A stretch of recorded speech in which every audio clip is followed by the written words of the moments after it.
some noise! Popping noggins! Ready to win this! This January, the Blast Premier Global Final will be the culmination of competitive CSGO in 2020. 8 exceptional teams across 5 days battling it out for $1 million. This year's champions come together in the ultimate final for one last battle to crown the best of the best. All the tournaments, training, and dedication comes down to this: complexity, evil geniuses, vitality. They've all secured their place. Who will join them and who will claim immortality by winning it all? The race to the global final is on.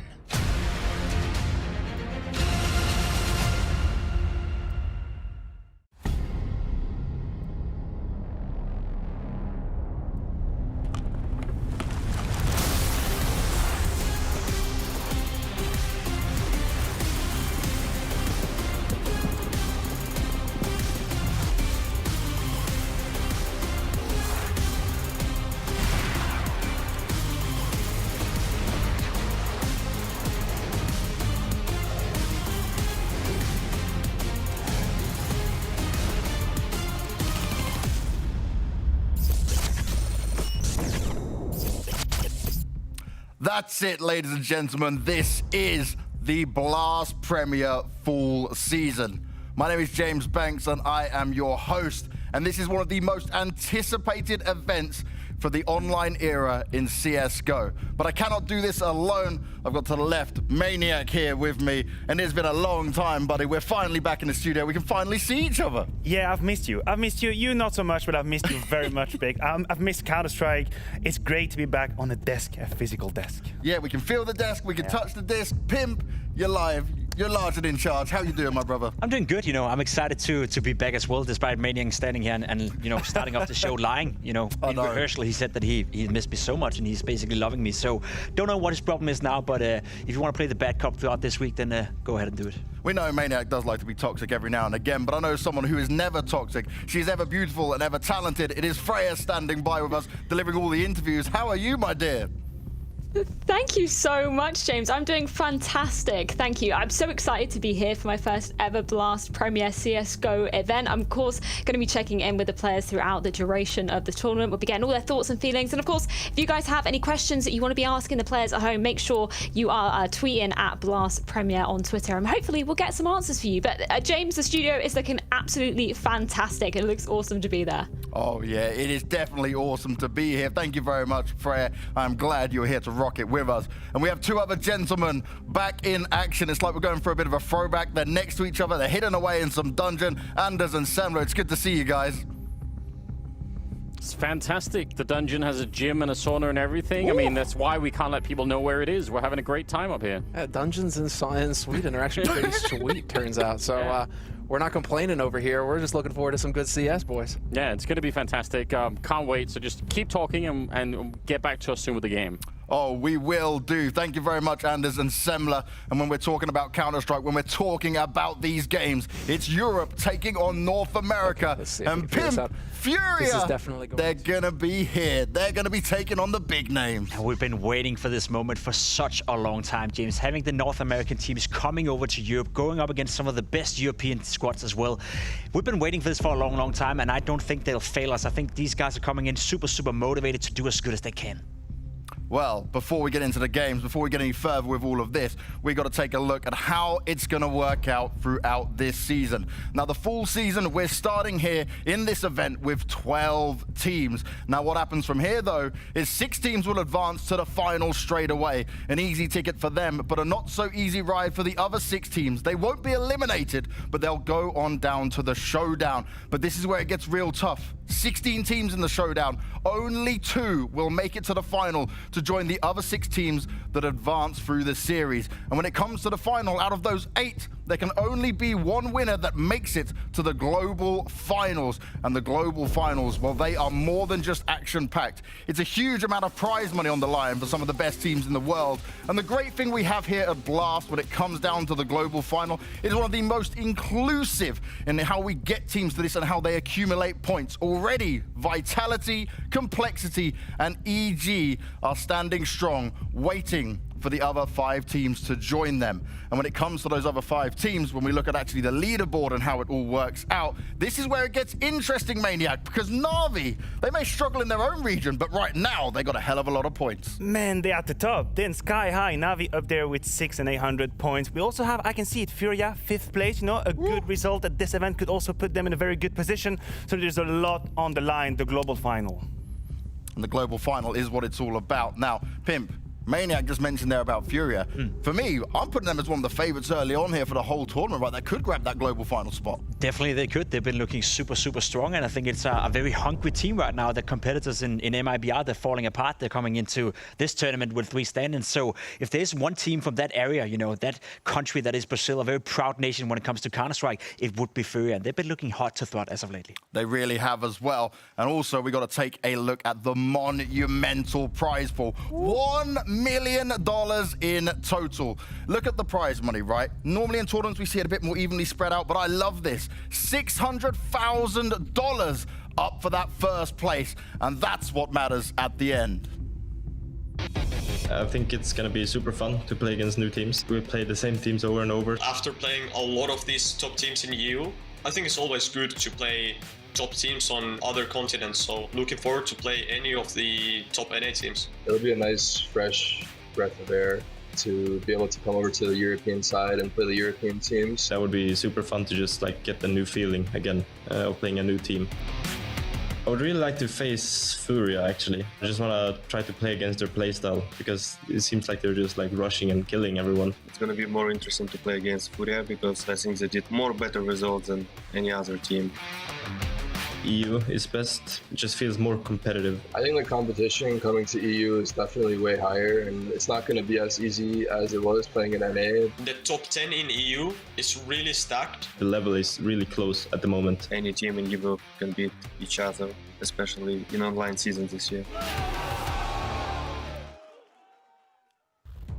12 teams, and a lot of teams here that are excited to play against FURIA, who we were talking about. But these 12 teams are split into 3 groups, and the names we have here are some titans throughout Counter-Strike, not just throughout the online world, but names that you know and love. And when we look at Group 3, right, we keep talking about them in more and more detail. We're seeing the lineups come out here. The team that really is the focus, not just on the teams that we're just talking about, it's the focus of a lot of this madness we've seen in the online world. It is FURIA. And FURIA right now, they're dynamic, the way they play Counter-Strike, it's something that you just cannot replicate, can you, Pim? They have one of the most interesting players in the world as of right now. We've been talking a lot about him as of lately, but Art, the way he plays Counter-Strike, the way he goes aggressive, the way he's constantly being an annoyance to his opponents. Oh, yeah. That player, that in-game leader, that man will lead Brazilian Counter-Strike to a new place I don't think we haven't seen before.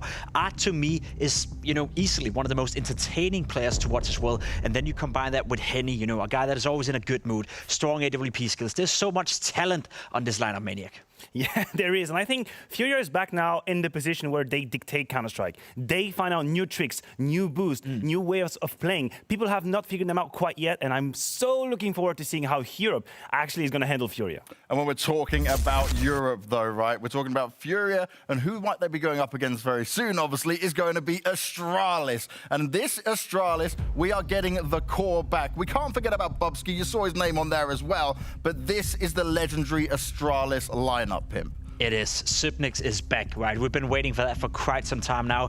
Esatec did a fantastic job being, let's call him a stand-in for this lineup, but now the Golden Boys are back together, right? The team that has won 4 majors together, the team that has won back-to-back majors. Supnix is a player that, when he's on the top of his form, right, he's one of the best clutches in the world. He's one of the most impactful, let's call him supportive elements there is out there in the world. Yeah. So if he can find that form, then Astralis, they're going to be dangerous. But is it too much to expect already now?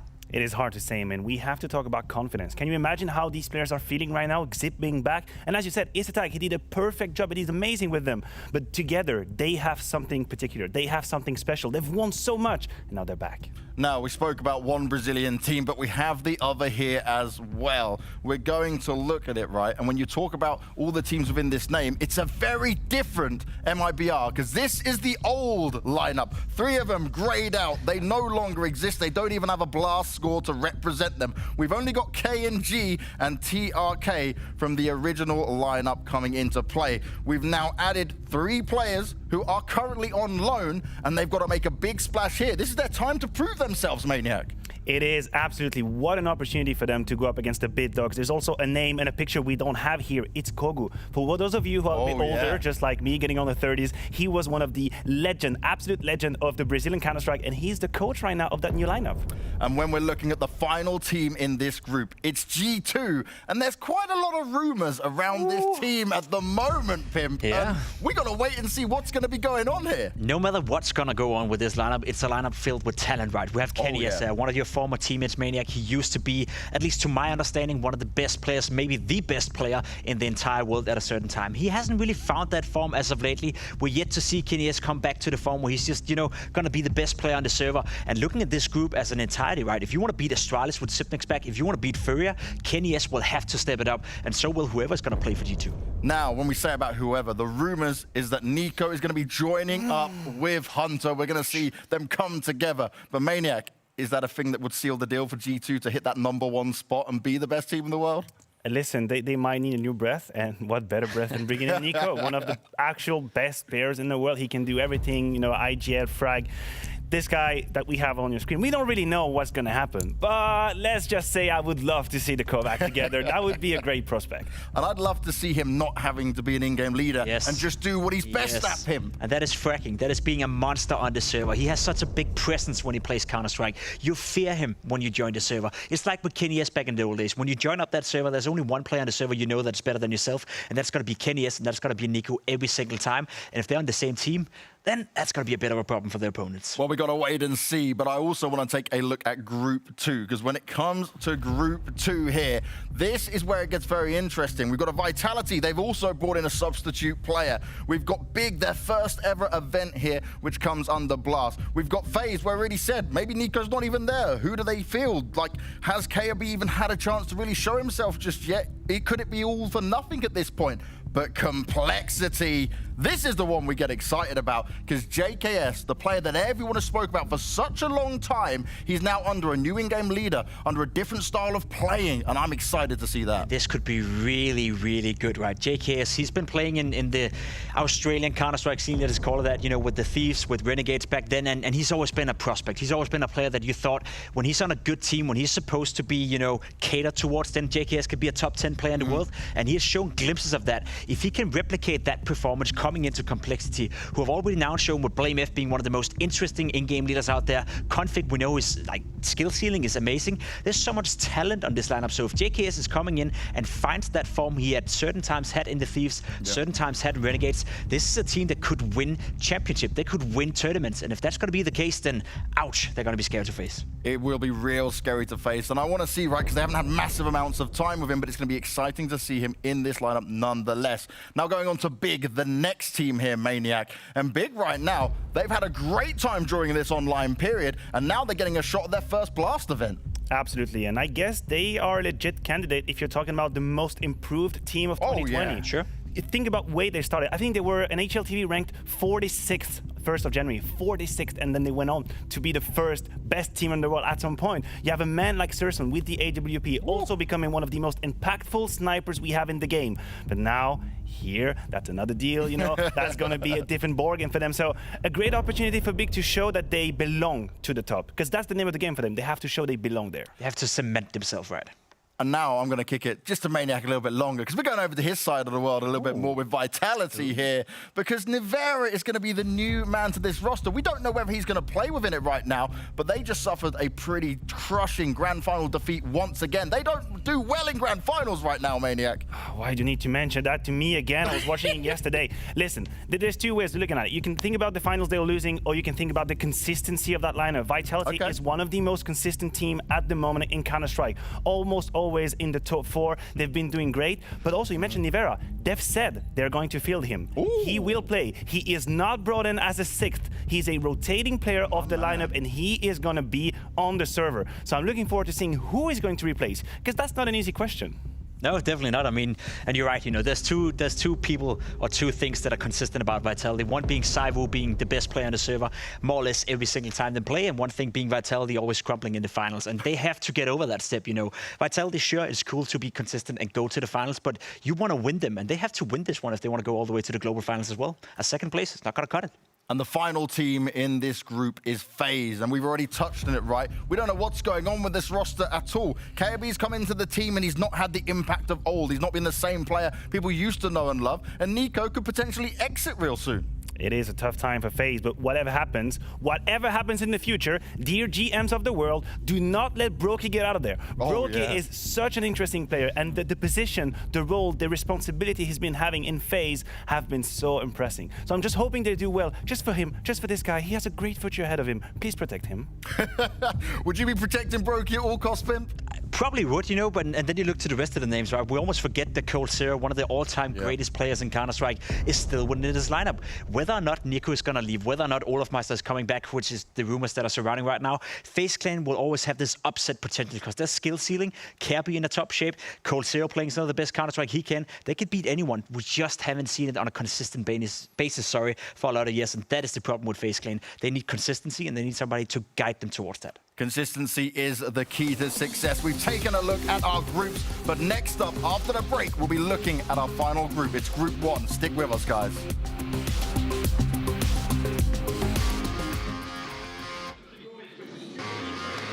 He's going to walk right through this, and it's going to be an easy 2-piece, because he knows the scope is there. How about another? That's an easy kill right there. It's our main goal to find our game and play best teams in the world. We just want to compete against them, show what we can do. You know, I was going to take it easy on them, but now I'm about to bring the heat. This is going to be an easy game. I'm putting it out there right now. Kill NBK, and now up on top. It's Stanislaw with the spray down. Could have maybe helped out, but Breeze is down here 25 seconds. They go, oh my God, he gets a headshot. Great peek from Kenny, but he doesn't clear the second player. Mantu, he stops Defuse and takes Kenny. NBK is going to be in for a bit of a tight time here. Nicely done. Point blank finds one, gets a second, a third, looking for it, and he gets the fourth as well. And Twist is very nervous. You can absolutely tell. Oh, he somehow gets it at the end. Trying to get up here, Nog low on health. He does make the jump down. He snuck around. Oh, just scoping up behind him, and Twist is gone.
I think we have a pretty difficult group here. Getting EG in the group made me really like hyped. If we get the flow going, I feel like we can beat any team in a best of 3.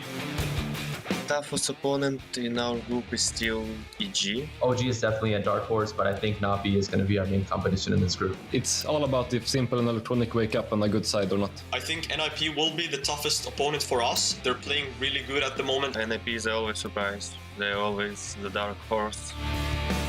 We're coming up against OG in our first match for Blast, and I just want to get our revenge. We want to bounce back. We don't want to lose 3 times in a row. Breeze and Ethan are really solid players, so I think either one of those are the guy to watch out for. Probably Valda. I just think he's very consistent. He can pop off if he needs to, but he's also got that team play. Electronic is the biggest threat. A good rifler, it's so much better than a good AWPer. Rest, his individual level is always on point. The group is really stacked. I would say it's a good group. Everyone is looking good.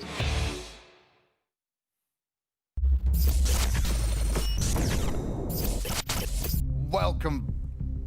There we go. Welcome back, ladies and gentlemen. We are back in the studio. We are back to discuss the games that we have coming your way today. 2 best of 3s that you guys won't want to miss. It's the start of Group 1 here. We're kicking things off with NAVI taking on NIP, and then we're going to have EG going up against OG, and that just straight away makes me think back to London and how it went down between those 2 teams before. Now you can see on the screen all of the lineups we have here right now, and given the situation for NAVI, if you haven't been following and keeping a good look at what's been happening, Perfecto had a bit of a COVID scare coming in there, which means Bit is there on the side as a sub coming from NAVI Jr. just in case he is needed. But when we look at these rosters, when we look at these lineups, right, it's OG that have quite an interesting talking point for us here, guys. When I'm looking at this OG lineup, a lot of people at the beginning, they kind of wrote them off. They weren't too much a big fan of it. But actually, OG, maybe not the most consistent, but they've been able to cause some upsets. It's a lineup that is very hard to figure out, I would say. It's hard to figure out what is the potential of OG, because we can always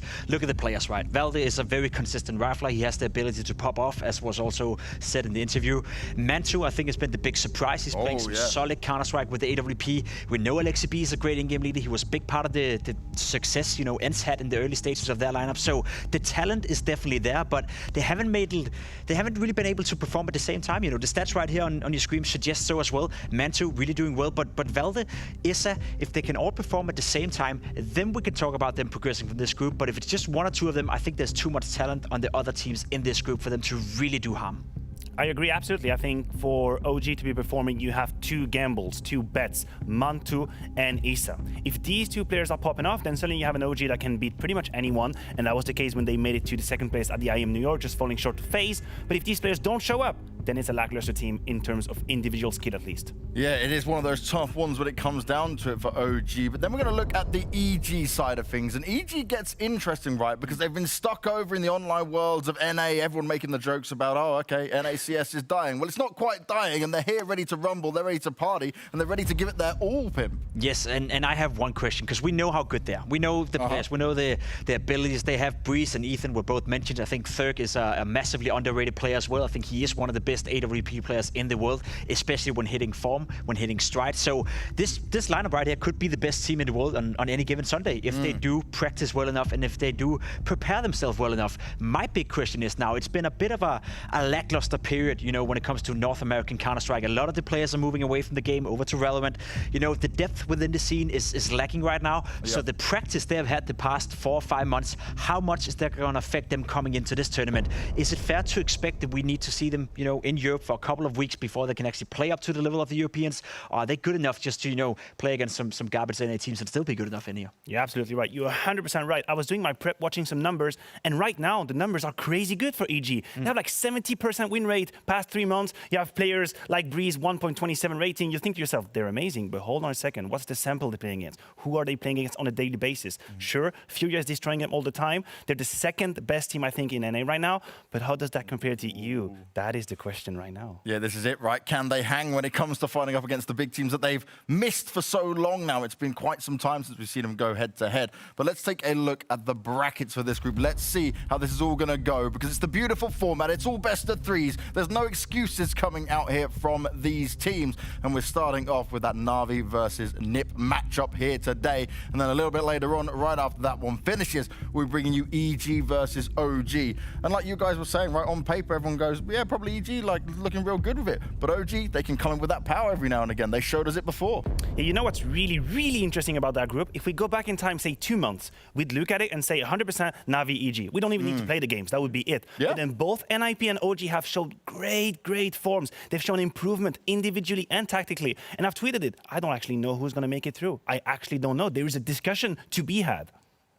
There is a discussion to be had. When it comes to that discussion, though, we're going to save that into a little bit later on, because now it is all about looking at NAVI going up against NIP. We're looking at the veto that's coming into play right now, and this is beautiful. We get the veto nice and early, but where do we expect this one to go? We already see Dust2 and Vertigo being banned out. That's for me, you know, that's why this matchup is so interesting, because we've just seen NAVI play some horrendous Counter-Strike, you know, in the IM New York CIS tournament. They did poorly, and they have a habit of doing poorly whenever they play that, let's call them local opponents, whenever they play those guys that they practice against the most. For whatever reason, it seems to me like NAVI can motivate themselves to play within the CIS region, but when it comes to NAVI in Europe, when it comes to Simple going up against some of the best players out there, he finds that extra gear. NAVI finds that extra gear. So it does depend on what NAVI is going to turn up today, because if it's the NAVI we saw a couple of weeks ago, they're going to lose big time to NIP, but if it's NAVI that we normally see against European opposition, they're going to win this one. We already see a difference in the veto. These two teams met in Cologne. That was the first time this NIP core beat NAVI, and I was on Train and Overpass.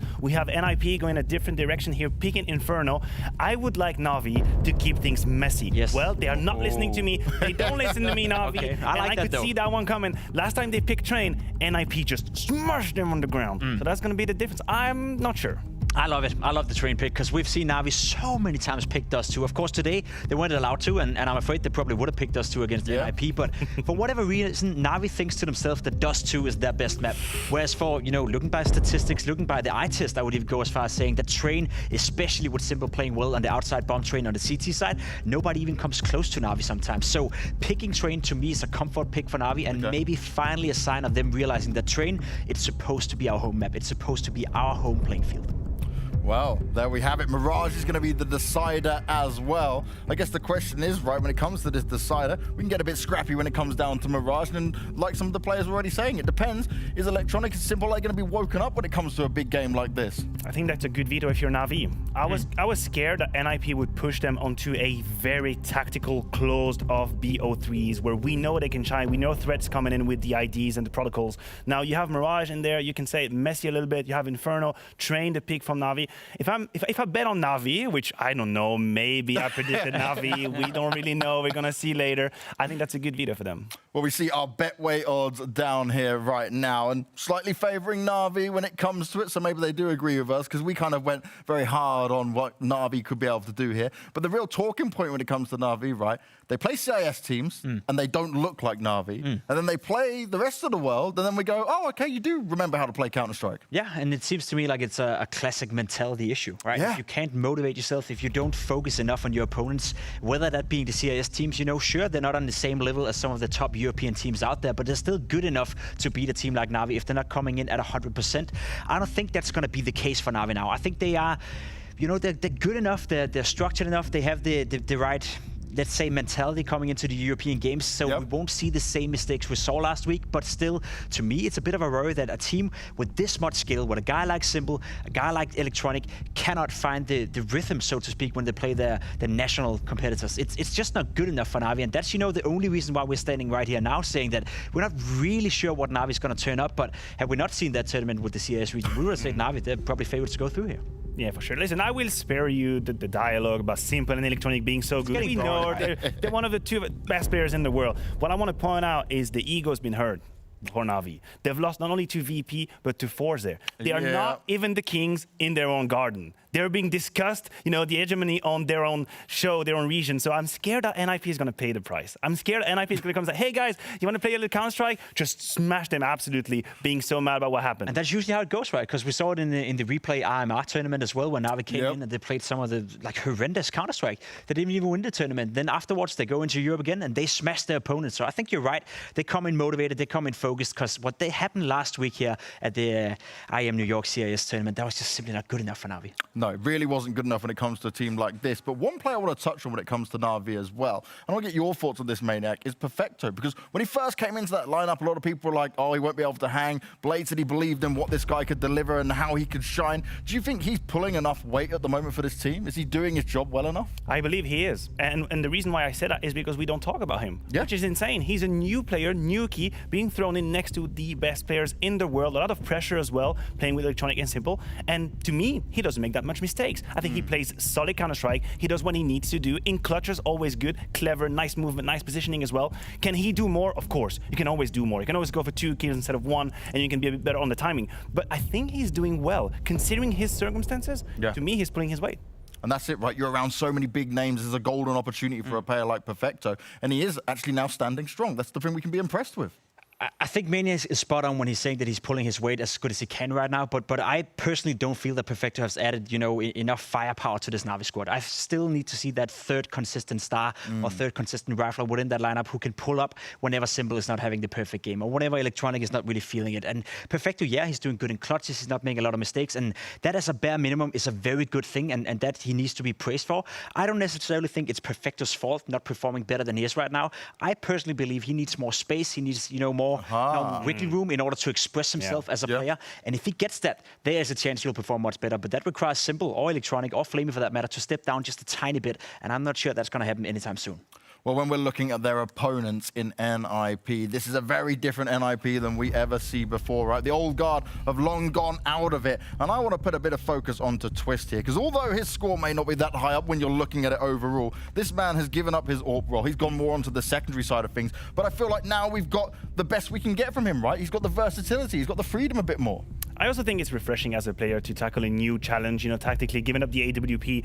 He's always able to pick it up as a secondary if he needs to. You'll see it, it's going to happen depending on the maps, but it's great for him. Also, the man next to him on the screen, we had Rez. These two, they are the old guards now. They are the old dogs. They have younglings next to them. They're going to mentor them, teach them. It's crazy to think, you know, they're old. But Rez, hear me out for 1 second. He was the only player in that roster still playing alongside Get Right, Forrest. He's the one, the leftover from that old lineup. And he used to be this rookie that we'd mentioned, say, you know, the rest factor, if he pops off, they can win. I have IM Oakland in mind when he was doing amazing. Oh, yeah. But now everything changed. In only 2 years, his position, his status changed. Now he needs to teach them. He needs to mentor them. And I think he's doing a great job. Now, when it comes to Nork, Pimp, how long did we hear about this player waiting for him to get onto a top Swedish lineup and show his stuff? Now he's been given the pieces. Now it's time to shine, right? And I think he's doing a good job. I think he's gotten off to a good start. We've definitely seen potential. We definitely see a glimpse of what he can do. I remember Katowice, the last LAN event we had before this whole, you know, pandemic situation happened. He was actually doing a good job. He was one of the best performers for NIP. So he's definitely getting there slowly but surely. I think Nork is a future star. Let's put it like that. 2021 is probably going to be the year where he's going to pop off. I still will agree with Maniac. We need to see Res more. We need to see Plopsky. Those two are the main riflers and the two main driving players for this NIP squad. And then a quick note on Twist as well. It's not more than 2 years ago that he was by all the FPL players voted to be the most talented, the best player and the most skilled player within FPL. And we still haven't seen that transpire into a team environment. And if he can somehow fix that, if Threat can somehow find that level he had a couple of years ago, when he's playing Pucks, when he's playing Faze, then we have a very dangerous NIP squad. Well, let's hear from Freya. She's managed to grab Nork, and let's see what he's saying ahead of this game. Thank you so much for taking the time to chat with me, Nork. Firstly, I just wanted to ask about you obviously coming back into the team after a little bit of time away for that medical leave. How did you kind of feel you were integrating back into the team, and what were your thoughts coming back into the active lineup? I think making my way back in the team has been really good. We've been playing a lot together here at the boot camp and just having a great time overall. It's just been a good moment. Yeah, what were your main focuses as a player coming back into the lineup? Because obviously we've seen some really great performances from you at the most recent RMR event, so you're looking incredibly comfortable back in the team. Yeah, I've been focusing a lot on my individual skill and playing a lot of deathmatch and individual stuff overall, as well as team practice, of course. So it's been going good. From your perspective, obviously, we've seen Twist taking a little bit of a step back away from the AWP. Has that kind of allowed you to be developing in your role a little bit more? And has it changed the sort of overall dynamic of the team at all? I wouldn't say it changed so much dynamically. Of course, I'm much more comfortable in my opening role than I was in my lurking role before. So it's been going good for me. It's been going good for Twist as well. So I think it's been a good change. Some interesting words coming out there from Nork, and I think Maniac, when it comes down to it, right, I love the fact that he definitely seems hungry. Maybe not enthusiastic when they do these interviews, but putting the time inside the server. Yeah, and I tweeted it. If he manages his career right, I think he's going to be part of the top Counter-Strike Swedish scene forever. Honestly, forever. With the skill set that he has, AWP, pistol, I know Existence also told me that he really is hungry for the game. He's one of these players just from the first second of the day to the last one, just playing Counter-Strike, watching Counter-Strike, eating Counter-Strike, and a little bit more on Counter-Strike on top of it. You need that hunger when you're a new player. You need that to, go up the echelon. And that is one of the tests in a long, long list of tests that is going to come next way, sorry. Well, let's see if it is going to come his way going into this game. We're heading to a break, but when we come back, it's going to be NIP taking on NAVI. It's going to be an absolutely incredible game, so let's wait and see going into it.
We are just a few moments from getting into the game. It's NAVI taking on NIP for our opening best of 3 here at the Blast Fall Series.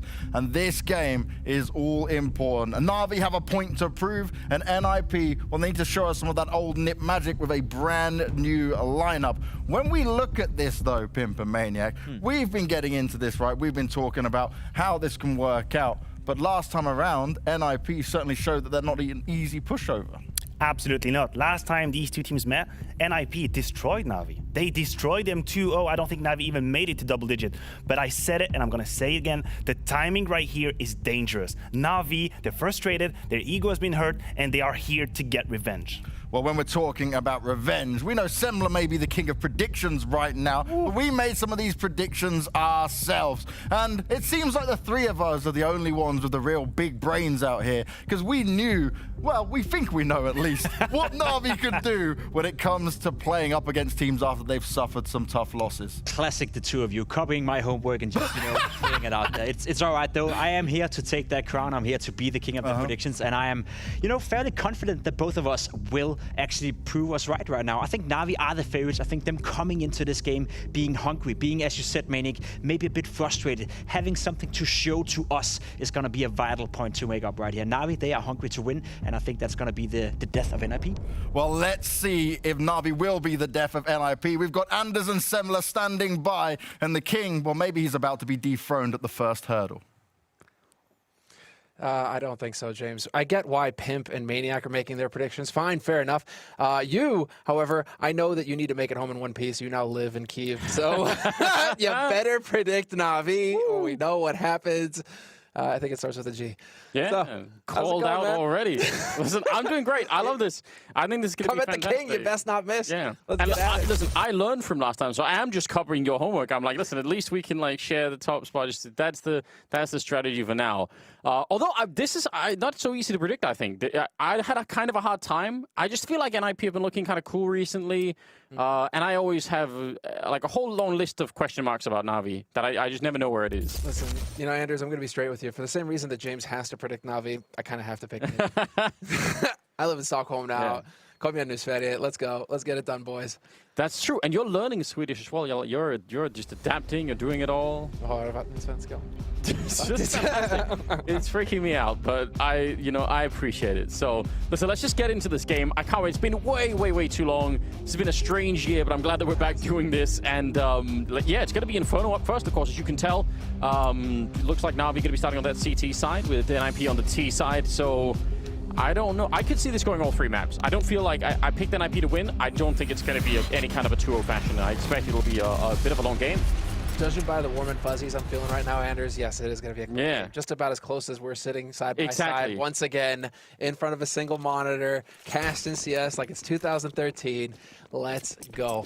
First round on Inferno, and these are dead even maps. It's one thing we picked up on when we were going through the pick and ban. As far as the maps are played, they've played it the same number of times, and they've got the same win rate. So this is why, it's like we could see 3 maps very likely here between these 2 teams because they're going to be very confident on these 2 maps to kick things off. Inferno and Train, they're going to be real slugfests.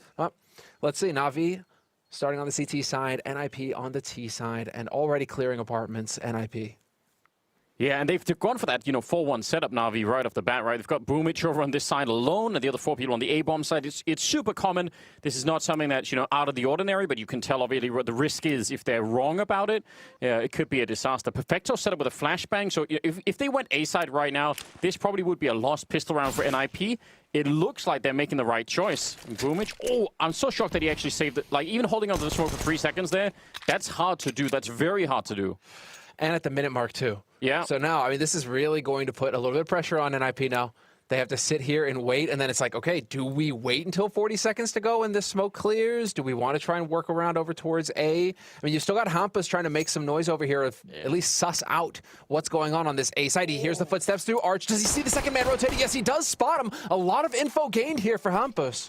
Oh, this is wild. There's only 30 seconds left. They're finally rotating someone in the about Boomich, but he has to get at least a kill. He's going to fall back and try and play safe. That's not bad at all. The fact that he even lives at this point in time is at least helpful, but it's going to be a bomb plant for NIP and a full 5-on-5 retake. What a crazy way to get this started. They're going to go even try and take over construction right away, and that might have just backfired on them. Rezin Polowski trying to make a play there on Boomich. Simple there to save the day, though, keeping his IGL in one piece. Well, now it is going to favor him. Knock long range takes down Perfecto. One-shot headshot with the P250. Picks up a bit on Electronic as well. They're pushing onto the site, and it's not going to happen. NIP have got this on lock. This is, oh, he gets one more, and now it's just up to Electronic. He has no chance. Another bullet, and it would have been a quad kill for Nok right there. That's fantastic. A triple for him. You said it's not going to happen. It almost sounded like somebody you said it's not going to happen. It did. It worked. What a fantastic way to end the round. Making the right call. And, I mean, I think Navi played that about as good as you can. I'm really impressed that he held the smoke over on that bomb site. They didn't, like, crazily rotate. They weren't panicked, Navi. They had a plan and they stuck to it. But, you know, like, pistol rounds are coin flips half the time. Half the time, yeah, you start hitting headshots. It looked good when construction was starting to shift over there for Navi, but they still have so much work. And well, not just big plays, individuals making it happen here. And so Navi going for the force buy in the second round. They are going to go for pistols, Kevlar, and the grenades to back them up. And so they're not willing to concede it at the very beginning here. They want to make NIP work and perhaps do some economic damage to NIP. NIP are kind of prepared for this, though, with the 3 SMGs. They're like, right, we'll try and protect the AKs, although, as I say, that Hampus is taking point. A little bit risky here for Hampus to be going up here alone. And you could probably tell from the buy, like, even if you didn't know what the map was, the fact that there's 3 CSET 75s, that's like that's an Inferno type buy on the CT side, because it's all close range, right? So yeah, I think it makes a lot of sense. These CCs are still really, really, really good, so not too surprised that it's happening. But we'll see if NIP can manage to dodge it. Oh, well, that's the power. I meant really good in, like, close combat type spray, but Boomich doesn't care. And that just highlighted what's so ridiculous about that pistol. I know. The fact that it can kill people that far away. I get it, close Not when range. I use it, but... Yeah, exactly. For me, bullets disappear. They're simple point blank. Turns out the Deagle is now a close range pistol as well. It's got it all. Got it all. So yeah, I mean, now it's a real nightmare. Not just because of the 2 deaths, but there's only 35 seconds left on the clock, and they take down Simple, but they need to make a move right now. They can't really switch back, and actually Boomich just walked up behind them, so this round should be done. This should be Navi's already. Bit of a Mac 10 kill to take down Nok, and now they know NIP. They're out of luck and out of time. This was way too easy in some sense for Navi. I mean, NIP just wanted the info, but every time they tried to get it, they lost a player somewhere, and that was just a little bit too much to handle. What a nice comeback. Second round comeback for Navi. Yeah, pistols are still just gross. Got to give it, though. Yeah. I mean, you got to give it, though, some flashes to set up those peaks. And so they really are maximizing the utility on the side of Navi. This one is a big one from Boomich, but the round is pretty much done by then anyway. You're not really getting anything out of it. But the initial peaks there to kick things off with the flashes to help it out. Navi are just stacking it their way. And then, of course, CZ75. It's almost like they're channeling their inner LDLC. Listen, you know, since those days when that was the meme, right? Like everyone has got the message by now. It's pretty good. Still fine, but third round, a bunch of deals. P250 there on Twist, but NIP with maybe half a chance. I'm not nearly as optimistic about this, you know, but I don't mind that they did it. Like, whatever, you've got to try and find a way to do some damage in a round like this. You want to turn it into a slug match. I think for either of these teams, you're really hoping to get it locked down, but you know it's going to be a struggle. Again, both of these teams dead even in terms of results on these maps, on the first 2 maps of this series. So it just can go either way. You don't want to give up and be the first one to tap out and cry uncle at the beginning. You want to try and take that fight and not let either one of these teams run away with it at the beginning. And so NIP right now just going right back. I mean, we've seen how powerful these Deagles are. It really is just ridiculous how much damage you can do here. You'd love that repeat, but... That'd have been tasty. Not gonna get it. Walking around on the other side of the smoke. Where's the flash? We're waiting for it right now. And it's gonna be a little bit off, maybe like half a second off on that flashbang, and that is gonna be cleaned up really quickly. And I think already Simple was rotating there, like just coming in from Arch, even if that was starting. So, I don't know, a decent idea, maybe a little bit off on the flashbang, but otherwise I don't really mind that from NIP. I mean, they had to do something, right? Early map jitters, maybe? Yeah, maybe. That's a half second there that makes all the difference. If they're going in behind the flash, then they're putting that pressure, they're getting through in the pool, they can get up onto the site, they can start putting the pressure on. Instead, that's 2 kills for Flamey for free, basically. And, well, a feel-good moment for Na'Vi. They get to hold on to their AKs here on the CT side, which is just excellent. And it's a 2-1 lead now for Na'Vi, and it should be 3-1. This is a hard eco coming in here from NIP. Still going to look like they want to take a little bit of time here. They're not just rushing into their demise. Not like me. I mean, you know, hard eco, just YOLO B. Get it over with. Yeah, get it out of the way. Die to the Molotov if you can. There you go. Deny the extra bonus. I will say this, I mean, you know, that last round, I don't think NIP made any kind of big mistakes in terms of decision making, but it is a shame that they didn't do more damage, because Navi are loving it right now. They've got 2 MAC-10s that they've picked up. They've got 2 AKs. They haven't had to buy any big rifles really, and they just get around like this. That's probably going to be, you know, almost no casualties, and the last one wasn't either. So that's just a lot of free stuff on the side of Navi early on. So NIP were hoping just a little bit of more damage. Simple is so ballsy too. I guess they know it now that they're up against Glock, so he's willing to take that fight, but he still just swings. I've already been dinked, but I'll still go ahead and take that kill. There's Flamey, collects the MAC-10 kill, so bonus money there. They should have saved that second AK as well, so Simple is not going to really be regretting it too much. And now, you mentioned it, Anders, they've got fat stacks, and there it is. Simple, straight into the op. So they managed to save that AK. They've got the AWP on Simple now. They could even go for one on Boomich. He's the guarantee. He's the insurance. And, well, Flamey, I mean, look at them. The money is fantastic for Na'Vi. This is now nightmare mode for NIP at the beginning of this half, because Na'Vi, they could lose this round and they can bounce right back with the full buy. No problem. Yep. So it's going to be a grind. You're always hoping when you're on the T side of Inferno that you don't have to play against the Molotovs and the smokes right away. Like, you kind of just wish it was one of them only. Oh, Rez, how do you get on? He's lucky to be alive. I'm impressed that he even did that. But then the grenade. I said it too soon. I take it all back, Semler. He's dead. Dude, I mean, they're so fast up to top banana, though, from Rez. You got to admire it. Yeah, it's great. No fear, straight up, getting in there, applying the pressure. The king of banana would be proud. And, well, now it is traded again. It's just nades are the name of the game on banana. It's like a game within a game. Whoever's playing B side on Inferno, on CT or T side, it's just you got to tip your hat to him every time, because it's just so ridiculously difficult to get an edge there. It's just constant HE molly combos with the flashes. Half of the time, you can't even see what you're doing. It's just nightmare fuel.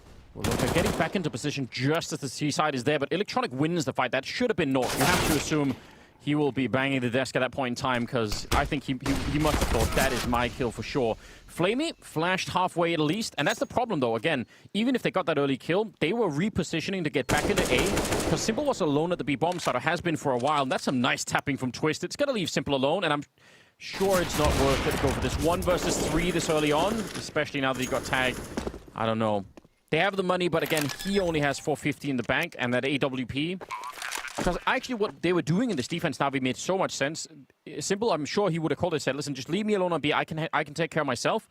You go defend A, and that was a good call, but it came like 5 seconds late, because they were walking into the A bomb site as NIP was showing up. That's the only problem that round, I think, for Navi, really. So bit of a shame from their point of view. Ideal situation for the Swedes, though. Oh yeah. Just fantastic. And again, I guarantee if you replay that, Nork just gets the kill straight away, and it's not even close. So even with that, they still managed to win it. So yeah, great news for NIP that they really needed this round. I mean, yeah. And right now, it's still very early days. We can't really knock them too much. We're just keeping an eye on Perfecto here, sitting on a single frag. I mean, there was news going around that he picked up the Rona, but we're happy to see that he's playing right now.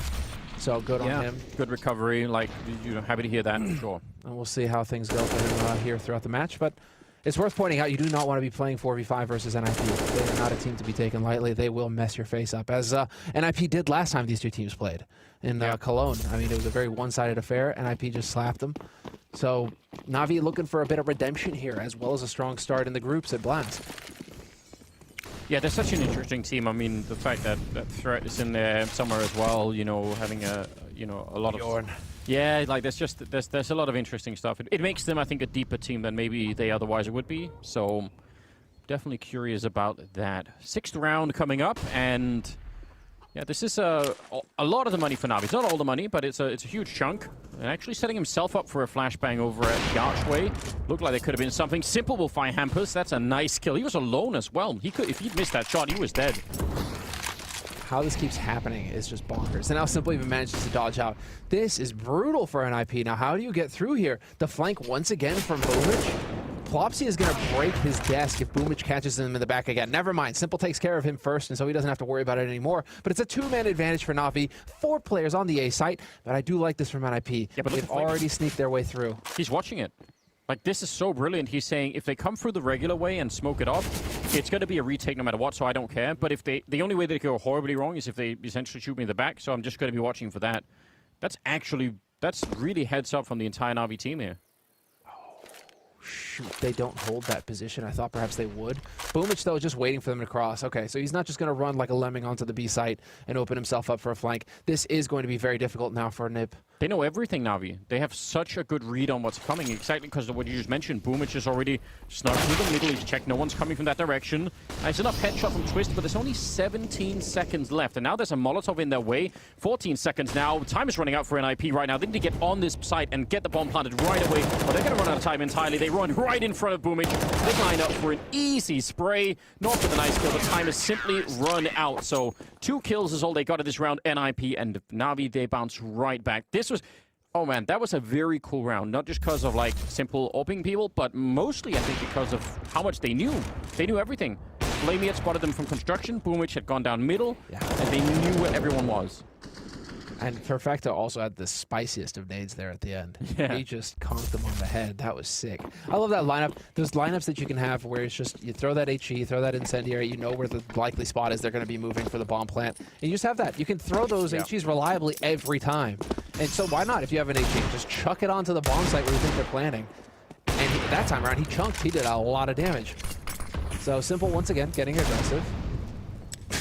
It's like the synonym in the dictionary, you know, aggression, simple, C simple. That's the kind of style we like from him, though. I mean, whenever you see a game like it's with a rare game when he's not doing that, it just always feels like, no, like... Sure, yeah. Send him out there. He's the kind of guy who should be dictating. Yeah, he should just be setting the tone. You guys are not, we're not messing around here. We're here to slam you. And really, that should be for Navi. They should be so fired up right now considering their recent performance in the CIS region where it's just been a struggle for them. They continue to find it difficult to get results. Yeah. And so healers, right, you're on the big stage now. You need to get the job done. You need to earn that paycheck. And so far, so good here for Navi. Boomich picks up 3 off the back of a beautiful pop flash. Well, and I feel like they just want to charge. It's a great setup, perfectly done. Even if he goes down, doesn't really matter. He got 3 people with him, and the AK was pretty far forward. So yeah, I don't know. That was another good round. 5-2 here in favor of Navi, leading into round number 8. So we shall see. It's certainly, you can tell on the NIP economy, they're struggling. They're not getting all the buys in, and Navi, they're still slowly building. And they haven't lost that AWP on Simple yet, have they? It's been alive the whole time. He held on to it that one round when they had to save. That's also, that's kind of a big deal. It's looking really good. And now, I mean, this is the time to call for a timeout. If you were going to take one, you had that hard eco, you YOLO'd B. Solid. I like it. Just get onto the site, die or get a bomb plant. And well, now you're going to get your AKs. Now you're going to get your nades. And I'm sure Threat had something to say in the background there for the team going into this important round. This feels like the one of those like determinant rounds in the half where it's just going to lead to a big momentum shift. If NIP can get on the board, cool. They feel like they're not getting pummeled anymore and they can actually get something done this half. If Navi crush them after a hard eco like that, this was simple, dude. He is nuts. You know what? You just have to accept that. That's going to happen sometimes if you play that style of Counter-Strike. And I wonder from his point of view how close he was to readjusting to actually get that kill. But yeah, I think it's, you know, that's the risk that comes with playing that kind of Counter-Strike. So, but now, I mean, you said NIP needed this round. That has set them up very nicely. That's what they needed. And now, I wonder if Navi are going to take a risk, because having 2 on B and 2 on A is probably not a good idea. And yeah, they're leaning Flamey over to this side. Oh, they're going to get everyone here. Fine. I'm actually cool with it. They're just saying if it's A, we win. If it's B, whatever, we get to keep the rifles. I like it. This is just this has been a really rough round, because I think you're bang on with Simple being so close to getting that shot there. He looked like he was turning, but then boom, it's just split second late with the peek behind him. If he peeks a split second earlier behind that flash, he gets 2 kills in Banana. Instead, he walks away with nothing. And so now it is going to be another gamble, and does it work this time for Navi? 3rd time's the charm. Let's see. Could be the moment as Hampus is checking. Does he check the corner? Fresh smoke goes down. It's going to slow things down, but it's 35 seconds left. NIP do not have a whole lot of time to work with here. There's the flash. He doesn't check it. Boom, it's full blind. Oh, this is brutal. He's not shooting. He could be shot at the back himself. He doesn't know if anyone else is coming up behind him. What a risk. It works out for Boomich anyway, and now they're actually in trouble. Look at the clock here, somebody. It's only 20 seconds. They're getting into the bomb site. Flamey's there. Perfecto's there. They've got a giant crossfire into this A bomb site. There is no way the Swedes can make it through, and they're going to get shot down. Nork are trying to escape with the AWP. If nothing else, just don't give it back to NAVI so that they can pick it up and get even more money, but wow. That was a kick in the pants, wasn't it? Yeah. You're thinking, we got this. This is looking so good. And then you do not check the corner. Fundamentals, Anders. Yeah. You got to check those angles. This is it right here. And Boomich even almost gets CSGO'd as well. Look at this. Yeah. Hey, looking for that headshot. He was lying. I bet you Boomich is like, dude, I was on that head right there. I had that click. There's like a certain thing, isn't there, where people are looking like a little bit to the side and you're shooting them from the back. It shoots in the shoulder or something, and you're just like, well, really? I wonder if there was a reason why he thought he didn't. Like, you know, if you went back and checked it immediately, I wonder if there was a way to sort of say he actually thought someone else had done that, or they had some other way of checking it. I don't know. But that is definitely, you know, tiny oversight, a pretty huge outcome. And now Simple's back to shooting with the orbs. Yeah, on this half buy coming in from NIP. Trying to make a play with this AWP. They invest a bit in this round as well. Tech9's Deagles, Kevlar, a couple of nades, but they're down to a single flash for NIP, and they are no closer to getting on a bomb site. Sitting at top of middle. Ooh, let's see it here. Simple. Twist could be in for a rough time here as they come around the corner. And I guess NIP with the investment, you've got the run and gun with the Tech9, so why rush it? Why throw it away? It's not like you're rocking Glocks. You guys can still do some damage here. And Electronic could have a field day. They just want to get really close to that bomb site. And they've actually, this is kind of interesting if you think about it from NIP's point of view. They've been able to get this Haycart so many times. It makes sense if they try and use this for something. I just wish it wasn't like a half-buy round, but, you know, you've got to use what you have, I suppose. Perfecto going to get a couple of kills. Boomich will get one more, and then Perfecto to end out the round. So 7-2 in favor of NAVI. But I actually still think that's like that's a tactical element that NIP will, you have to expect they'll try and think that into their strategy. Because if you can get to that Haycart, all you need is one good flashbang and the site is yours. Like if you get one that hits like 1 or 2 people, you're probably good to go. And a lot of the time you won't be allowed to get to that Haycart on towards the pit because they'll just be playing forward on that quad side, right? So I bet NIP are like making mental notes saying, man, we keep being allowed into that position. We need to use it for something.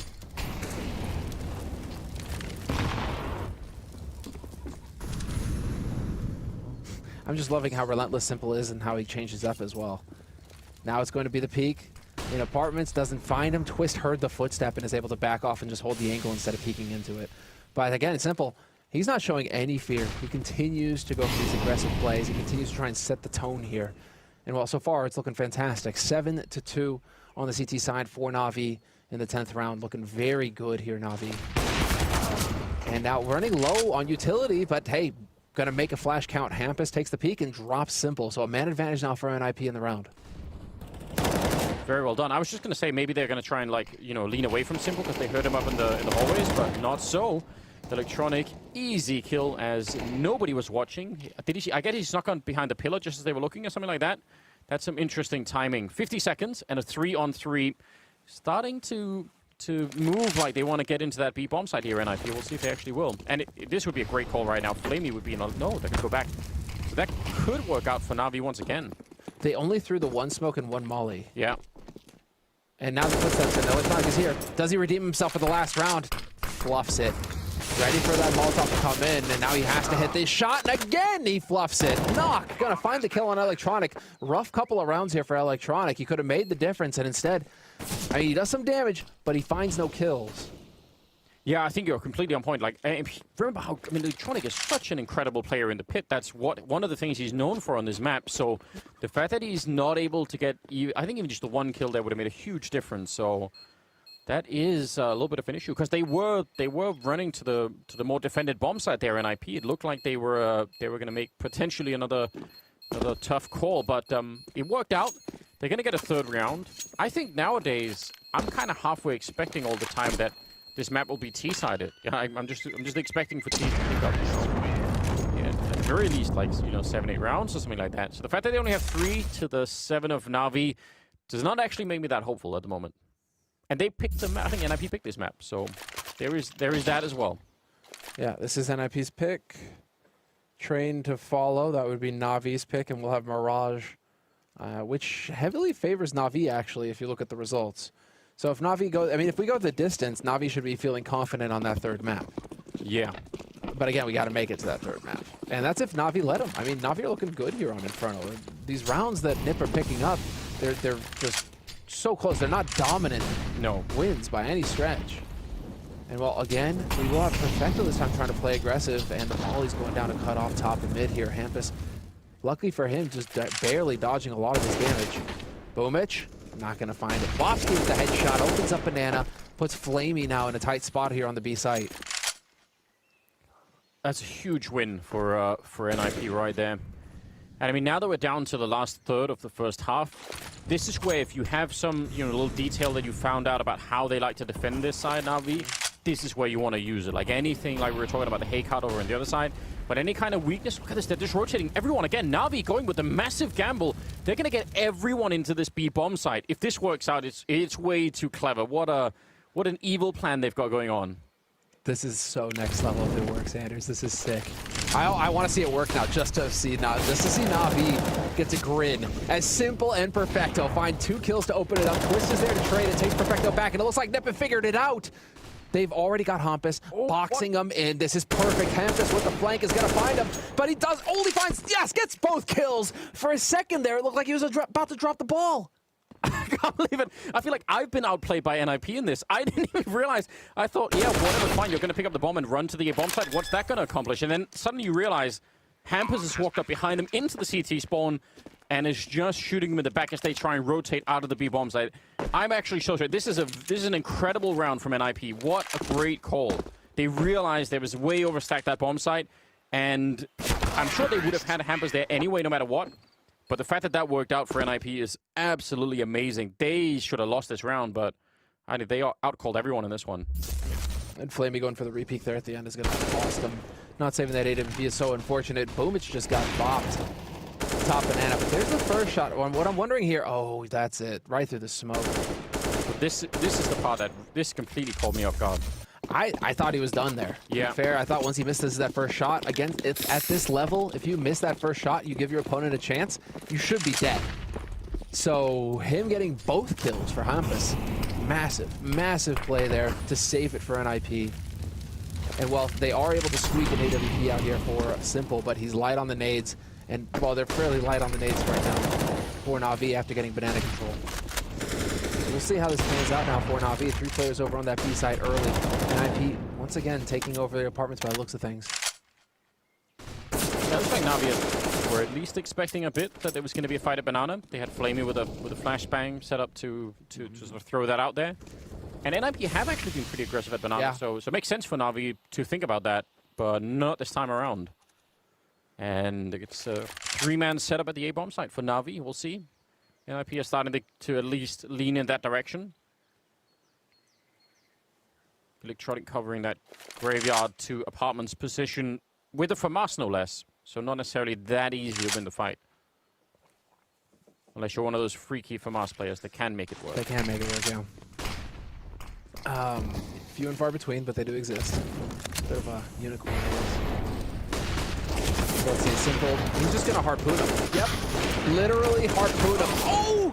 Misses the shot! Simple tries to go for the no-scope in the pit. What was that? Oh, that's where anything would have been better, right? The knife, the pistols, anything with that. That could really explode right in their faces. It's 2-on-2 now. Bomb's gone down. Twist is in the pit, and he's going to get that kill on Boomich. Nice shot to take him down. And Flamey coming in from the exact same angle. I don't think they know where he is yet. I think that's his only advantage at the moment. They're jumping to look for him, and he's snuck a little bit closer. Doesn't have a kit currently picked up, and now that they know, it's almost certainly game over. This crossfire, I don't know how you're going to get through this one, even if one of them, they swap out for an AK, so that crossfire is going to be really powerful now. Flamey walking into it. Perfectly played for an IP between Rez and Twist at the end there, but the fact that they missed that no-scope, that scope from, I guess the no-scope from Simple, this is what made the round. Oh, dear. Oh, right over the shoulder. Yeah, he knows it. That's kicking the pants.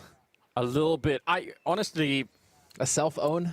Slightly, yeah. But it comes with being simple, right? Like, That's the thing. And to be fair, I know it sound incredibly biased, but I bet you 9 times out of 10 he hits that.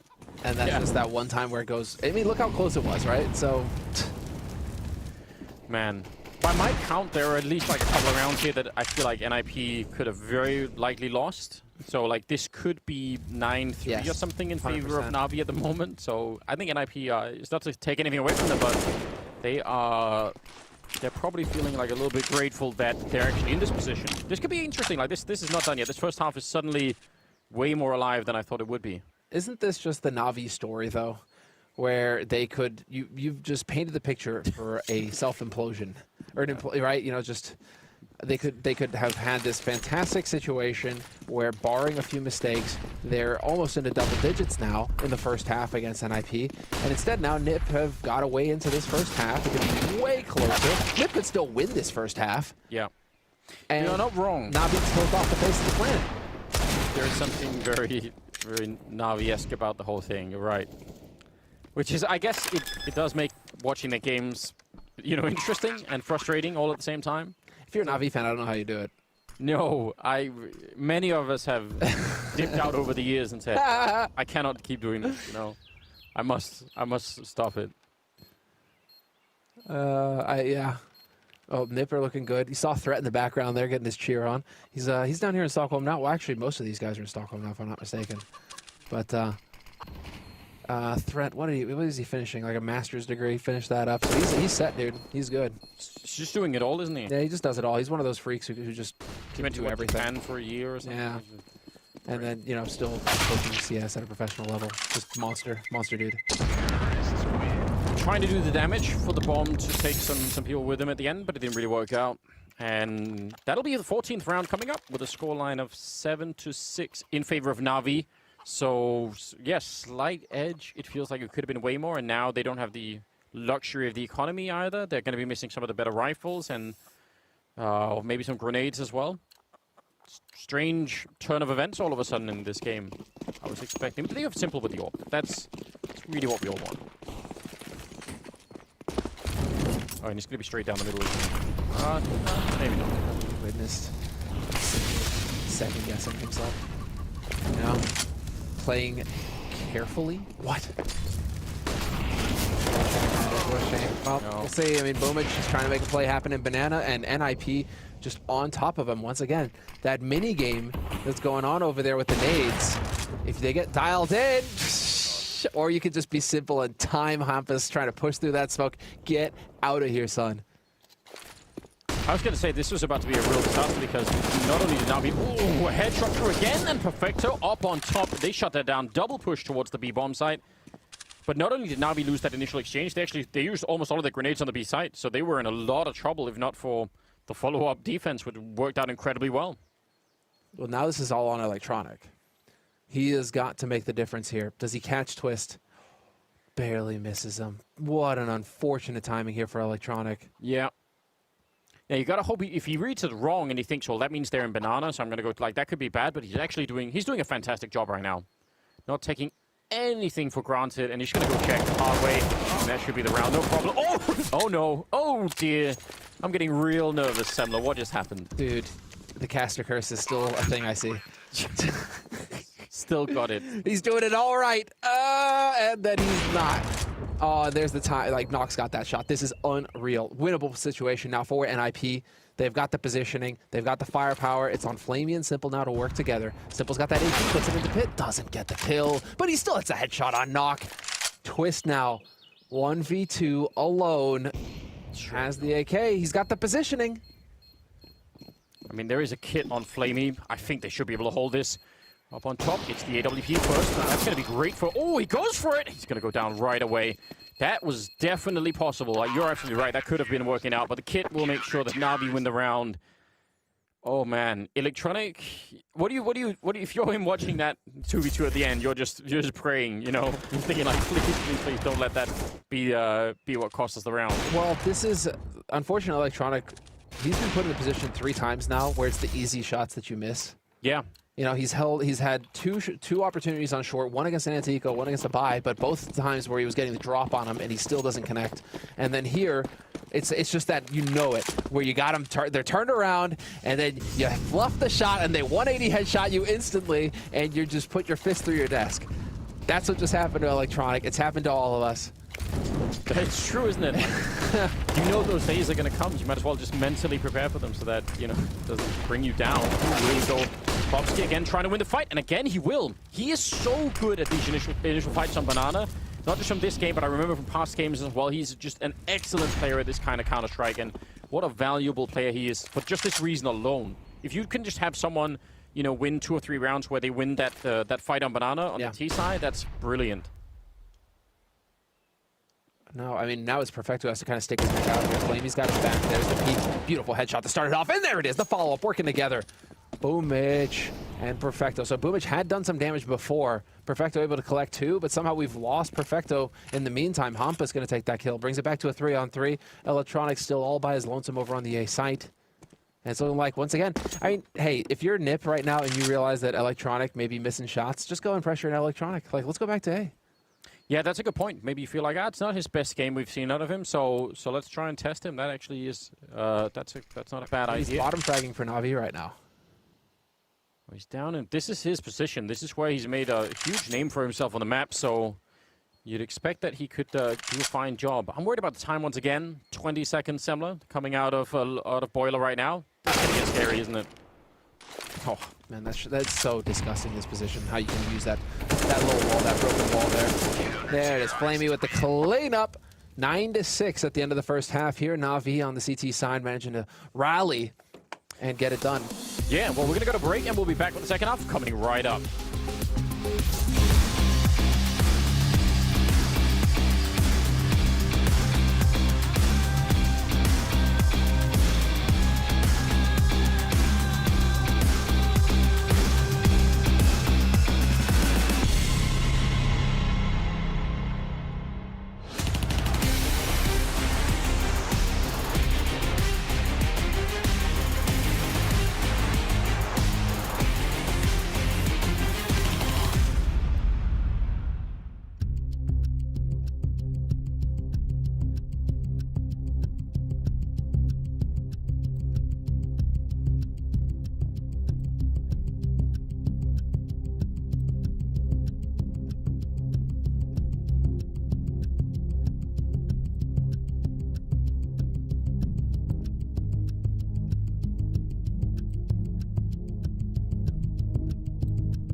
right, here we are. Back into the mix. The second half is coming up. It's Inferno, it's NIP and NAVI here at the Blast Premiere.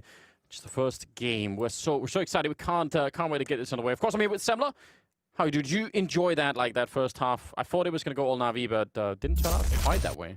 Yeah, there was a bit of a bump in the road there in the middle of the half for NAVI, where NIP managed to sneak a couple of rounds. It looked like NAVI were starting to shake a little bit there towards the middle, where perhaps they were starting to doubt themselves. Perhaps we were starting to see that NAVI crumble. And no, they managed to recover at the end. They got the key rounds. 9-6 is solid. CT side Inferno. I really think so, yeah. So, I mean, like, now this is a situation where NAVI can win NIP's pick. If they get a strong start here with the pistol round and hit the ground running on this T side, this is NIP's map pick. So it's a fantastic opportunity here for NAVI. They just need to keep their cool. They're hitting shots. Just keep their cool and keep doing that. Yeah, I'm slightly worried as well. And look at what a big change here. NIP on the CT side. They got 3 people over at the B bomb side. They're setting up for flashbang. They got the dualies in front on Rez, and here comes the flash, and he's going to get shot down right away. Nice turn. They were looking away from it, and Perfecto able to essentially execute him. Next in line, Plopsky going down, and it's all on Hampus. And they're going to bring it back instead. Twist is now alone at the bomb site. What a headshot to take down Flamey. That might have done a little bit here to try and save the round for NIP. I love Twift's picture as well. Ooh. His picture's perfect with that little eyebrow. Like, yeah, I hit that. I hit that headshot. That's right. That was me. That was me. Listen, you're allowed to be smug in situations like, if you hit those shots, I'm fine with it. Running and gunning is Hampus. He's back in the action. He's come all the way from the B-bomb site. Knock will get one of his own. And Electronic, just like that, wondering where his entire team is. They could have probably knifed him, but they did it with the USPs. What a save for NIP. They are actually getting tactically outplayed in this round. And the 3 of them were so low at the end, too. Hampus, Knock, and Twist. They all end at like sub 30 HP. So close. But this is it from Twist. Bam. And that's funny. I mean, that's not a fun place to jump out as well, balcony. You're trying to check 30,000 angles at the same time. You see him just literally doing like a 360, just trying to see everything. Yeah. And of course, Twist is in the one spot. So just does not work out for NAVI. It's NIP with the strong start here, going with the buy into the second round. And well, NAVI are going to go for the force buy. So, I mean, that does feel like it's just the approach now. But with Tech9s, I love it. I think Tech9s. What year is it? Yeah, they're coming. I mean, said it like at the beginning of the year when they made the change. Tech9s in the second round. Olafmeister's back. I know. You see it. The stars are aligning, Anders. It's all coming together now. It is meant to be, isn't it? I mean, there's got to be some redeeming quality this year, isn't there? So, like, we'll embrace it. We'll love it. Just see if it actually is going to work out. I still can't think of a reason why this gun is not powerful, but I noticed not everyone is on board yet, so we'll give it more time to see if it can work. Twist, certainly not impressed. He will get grenaded by Dimple right after the fact, and a nice position here from Hampus. A little bit overextended perhaps, but still, that's a lot of damage. He basically took down 4 people. Maybe a little bit of health apart there, but still, that's that should be enough. They forgot the essential key part of the Tech9. They weren't running and gunning. But that's it, right? It's actually in the fine print when you get that gun shipped to you at the beginning of the round. When you buy it, you have to unbind your S key, or whatever key you used to back, right? But like, you're only allowed to have the W. Going. You're only allowed to have the W just going there. There's some weird guys who do ESDF and stuff like that. I don't know about those people. But WASD, we're purists here. Yeah. That's just the way. Or you can be... never mind. Moving on. Let's get into it. Listen, there are keyboard setups for everyone, right? But yeah, I don't know. We'll leave it at that. As long as you don't play with an inverted mouse, I think we can accept it all. But that we cannot accept. That's the one thing that's not okay. The inverted mouse, Quake players. Yeah, exactly. I love Quake, but still, it's too weird. Doesn't DDK play with inverted mouse? Well, that's my whole argument. Oh, surely not another one. No, he's gonna get taken down. That would have been something if you could have landed that shot. But Knock will save the day. But that's still a really successful round. Think about when NIP were buying Deagles early on and they got essentially no kills. This is NAVI saying, yeah, we lose the round, but we got a bomb plant and 4 kills on top. That's a huge win for NAVI in a round like this. They're gonna be loving that. And just to bring back. I just feel so terrible, Anders. Go on. For whatever reason, because of this coach bug thing, where it's like, I just had threat, like, yeah, man, I totally saw that coming too, but like, I don't know why my brain works that way, dude. Well, actually, you know, Rob from Blast was tweeting earlier about the changes they've made to sort of like they have the coaches streaming directly to the Blast Discord. Ah, yeah, so there's no getting around it. Yeah. You can see what the coaches see at all times. It's all very clever. You should go and check it out. I've retweeted on my Twitter account so people can follow up. I think that's a good step in the right direction to make sure that we all feel more comfortable about, you know, playing in the current environment. So I think that's great news. It's a nice initiative from Blast, really. 18th round, Rez to take down Boomich right off the bat, and NAVI forced into this, and this wasn't like an amazing force-up. They have, what, 1 AK and 2 Galils and a tech and a Mac-10, and it's based off the 4 kills in the previous round. They say, NIP must be low on money, we can punish them right now. Unfortunately, if that doesn't work out, they've actually given NIP almost a lead in the game, so a lot is on this round. This 18th round, super pivotal round for both teams.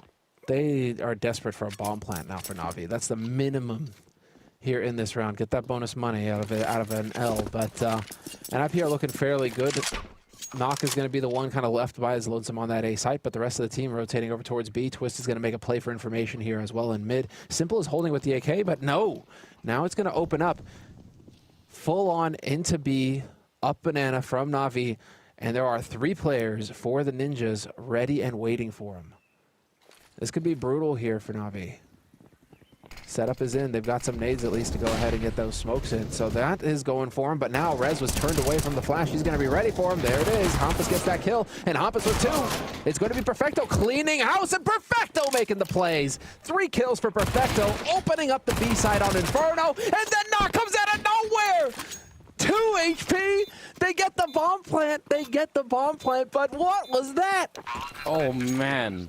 The timing is unbelievable. I mean, great job on Perfecto. What a round from him. And they only had, 10 seconds where the bomb was being planted at the end. But Nork just coming through the smoke. This is wild. What a play from Perfecto. Yeah.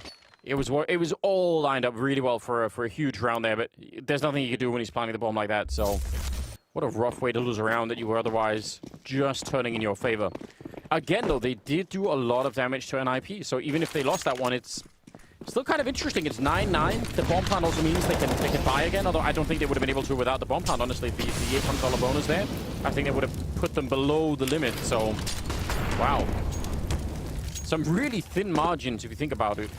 If not for the kills and the 2 bomb plants we've had in the last 2 rounds for NAVI, this is looking so much better for NIP. Ooh, yes, indeed. The hail of bullets. And he goes for a repeat. Why not? All right. They're just playing right now, but Flopsy's going to go 1-for-1 trade. Electronic there to take him. It's like he put 1 shot for the smoke at the bottom of Banana, and he just had like 20 people shooting at him. It's like, and then he peeks again. So that's ballsy, brave, bold. Several ways to describe it. Too much for my taste. But look at this raid coming in from NIP now. 3 players over towards A. Look at the grenades on NIP. This is a problem. 1 smoke and 2 flashbangs is what they have across the 4 people that are left. And there's only 45 seconds, so good chance for NAVI at the very least. Whiffed it completely, too. That's no bueno. Needs to get this follow-up. There it is. Second shot. Gets it. Saw the second man as well. He knows that it's close. Jiggle Peek's coming in from Flamey, trying to play it fast and loose, while the rest of his team move on up towards B. Banana is under control here for NAVI. They're right at the door of this B site, and Hampus only now realizing he's going to rotate back, but can he get back here in time to have an impact? 15 seconds. I mean, 1 kill would have all the impact in the world. If he can just stop the bomb from going down even once, that's going to make the difference. It's coming in on Simple. There's a bit of a shot taking down Perfecto, and 5 seconds left. He wanted it, but Flamey, nice headshot to cover Simple. Simple couldn't get off the bomb then, so he had to stick it. If Flamey doesn't hit that shot, who knows what happens. This is really brilliant. 2 versus 3 here, and NIP trying to see if they can sneak the round back, but Simple is done with it. Great headshot before he gets taken down. Flamey in a 1 versus 2. He swings for the fight, and now he's back around cover.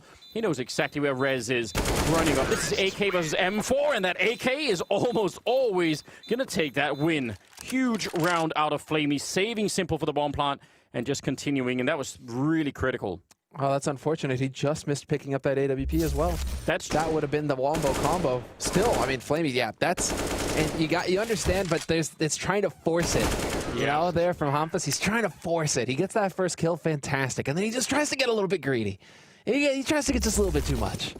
And, you know, Flamey's not going to let you get in there for free like that. Of course, he's going to be watching the bomb planters back. And again, it's so absurd. They win the round, Navi, but with one player alive. Yeah. So even their economy is like everyone is kind of in this weird space right now where no one's running away with it. 10-9 the scoreline, 20th round we're starting in right now, and everyone's looking kind of poor at the moment.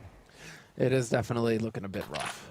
And this is kind of, I mean, to be fair, going into it, it was looking, well, at the end of the first half, it was looking like Navi were going to start running away with this and perhaps it could be a one-sided affair. Yeah. But going into this first map, we were expecting it to be a bit of a back-and-forth kind of slugfest. True indeed. And that is true to CSGO these days anyways, right? It always feels like OT is still the rule of thumb. And we go from there. You're definitely right. Like the current way that the economy is built, it definitely allows for a lot of different types of comebacks along the way. So there is that. Twist will be dropped rather low with a 5-7 in hand, I believe. They really don't have a lot. I understand why NIP are doing this at the moment. Just get everyone over to that B bomb site. Just try and see if you can get lucky and have them walk into a trap over there. Entirely possible. They haven't seen, well, now they've, I mean, they don't have banana control, NIP, but that doesn't really change anything. They have it or not, they're just going to sit here and wait. And now Twist trying to draw these Navi in. Baby, that was nice. 20 seconds. If they keep on going with this B split, it could actually lose them the round. Well, they might be making a massive mistake. They're not calling it off Navi either. 15 seconds, they're going to go for it. They lose Boomich on the one side. And with the MAC-10, oh sorry, the MP9 there, it's going to be a kill. Now down to Simple. He's going to get one kill and shot in the back by Hampus at the very end. And that will be...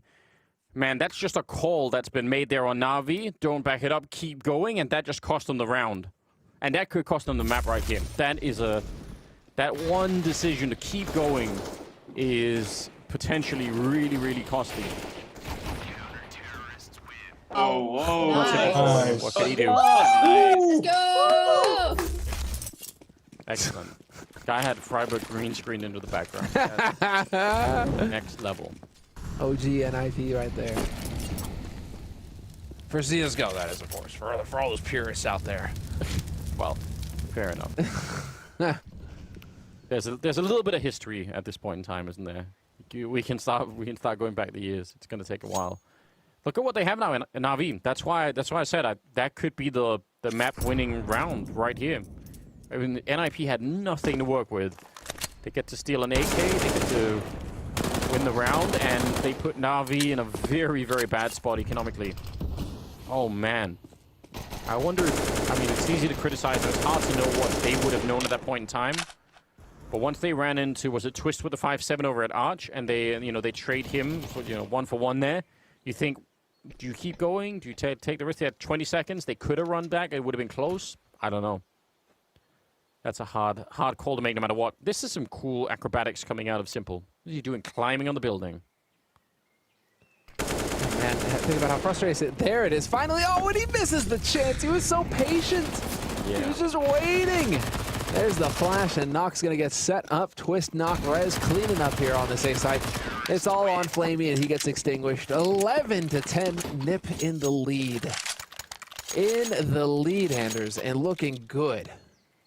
This is definitely not panning out for Navi so far. That was a half buy. This is going to be the full buy, and now there's the timeout from Navi getting called in this crucial round for them. But NIP are just looking very confident right now.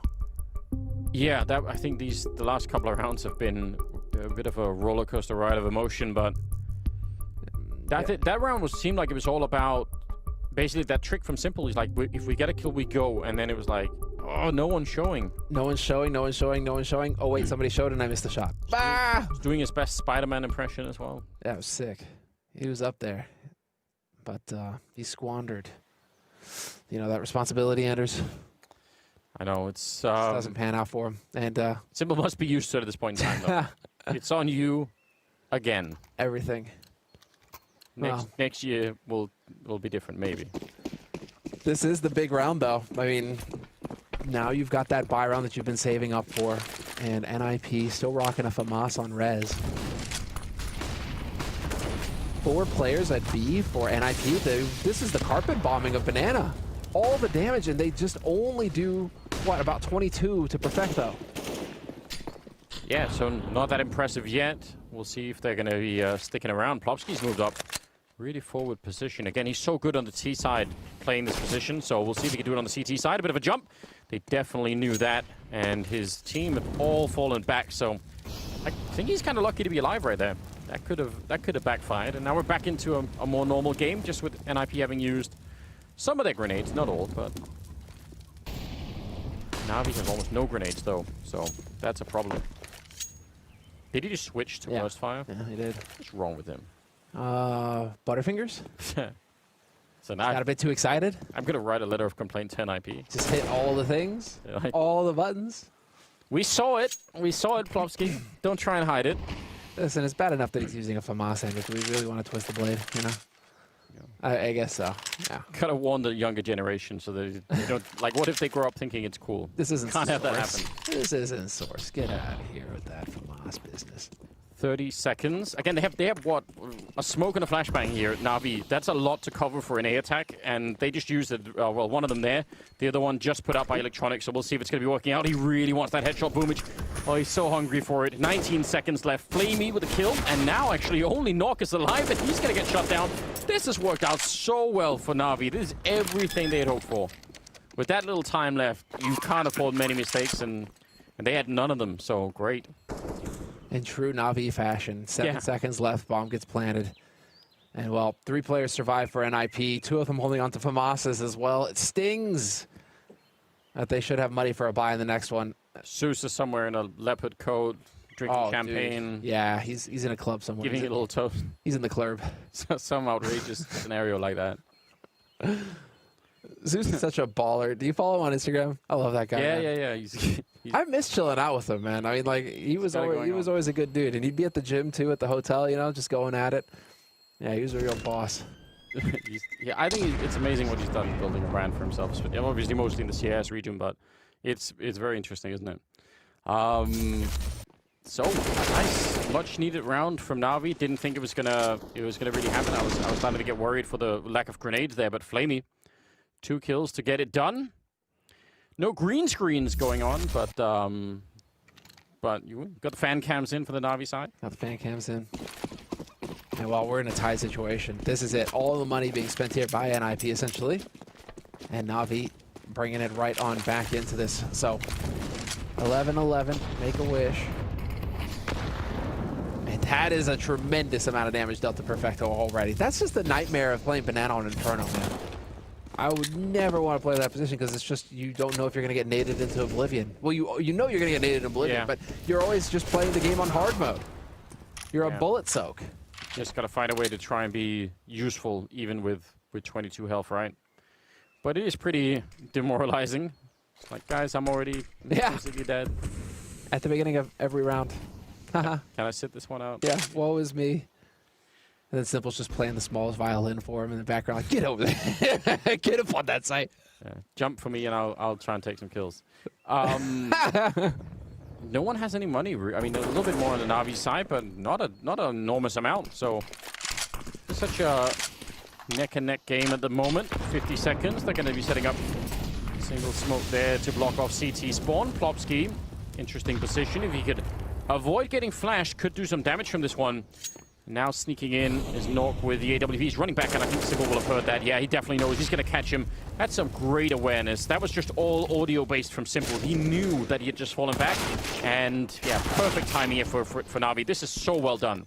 They did this really, really well. They were just on the brink of the bomb site, so that when Simple gets the kill on Nork, like, they just know everything they need to know about what's happening in that bomb site. That's a job well done. All the angles held. You know, NIP got to make a play at that point. They're going to be swinging.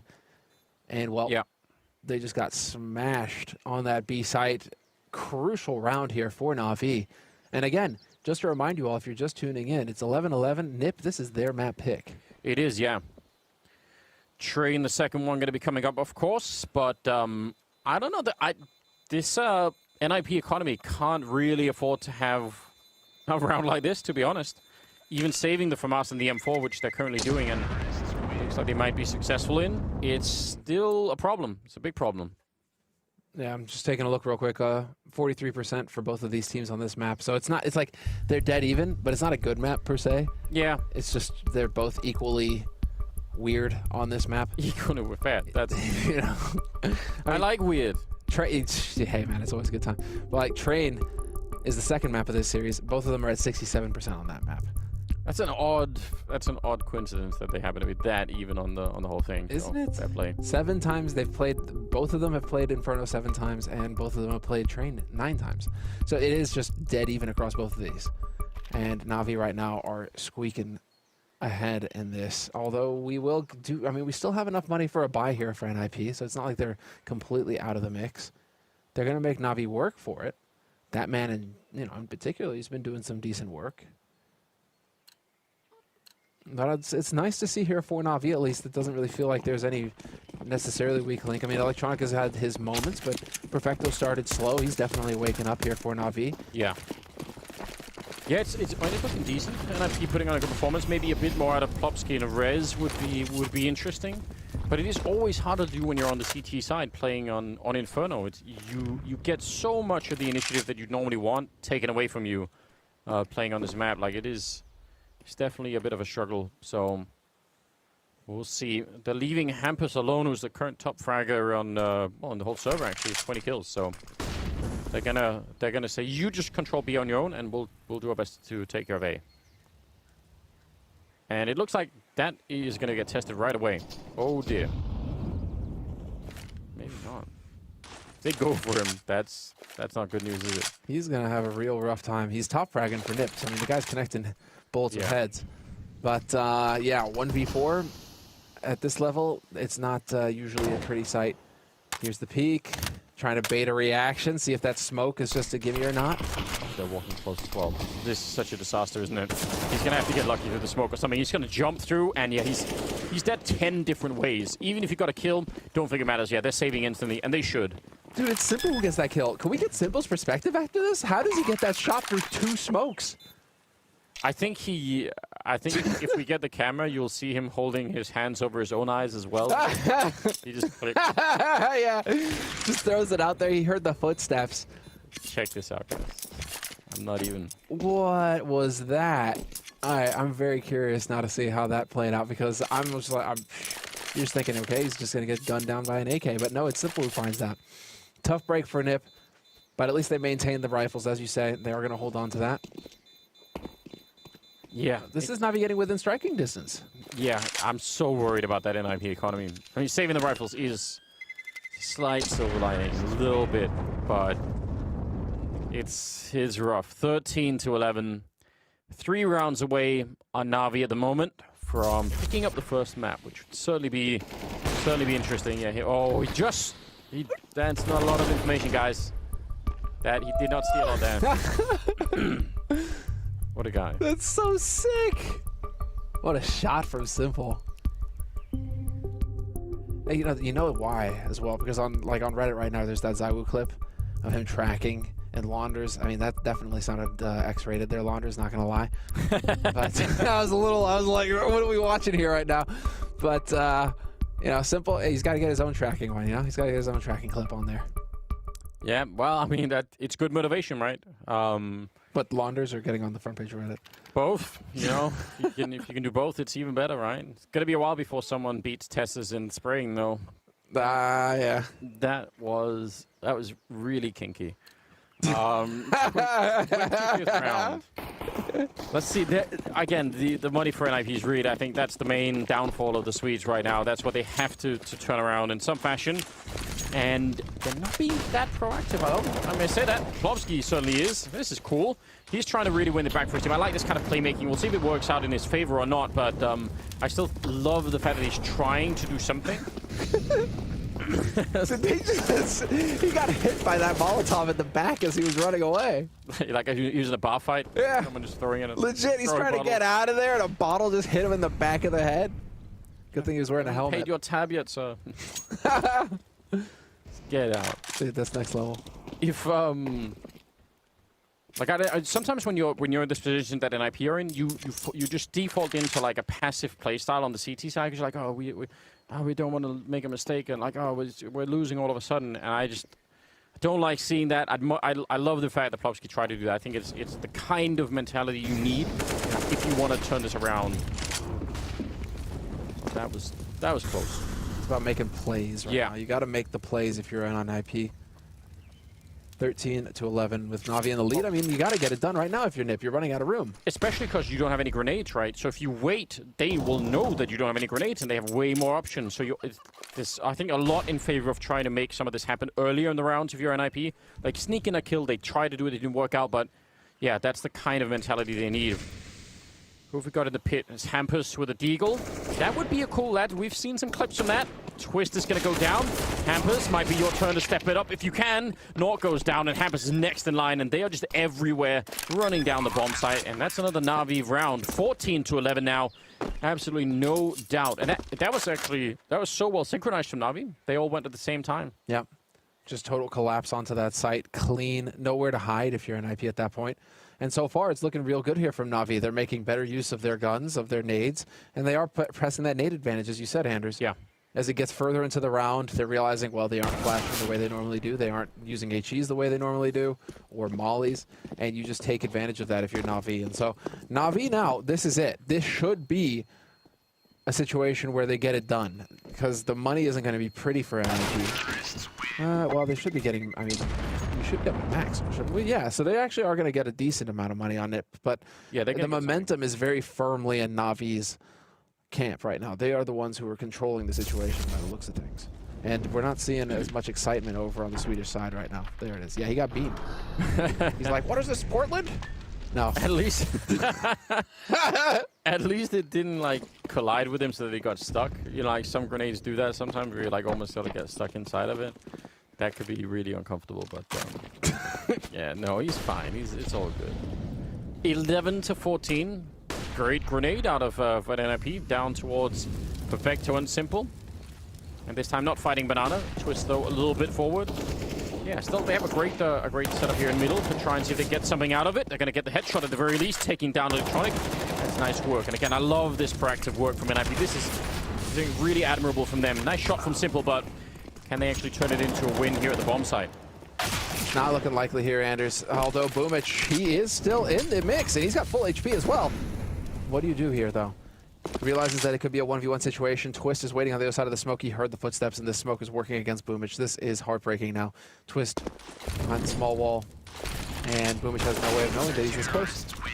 Has to hit that shot instantly. It's just not going to happen. And so NIP, off of Navi's aggression, they are able to fully capitalize. They take control of it, and now we are moving into a situation where NIP are the ones who just rung NIP's or Navi's bell. Look at this right here. This is a big shot from Electronic. Missing Twist just ruins everything. Again, I just really appreciate the fact that they're not, you know, falling into that defeated mindset of hanging out far back on A, far back on B, not really trying anything.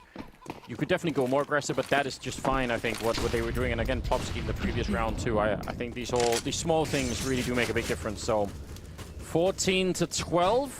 Money is still pretty damn good for Na'Vi. So NIP they need to win the next two. They need to tie this up at 14-14, and then maybe they could get like a little bit of breathing room after that. Nork, oh yeah, Twist can't fall back. He'll leave Nork alone if he does. Great shot. Oh, and a great follow-up. Taking down Flamey. That is magnificent. What was that follow-up shot? Oh, okay. Simple. Yeah, he's going to find that shot on Rez. Brings it back 3-on-3. Rez, my dude. That is so frustrating right now. Because now that it's fully advantaged, Na'Vi going onto the B side, 3-on-3 is always going to favor the T side. The CT side have to spread out to cover more ground. And so Na'Vi, they know this. They take full advantage. They gather up as 3. And life is going to get real interesting for Plopsky here. Yeah, we'll see what he does. I mean, he's got a big choice. Does he want to fight and maybe go down and die? Then they lose the round. Or does he just want to wait and get them in and try and go for the retake? And yeah, he's elected to play it safe. I think a lot of people would probably applaud that at the moment here. Bomb going down. He gets taken down. Simple's there. And he's going to catch Hampus sneaking around the edge of the smoke. And yeah, this is falling apart here for NIP. Try and get that AWP out of there. I think actually Plopsky played that just fine. I mean, I don't know what he's meant to do at that point in time, but they got caught by Simple yet again. I expect you to die, Mr. Plopsky. That's exactly what he did. That's simple right there. And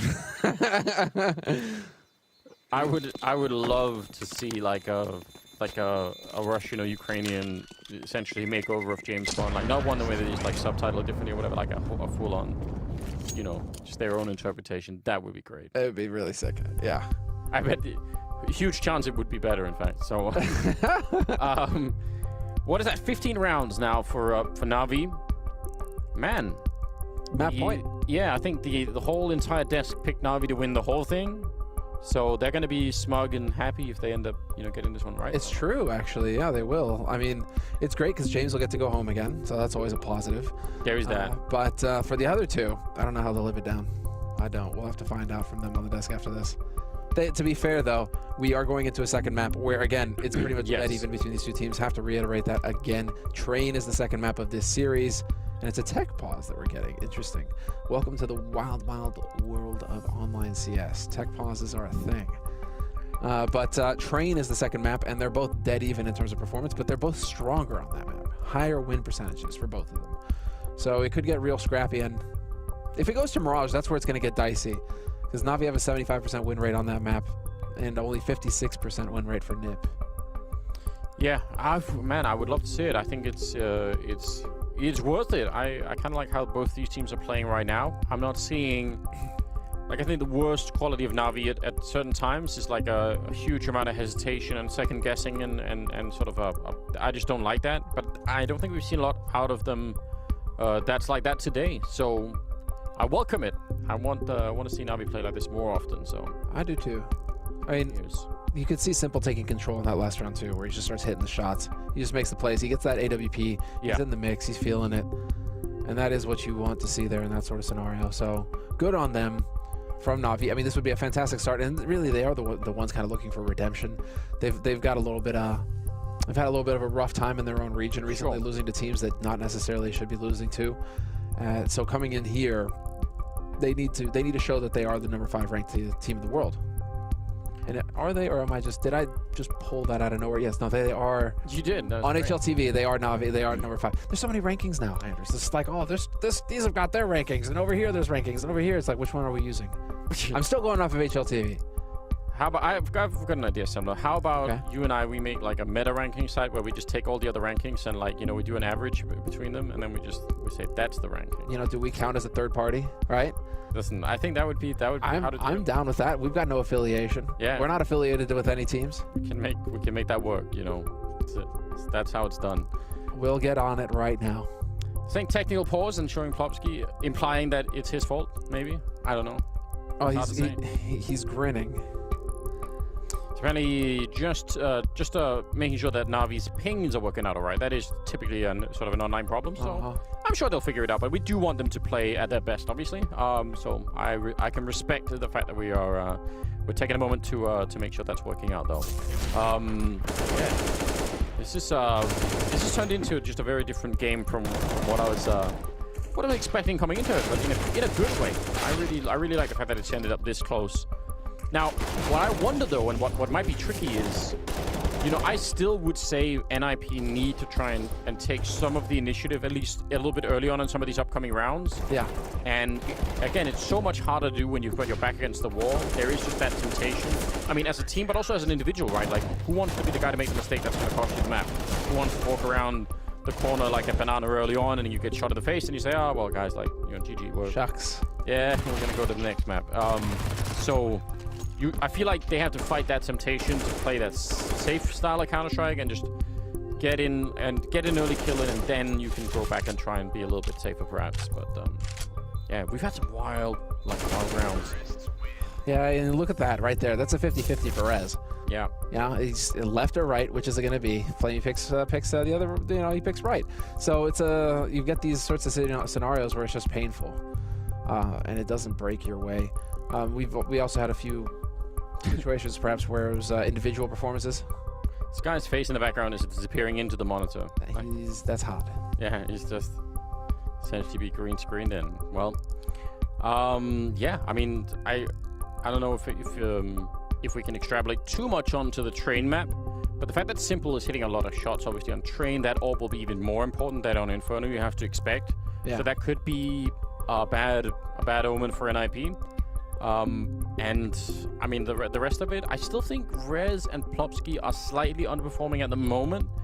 And I'm trying to remember how NIP play, especially that B-bomb side. That's what I'm thinking about. I can't remember who plays that for NIP at the moment, but I want to say it could be Plopsky. They tend to give him like all of the tough roles for some reason. So if that's still true, that could be an issue. Definitely want your B player to be feeling real good on train, because you have so much work to do on your own most of the time. So some slight signs that could be worrying. Yeah, we'll find out, of course, when we get there, but it might be sooner than NIP would want. Okay, Electronic is restarting his computer, so yeah, well, you know, that is the first step. You know, turn it off and turn it on again. Turn it off and on again. See what happens. Yeah, no, I had a buddy who's just tell me about that, where he got to live that. He works in IT, and he got to live that the other day. Yeah. Whereas like the person, you know, calls him down to the office, and he's like, oh, you know, I've tried everything, rebooting it. And he just walks up and he's like, did you unplug it? Yeah. And plug it back in again. You can do that. And it's just that God tier moment where it all works perfectly. He's like, yeah. I once Listen, had IT, man. I once had IT support for someone who, like, they'd moved office, and she had just brought her monitor, but the PC was still in the other office, and she couldn't figure out like why. No way. These things happen all the time. Solid. Well, Great. I don't get it. It's just black. It's a black screen. Yeah, like. I mean, in a way, it makes sense. Right? If you're just doing your work on the computer, why would you care about like how anything else works? And like you're just used to it working, right?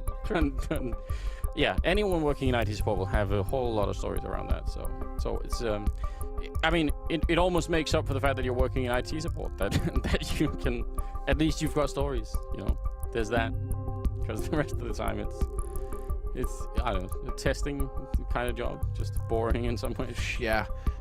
I mean, you are just kind of. I wasn't enjoying it. Yeah, you did that. I didn't really do that actually. Worked. I did data entry. That wasn't really fun. Yeah, so writing stuff into a spreadsheet. Yes, exactly. That was my life for a few months. That was rough.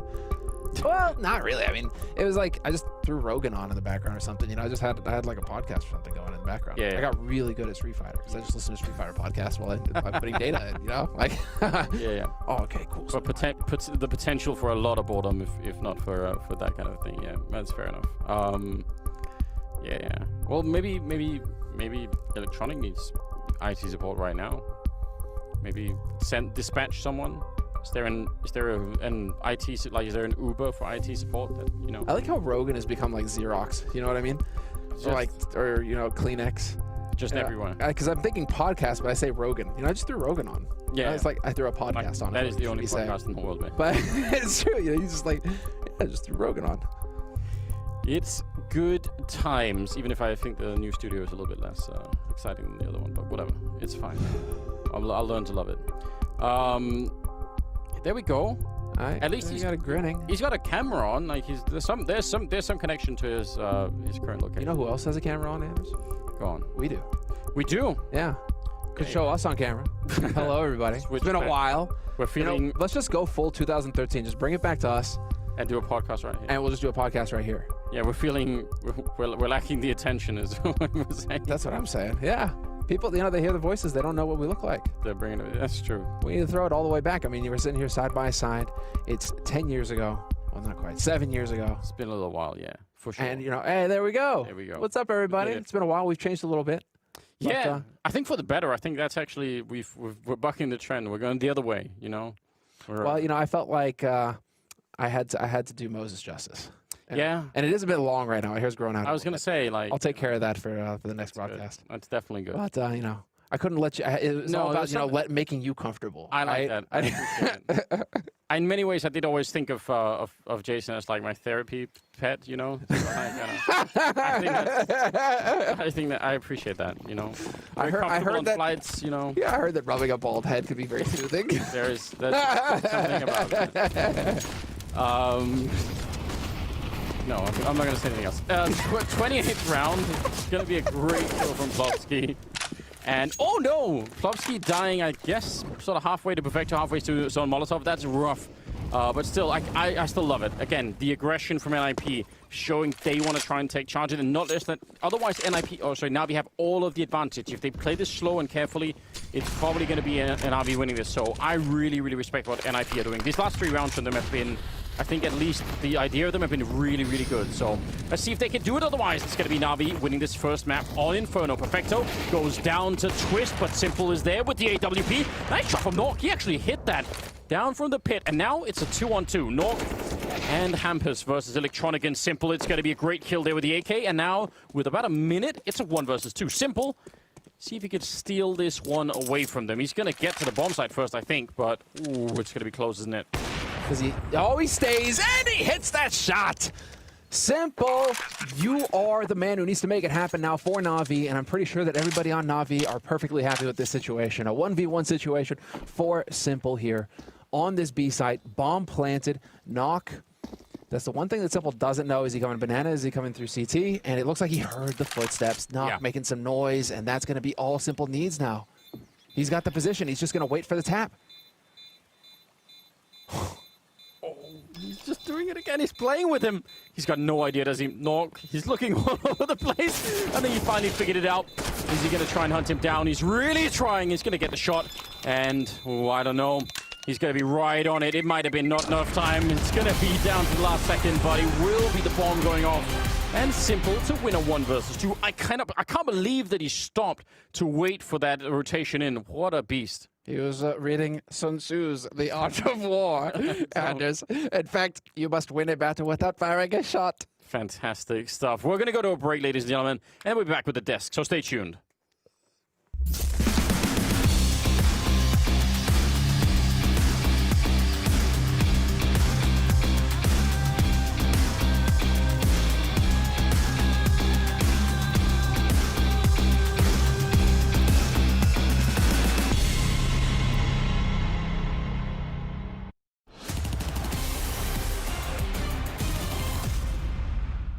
CS Money is back with another skins segment here for the Blast Fall Series 2020. We're talking Skin Survivor.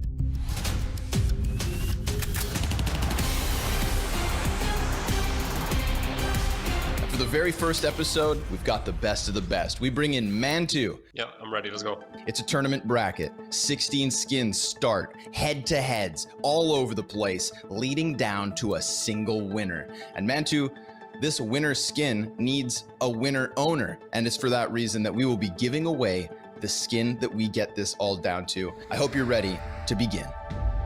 Top 1. Top 1. Top 1. Bottom 1. Top 1. Top 1. Top 1. Bottom 1. Mantu, the rapid fire round. It comes to an end. That was a lot of pressure. I felt like I was in a test where I keep choosing the top answer. So we're going to slow things down a little bit. All right, this is harder than multiple choice because now you're going to have to maybe explain some of these answers. You've got the Dragonfire versus the Tropical Storm. So I will go for the Dragonfire 100% straight away. Bloodshot versus Death's Head. Again, I'll go for the Bloodshot with the Death's Head. I don't like the white. Now we've got the Ghost Crusader and the Handbrake. I think I would go for the Handbrake just because it's really clean and nicely designed. Kind of looks like Complexity for some reason. And now we've got the last head-to-head, the Fever Dream versus the Abyss. I would go for the Fever Dream because I think there's one design that's with the orb as well. And suddenly we're down to just 4 skins. Dragonfire versus Bloodshot. I was leaning to the Dragonfire at first, but thinking about it right now, I would go for the Bloodshot. It's the Fever Dream or the Handbrake. I think I would go for the Handbrake just because I like the clean design. It's all come down to this. We had 16 skins up, 14 skins down, and the grand finals. Fighting out of the blue corner, we've got the Bloodshot from the Shattered Web case, recently released, and then the Handbrake, the 2018 Inferno collection. They got out the old, brought in the new, and I have to ask you, Mantu, which of these skins is the survivor? This is easy. First round KO, Bloodshot. We need a fresh owner for this fresh skin. Who's gonna get it? I like the guy on the number 3.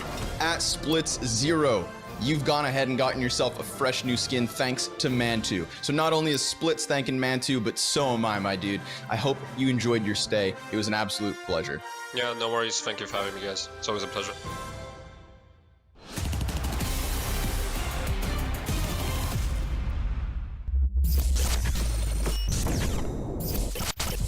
We spoke about NAVI showing us what they got, and they certainly did that, guys. It may have been NIP's pick when it comes to Inferno, but NAVI, although it was very close in the first half, right? Bit of back and forth, a few mistakes made by NAVI. Overall, they looked pretty much in control. I would say so.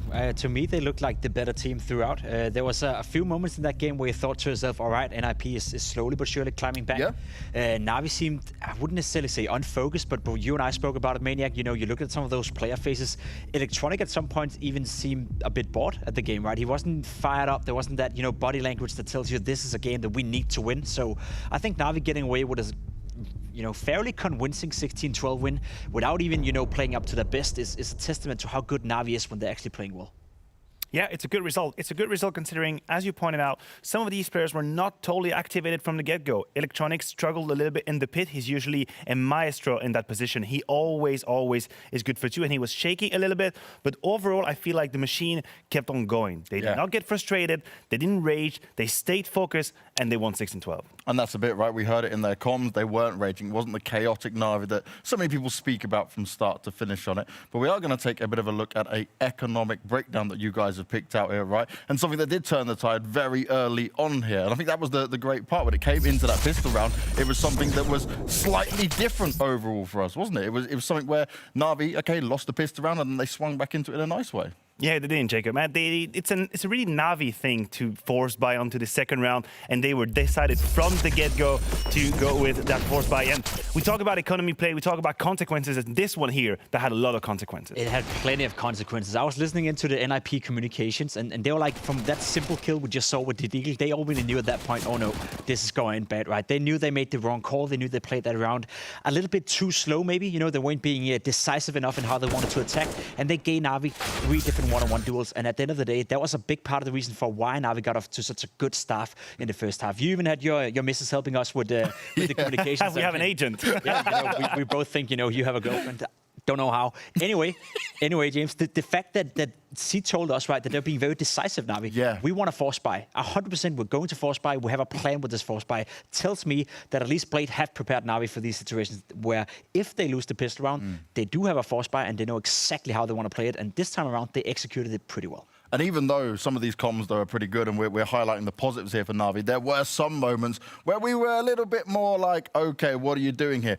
Electronic leaving the A-bomb site completely empty and then fluffing the shots afterwards, which should have just been 2 easy kills for a caliber player like him. Yes, absolutely. This clip right here, don't try and reproduce that at home. That is a feel-bad moment for Electronic. But here's how I want to turn things around, right? NAVI, at some point in time, will get absolutely mad tilted about this situation. Off the planet, not focused anymore. We see some emotions coming out of Electronic, but as a team, that's what we said earlier on, they stayed composed, they stayed together. And that, to me, is even way more important than just a fail. I know Electronic is a great player, he's going to bounce back, but as a team, they need to be strong. I was just about to say, look at that reaction from Electronic, right? Had that been me, had that been you, or had that been you, you would have seen this one going down to the disc, man. That is one of the most frustrating things you can be encountered to, especially because NAVI was actually close to losing this round. Had they done that, that probably would have been the economical play as well, because that could have turned this game around completely. So Electronic with a bit of a scare, but as you said, the fact that he keeps composed is maybe a great sign for NAVI, something we haven't seen that often from this roster. Yeah, it's a great thing to see from them from start to finish here. And one thing we've got to look at now, though, is going on to their map pick, going on to Train. You guys spoke about it before. Dust 2 has been the stomping ground where NAVI would love to pick into it, even though their results will maybe sometimes confuse us. But we've got a Simple who's on good form, Pimp, and you said he could be the highlight player when it comes to Train. I think he will be. I think Simple is one of the absolute best CT-sided players on the map of Train. The way he moves around with the AWP, on especially the bomb side, he's good at going up aggressive towards Pop Dog. He's good at sitting at the bomb side, and he's just constantly being annoying to the opponents. Even good at rotating as well towards inside to help out his teammates. So yes, if Simple is going to find that form with the AWP, especially on the CT side on Train, then it's going to be incredible rough for NIP. What speaks into their favor is the way they approach Train. They do it as a team. They play relatively slow Counter-Strike as well, so it's hard for Simple to find those openings in the beginning of the rounds, and that may frustrate him and leads to a few mistakes for him. So that would be the duel I'd look out for.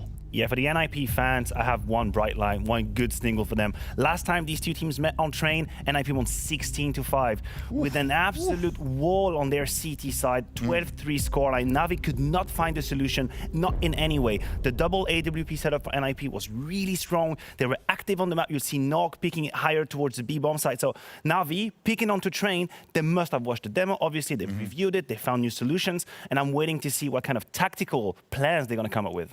And when it comes to this, though, you mentioned about that match where they last faced off against it. Now I'm really excited, though, because I feel like Nork, you're going to see him just get more comfortable. This is the first big game right back where he's feeling like got to get into the flow of things. This is a time where now I really want to see him challenge the likes of Simple. Yeah, and he has to, right? I mean, he has to. We can sit here and talk about how he has a great future and he's been doing great, but these are the games where you actually start to write your legend. Going up against the bigger names, going up against Simple Electronic, making the difference on a map like Train, kind of posing the first steps of your career. That is now. And you know what is a strong attribute to NIP coming into Train as well is the fact that I would even go as far as saying that their double op setup is way better than Navi's double op setup, and that is despite having Simple on Navi, of course. Having Twist on the AWP and having Nog on a CT side, both using the AWP, one towards Ivy, one towards, maybe Connector or behind 6 Train, that's going to be very, very potent for NIP. And if they can get that setup up and running, they have stronger AWP players than Navi have, because I don't see who's going to be the sidekick for Navi. Flamey has been doing a little bit. He does it to a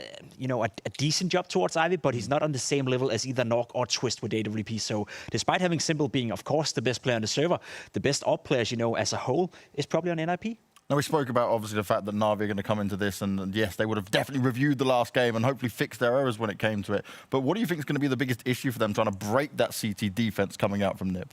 Well, there is something particular about NIP and their defense is that they have their IGL actually anchoring that B-bomb side. Hampus is playing there. You'll see a lot of teams at the top level having the anchor, or rather the IGL being the rotation from one point to the other. He can decide. Glaive is a good example. He said in an interview that he tried to play the B anchor, said none of it. I don't want to do that. It's too complicated for me. I need to move on the map. Hampus is going to be playing that B-bomb side, and I've seen him being abused on that by other teams. I've seen him. He has a lot of responsibility on his shoulders, and the backup sometimes a bit late. He takes a lot as an IGL. He has to make some of these calls. Guys, let me alone. I'm feeling good. It's going to be all right.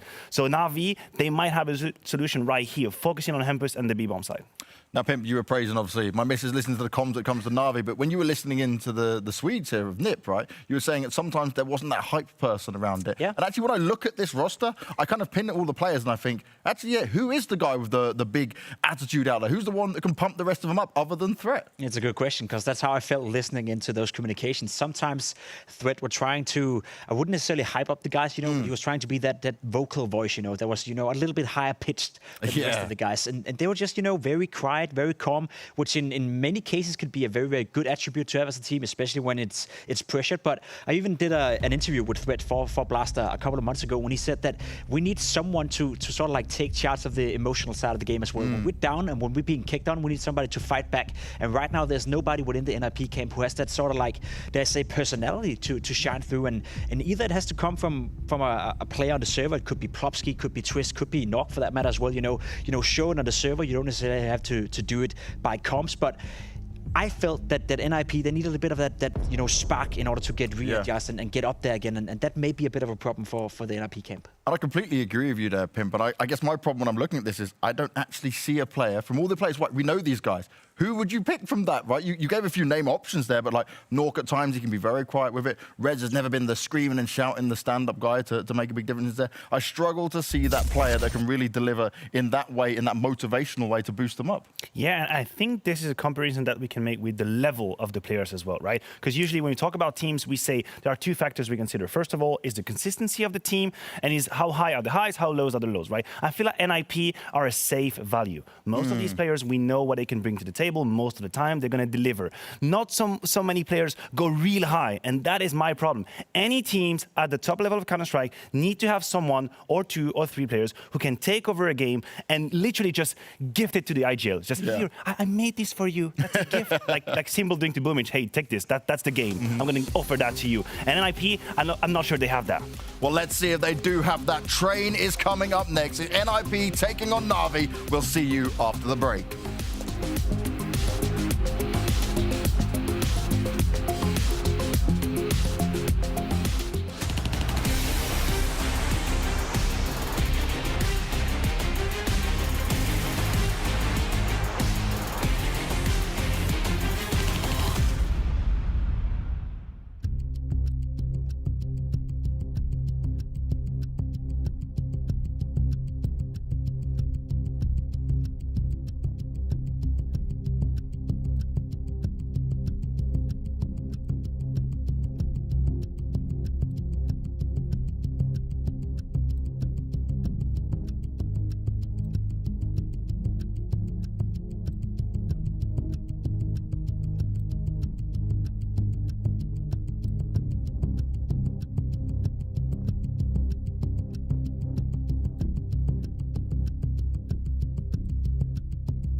right, here we are. Second map's going to be coming up. It's on Train, and it's obviously NIP and NAVI. The odds, Sandra, at the moment, heavily favoring NAVI all of a sudden. It was pretty even early on, but people were impressed by NAVI winning that first map. They switched pretty hard. You were seeing it on Twitter as well. People were like, dude, betting against NAVI. What are you thinking? And now, I don't know. After seeing Inferno, I'm starting to wonder myself: is this a revitalized NAVI, a NAVI that we can count on to get a W? Honestly, to me, it feels like a sort of a win-win because, you know, either I was going to be right on my NIP prediction or I was going to get to see NAVI play really well. And for you, that's like just that. It's great. Great scenario. I'm not always sure that is what's going to happen, but it feels like a bit of a gift when it is. So I'll take it. I'm okay with it. I don't think I've ever done well in any prediction game, so, you know, it's fine. Both of these teams are better on this map. So this is where I'm not willing to write NIP off completely just yet, because they've got equal performance on Train, and this is where NIP can just bring it right back. You can see that they're looking pretty focused right now. They've had solid performances of their own recently, so no reason to write NIP off. But you're right. You don't want to see NAVI fight. Dude, Simple had to get the job done himself at the end there in the last few rounds. He was like, okay, enough futzing about. Let's get it done and take the lead in this series. It was really interesting, but I mean, luckily I don't think it wasn't the sort of classic Simple situation where he had to do everything all the way through, right? He did have help, but he was very impactful. But he wasn't, you know, the only one doing anything. I think he had some good calls and just, you know, but I mean, the score was close enough on that first map. It could have been NIP winning it, so I think that's probably the takeaway. You know, even if they wanted here, NAVI, don't be completely fooled. NIP definitely were looking good, but maybe had I don't know, just, I mean, what, 20% more from Plopsky and Rez, and it's probably their win, you know, so just a tiny bit there. That's a fair point to make. Plopsky and Rez not really stepping up individually on that map. So. Yeah, or it could have also just been that some of the positions they were playing were a little bit, it's very hard to say sometimes, but certainly you'd want to see just a bit more. That's a bit of the banana play, you know. If you're getting bopped there, that's just such a rough life, though. Banana, you're just starting the map. We saw it from Perfecto as well. You just start the map and you're at 20 HP. Yeah. And I mean the map, because you pretty much spend the entire map just naded into oblivion. It's true. It's a painful experience, but we'll see if it's going to be different here. I mean, certainly the pistol round will set us off on the right course, but yeah, I think NIP did a lot here. Hampus is obviously doing remarkably well on this one, but Nork and Twist certainly having a lot to say too. So I wouldn't feel overly confident in NAVI right now. I don't think that first map doesn't have to be like a complete vector for what's going on Train. We'll find out surely soon enough. I think they're on the server, so we should be getting get them all lined up, get everyone connected. We should be getting there. Slowly but surely. Yeah, I don't know. Are you feeling tempted to change your prediction if you could? Would you want to? No, I don't play that game, man. No. You gotta ride or die. You know, just it's fair enough. Fall on your sword, right? It's like the old Spartans. You know, come home on your shield, right? Well, with or on your shield. So you just gotta stick it. You gotta stick it. And right now, it's gonna stick with the Swedes. That they're gonna run this back on Train. They're looking confident. They're looking good. My boy Threat is there, and Threat, come on, man. Yeah. You can always count on Threat on a tactical map like this. Look at him. He's just laughing. He's just like, yeah, they walked right into it.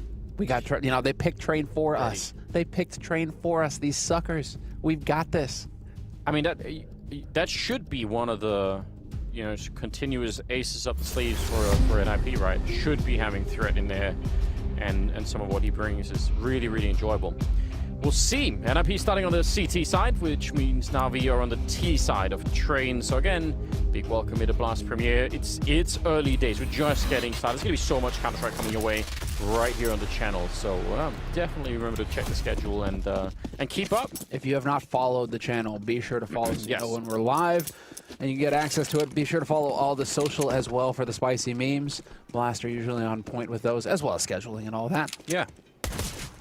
Definitely want to do that. Rez with a quick little look, and he is alone at the moment, so getting like that little... It usually shows the T side down when they get spotted like that. Like, well, don't really want to rush when it's happening. And Twist getting more information.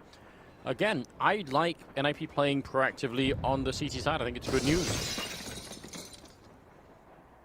You don't want to let the NAVI just go ahead and get comfy and set the pace. No.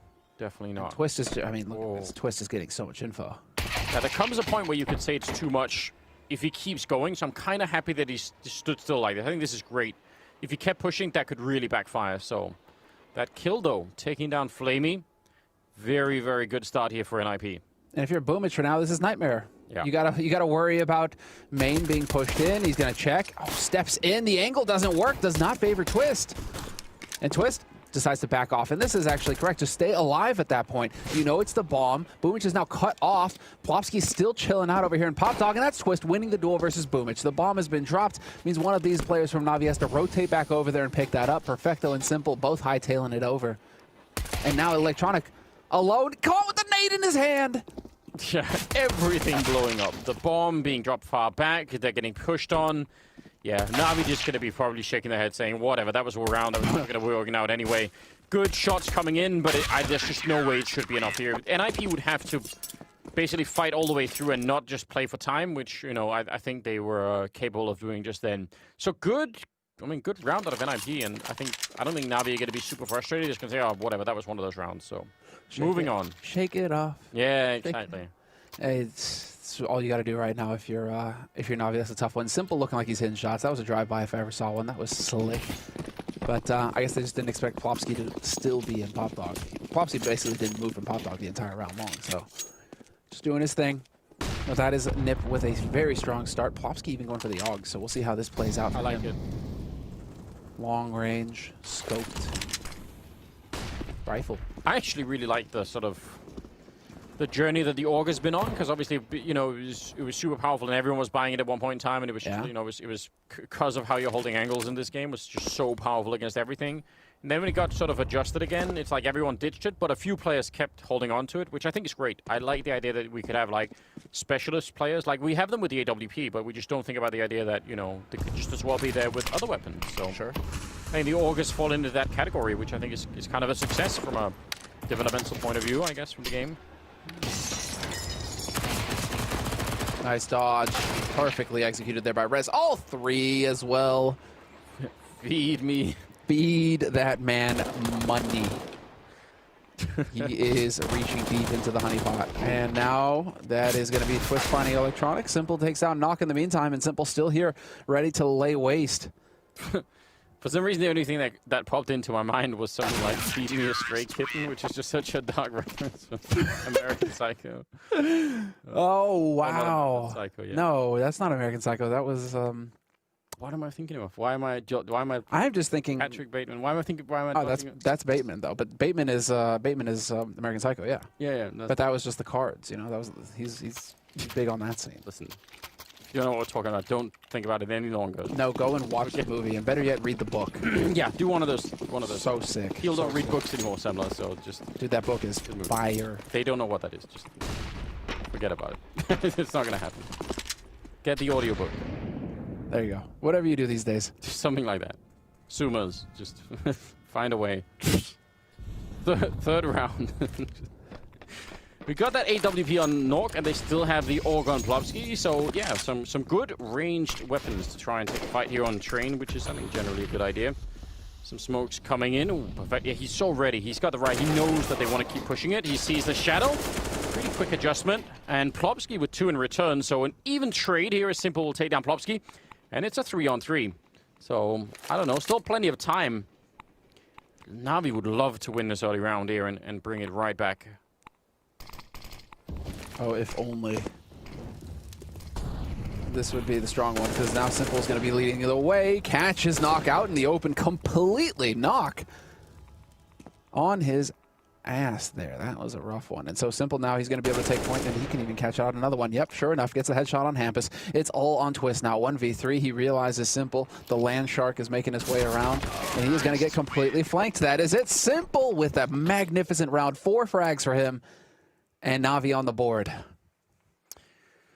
That was well done. I mean, it was kind of a sort of a weird round after the initial exchange, where they were just sort of like slowly walking, like taking their time there. They had plenty of time as well, Navi. So, I mean, credit to them for being able to do that. But yeah, man, Plopsky, if you would have had that third kill, that's the round 1, right? This is the one where I'm wondering what was Knock doing. Just swinging wide out there.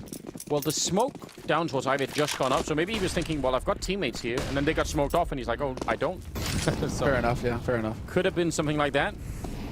That really puts him in a bind, though. You can see NIP now going for the force buy, not wanting to let Navi run away with this. And rightly so. I mean, dude, if Simple's hit the ground running here, he's got 6 frags. The only other guy who's got kills on his team is Perfecto with 2. Simple, we know he's quick enough to hit this frag. Oh, the flick just over the shoulder. Doesn't quite connect. Perfecto trying to make his way out as well. A little bit of information gained there as Electronic to find Twist. And a man advantage for Navi. NIP still with 3 players alive on the A site. Yeah, that was Twist trying to push forward down towards Ivy. And I mean, I don't think this is currently working out for them in this particular round. But I still like what it says about NIP and their mentality of sort of keeping up the fight, keeping up the pressure, you know. It does sort of, you know, fall apart a little bit for them in this round, but I still think it's the kind of mentality I'd love to see. So I don't want to criticize it. I don't want to talk them out of it. Keep it up, NIP, but not when you have this low money though. This is the problem. Eventually you do run out, so Navi tie up the scoreline already in the 4th round into the 5th one, and even build a pretty good amount of money behind it. 1 flashbang on the res. Single one. And everything, right? It's all a dream behind that flash. Well, this is why you don't stop. Yeah. Like, why am I not going anywhere? Oh, right. My teammate stopped in front of me. Brown Halls, and it's going to be the push here from Navi. Looks like they don't want to waste any time at all. Already applying the pressure. Simple going to find Twist. And that's Con cleared here. NIP now just left out to hang. And, well, that's not exactly a big deal for them. USPs across the board. This was as hard Nico as you can get, apart from Rez with the $200 spend on the flash. Yeah, I mean, it's all fine. You know, you take a risk in some of these rounds. It's just one of those rounds. All right, so Anders, have you ever heard of Meat Canyon? I haven't. Yeah, YouTube comics. That's what I was thinking of when it was like reaching into the honeypot. You're gonna have to show me. Come here, Christopher Robin. You're gonna have to show me. You know, I spend my time differently on YouTube, I find, than most other people. So it's know, true. Like I need introductions. It's a wild place. Yeah. This is, it is. 3-2 though. Now be winning that round fairly easily. I would love it. You know, we've got plenty of time up here in the dungeon, Semler, so just, you know, you can make a playlist, send it to me, we'll figure it out. Oh, yeah. Oh. Well, they got rifles back. Some fairly limited grenades on the NIP side. No defuse kit or anything, so, man, this is rough. If Navi play it slow, and we know that they generally do, then you're not going to have a lot to defend with left if you're on the CT side here.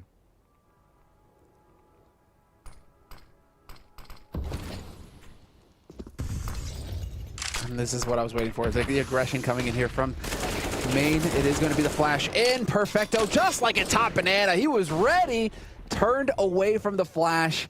That's all he's waiting for. The flash goes in, he whips around, takes their heads off, and Electronic is going to catch Twist trying to make a play in Ivy. It's just not meant to be for NIP this round. Navi are looking fantastic. They're ready for him, Anders. They're ready. Yeah, you're absolutely right. In fact, the fact that they have been playing the same way in team main like that a couple of times now, like the anti-flash position and everything, sort of suggests that they've been studying NIP a little bit here. So that could be. I mean, maybe that's a sign for NIP as well. Maybe they should start to think, hold on, they really know what we're doing.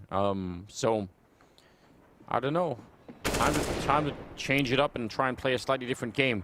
Not only losing this round, though, I mean, also, that's 4 of the rifles wiped out, and Navi have only lost Boomich. So this is such an incredible turnaround here from Navi. Mm-hmm. And I mean, this is one of the maps where, like, one of the few maps left where you actually can get into trouble on the T side and really get sort of locked down. But so I'd say 4-2 already is pretty damn good. See if it's going to continue, though. He maybe even could have got flashed out. He actually wasn't playing as far back as I was imagining, so the flashbang just went deep. If that had been, like, right at the edge, maybe they win that one. That's the thing. Sometimes it's just a pixel that makes the difference. Yeah. Well, didn't work out that time, but Navi, again, back to the basics for them. They're expecting some kind of shenanigans coming in here from NIP, and so they sit and wait, hold angles, and there it goes. Pays off for Perfecto. Catches Twist with a bullet to the face. And so a man advantage now for Na'Vi in this anti-eco. 4-2 for Na'Vi on the T side of train at the very beginning. Yeah. That's looking really good for Na'Vi. They've got to be feeling so good because they've not only that, got the score line going their way, they've got 2 guys sitting at above $10,000 right now in the bank. Their money is fantastic. So rich. So rich. Just flush. So now, I mean, that sets everything up here for Na'Vi. The path to success is very clear indeed, and they are just playing this very patiently. Again, you know, NIP probably aren't really dreaming so much of winning around like this, but shots like that, that's what you want. A little bit of damage, take something away from them, make sure that they don't just keep building and building. So, like to see it. 40 seconds from outside of T spawn, and oh, Plumsky, what a win from him. First shot was magnificent, but that was, again, him just taking matters into his own hands. Trying to be the playmaker. A follow-up from Rez, taking down Flamey. What a disaster for Na'Vi. Now, all of a sudden, they're in a, well, forget about that, a 1 versus 4, and with 20 seconds left. I can't even believe it. NIP should not be winning this round, and yet here we are. What is going on? And do they find the AWP? That's what we got to keep an eye on. No! We'll see in a second, I guess. What a ridiculous round. I can't believe it. I want to see if they save that op, if he managed to find it in the end or not. I think he must have been able to find it. Double op now in play. Yeah. That's it. Wow. They did manage to find it because Twist has got so much money in the bank. So loads of firepower now for both of these teams. Na'Vi, man, you have got to be kicking yourself at that point. Flamey in particular, you're walking around corners that haven't been cleared, and you don't have your gun out. I mean, that's a freebie that just throws everything completely out of whack. And so now NIP have been given a perfect chance to come back into this half. And Na'Vi, it feels like Inferno again, where it's Na'Vi lose a couple rounds that they kind of shouldn't, and then they start to look shaky, and then it gets into it. I mean, that was 1 round. We're not going to completely write this off just yet, but still, Na'Vi need to keep it together. NIP, if you give them a chance, they're going to get right back in this. It's 1 round, but I mean, you know, as you mentioned, a double op setup. If NIP can win a couple of rounds here and keep that alive, it's just such an incredible tool to have. So we'll see. I actually like what it's trying to do, be really aggressive and try and get down the ladder. You can sometimes beat the CTs there, so nice idea, but he did get punished for it, although Nork and Hampers are both very low on health here. So we'll see if that's going to be an issue. Certainly for any kind of a retake, that could be really rough here. Deep AWP back there on Nork, so he's got this lineup, and I don't know, they have a couple of flashbangs. They could probably flash him off that position, so I expect he's going to be falling off it, but no.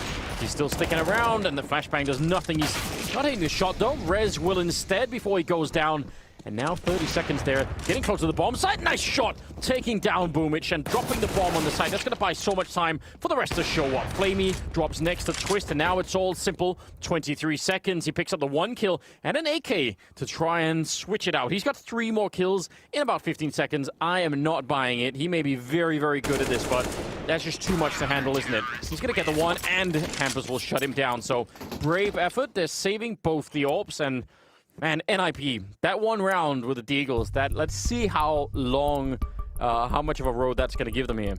Oh, Na'Vi are going to be flipping out here, man. Mentally, if you've given up these 2 rounds, you are so frustrated. You get out onto the site, you get the opening kill on Rez. Boomich decides to sack himself, and it all spins out from there. And when you say it's all on simple, all I'm thinking is same as it ever was. Same as it ever was. Here we go again. Here we go again.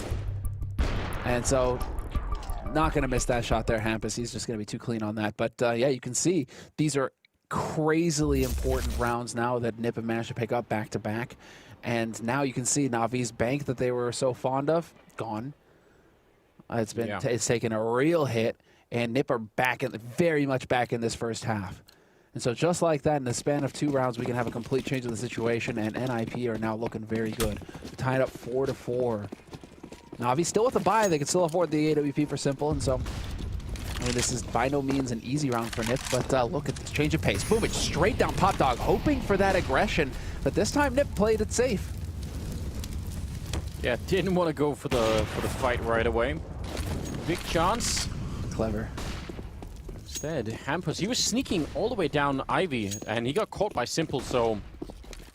Yeah, it works out the opposite. It could have just as well been not getting that kill, and maybe Hampus would have relaxed his aggression over on that side. Interesting stuff. Twist was trying to push Ivy earlier, and it seems like Navi are well aware that is a potential for some aggression. Rez, he saw them jumping, and they failed to jump, and he still somehow did not win the fight, so he's going to be a little bit frustrated, you have to assume. 3 versus 4, and again, NIP, they're not out of the woods yet. They need to keep winning these rounds. Oh man, and Boomich is now out. Does they realize that Twist is going to be able to find Electronic, but Boomich, he can catch Nock blindsided completely here. Nock has no idea that they have already made it out onto the site. This should be an easy kill for Boomich, but he misses it! Nock survives with 7 HP, and now Simple's wondering what the hell does he have to do? Die! Yeah, just try and do it all, man. I can't believe it. I have no idea. He clearly did not know that someone was close by. He was already half health there. AK versus AWP. I would love to see that shot from Nock's point of view. Boomich is going to be upset for sure. Without a doubt. That's got to be a freebie for Boomich. Navi right now, that's 3 back-to-back rounds that they've just been done dirty. Yeah. It just has not gone their way. And so, man, insanely frustrating. No bomb plant either. So their money's going to be a bit questionable. This is a tough one now. Look at Threat's face says it all. Threat's face says it all. That's real good. Fans are loving it. Threat in disbelief. Pistols back on the Navi side at a 4-5 scoreline. 10th round is coming at you. Boomich running around. I don't know if they can... I mean, Plopsky, if they would just stop throwing grenades, you can probably hear what's happening right underneath him, but there's so much chaos. I'm so worried. There's the kill that he's going to find. He's going to spin around and do a good job. That all serving him absolutely beautifully at the moment. 3 quick kills from him. He was in a dangerous position for a minute there, but it feels like maybe they've managed to calm things down. This should be stabilizing for NIP here, without a doubt. Yep. Simple gonna get caught. That's Twist finding 2 in the end. And 6 rounds on the board now for NIP. A quick round of eco there for Navi. And Plopsky, yeah, dude. This is just the dance. It all works out perfectly for him. This one in particular. Just spicy. This could be such a different scoreline right now if you just, you know, if you just change a couple of little things. That Deagle round, I mean, again, that set them up in such a different way. What is Perfecto buying? He's just hanging out. What's going on here? Ah, there we go. All right. Well, okay then. This is a buy. He was doing shopping the way my wife does it sometimes. Just taking your time. Takes a while. Yeah, that's good. Yeah, first time out of the house in months, Anders. Just stretching those legs a little bit, stretching those wings. Problem is, she's watching the stream, I think, so. Hello. I might regret it, but worth it, you know. Live a little. Flovsky down to 70, so that's really the only action we've seen so far. But right now, 2 people in the B-bomb site defending. Not really able to help each other out there on the NIP side. They're like, the kind of position they have right now, they can easily get isolated. So, I don't know, it's always difficult trying to defend B, but you can at least have some setups where it's a little bit more likely. I guess Hampus could fall back and then maybe he would be fine. It's just so risky. Like, if Nork gets flashed back from this position, chances are he'll get smoked off as well, and Hampus will be on his own, unless he also falls back and they just try and retake, but we'll see. About to find out. Got the full execute coming in here in a moment. Nades are raining in, and a little bit of a hiccup. A little bit of noise being made, but this is it. They are out. Nock hits the headshot. Perfect. Dodges that flash and gets the job done. Hampus going to get overwhelmed by that Tech-9 point blank. And we have a man advantage now for Navi. Bomb, for once, it's going to get planted, Anders. Twist coming in. Ooh, is that going to lure them back in? Because I think that was NIP on save mode. And then when you get a kill and you make it a 3-on-3, you think, maybe we could.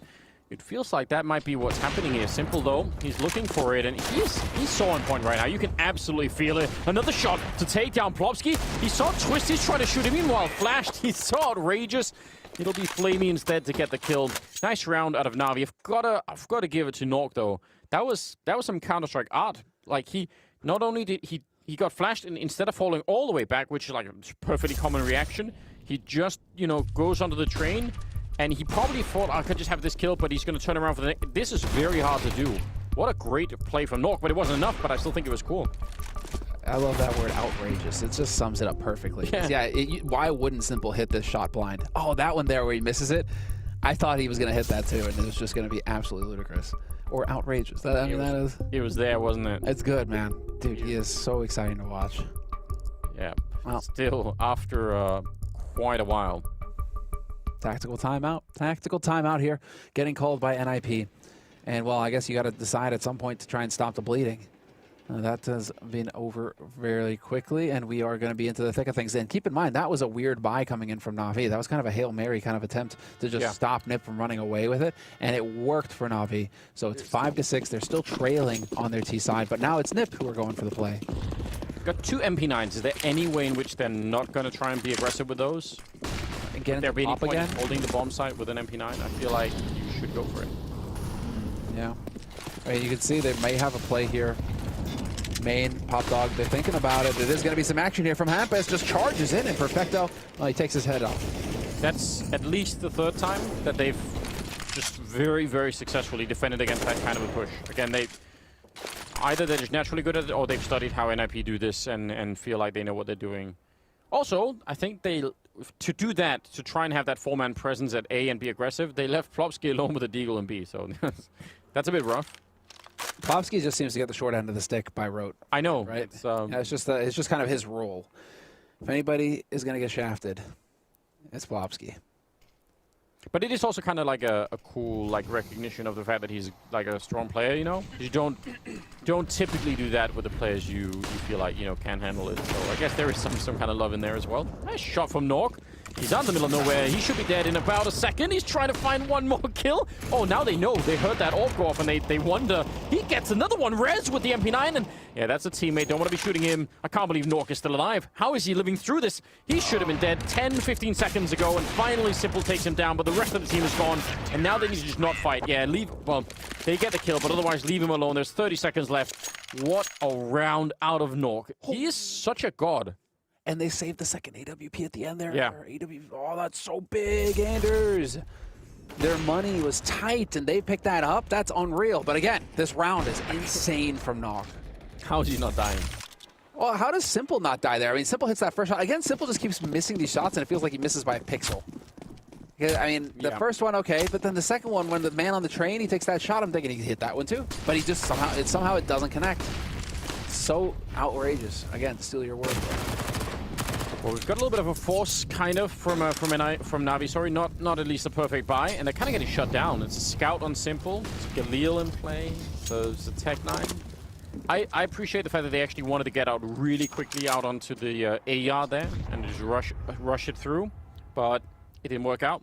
So it's gonna come back to bite them. Yeah, in a big way. That's all of their money, and NIP could actually end up with, I mean, if NIP end up with 10 rounds here, I feel like that'd be heartbreaking for Navi. They've really played a good T side. So we'll see. 13th round, and surely they're not going to be allowed much of anything. I mean, double op running into that, you definitely shouldn't. Boomich is going to go with the scout. We'll see if that works out for him or not. Probably not, considering Hampus is up close with the MP9. He is traded 1-for-1, but Rez is here, and it's a full rotation. 4 players alive. Knock has got the angle. Molly's going to force him, and this is going to result in a bomb plant. I mean, small wins, I guess. Small wins, right? In a 5-on-3, yeah, I'd say that's not bad. I mean, now the next thing would obviously be getting a bunch of kills here, but he's going to get found out. Plopsky able to take him down. So 8 rounds on the board for NIP. It's as if Navi just want to make this as difficult as possible for themselves.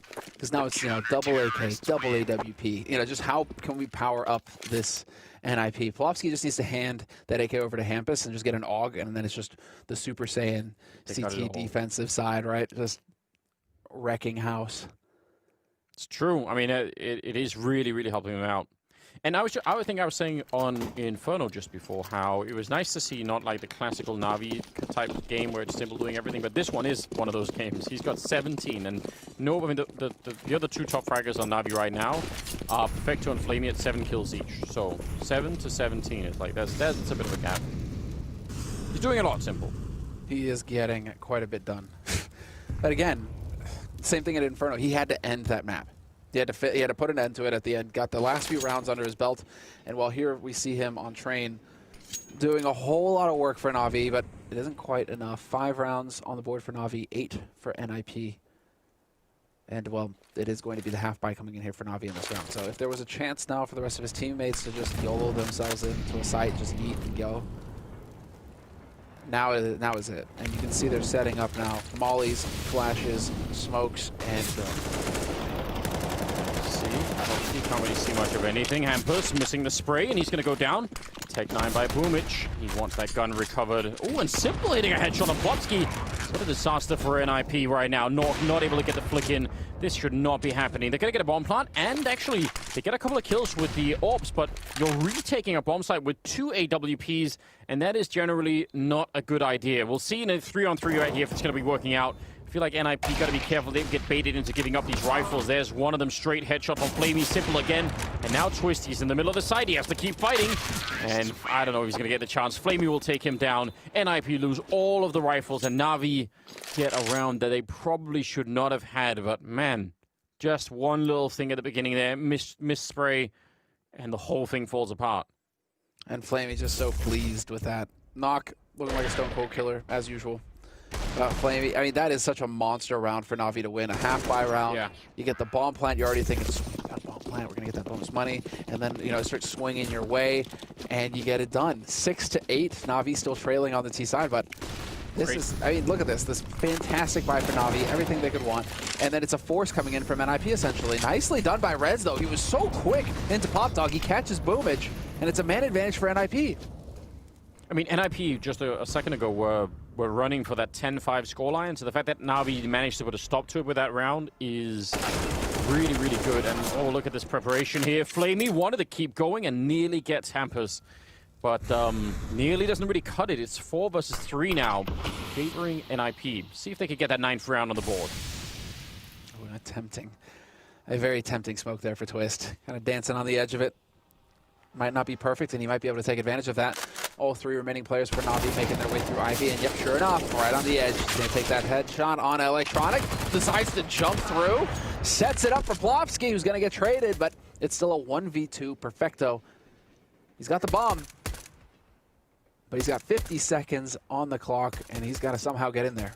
Did Twist jump through the smoke to underhand a decoy, which then set up... I just don't even know what just happened. Why does he have a decoy?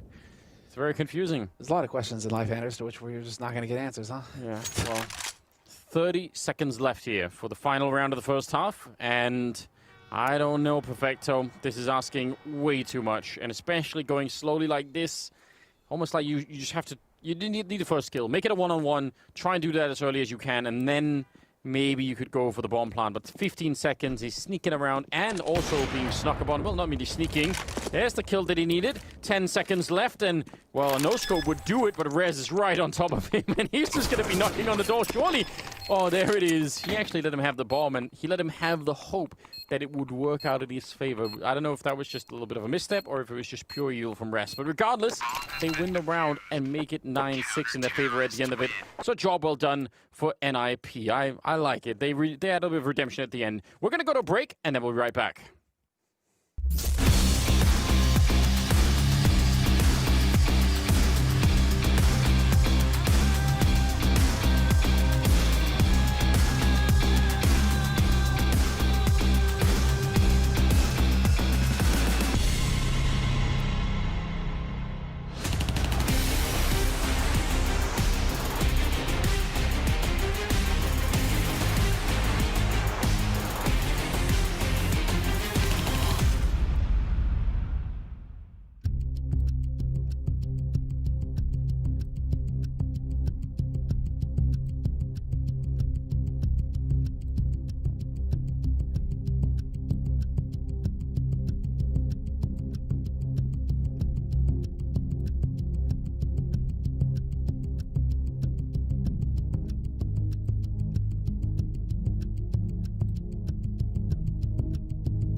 SPC is... Well, here we go. Second map, second half. It's NIP and NAVI here at Blast Premier. And right now, kind of hard to say who's going to be winning it. I mean, it looked like NIP were about to hit that 10-5 scoreline at the end of the half, but NAVI managed to sneak in a cheeky round over at the B-bomb site. So 9-6 it is. And I think this pistol round for once actually could be kind of important to decide who's going to be taking it away. Obviously, NAVI winning the first map on Inferno. So if they win this one too, it would be a 2-0, which would be that would surprise me. I think both these teams have shown a lot of promise. I think they're, you know, even the scores on the first map sort of suggest that, yeah, they're kind of neck and neck right now. So we'll see what they could do. It looks like a bit of a setup here. They've got 2 smokes, 2 flashbangs, and 1 Molotov. So NIP off to the races. And on the Redemption's path now, although Electronic, oh, he backs off just as they go through. Sometimes that's just the way it goes in CSGO. Unfortunate, but Electronic, he's going to redeem himself. He finds 1 shot on Twist. It's going to be a trade. Nock just lighting it up. He has really come alive for the Ninjas towards the end of that first half. And going into the second, he is just popping. And this is a fantastic pistol round for NIP. Never letting go of the W key. Just running out onto that A site, flooding it. Yeah, good. I mean, good smokes to try and nullify essentially the advantage that the USB has at range otherwise. So yeah, I'd like to see it. Cool stuff coming out. Oh wow, that is so quick. Very, very cool. 10-6, and double scout as a response is kind of a classic on Train, and I feel like more often than not it does not work out. But now one of them is on Simple, so I feel tempted to say go for it. Simple sitting with 20 frags. The next player on his team is at 10. So maybe Simple can get that job done. Unfortunately for him, NIP have not chosen to rush B or anything right now. They are spread out across the map, and in fact, Hampus has made his way out on towards that A site. He's getting very close to finding an opening to use against this CT side right now. Oh, this is getting a bit awkward.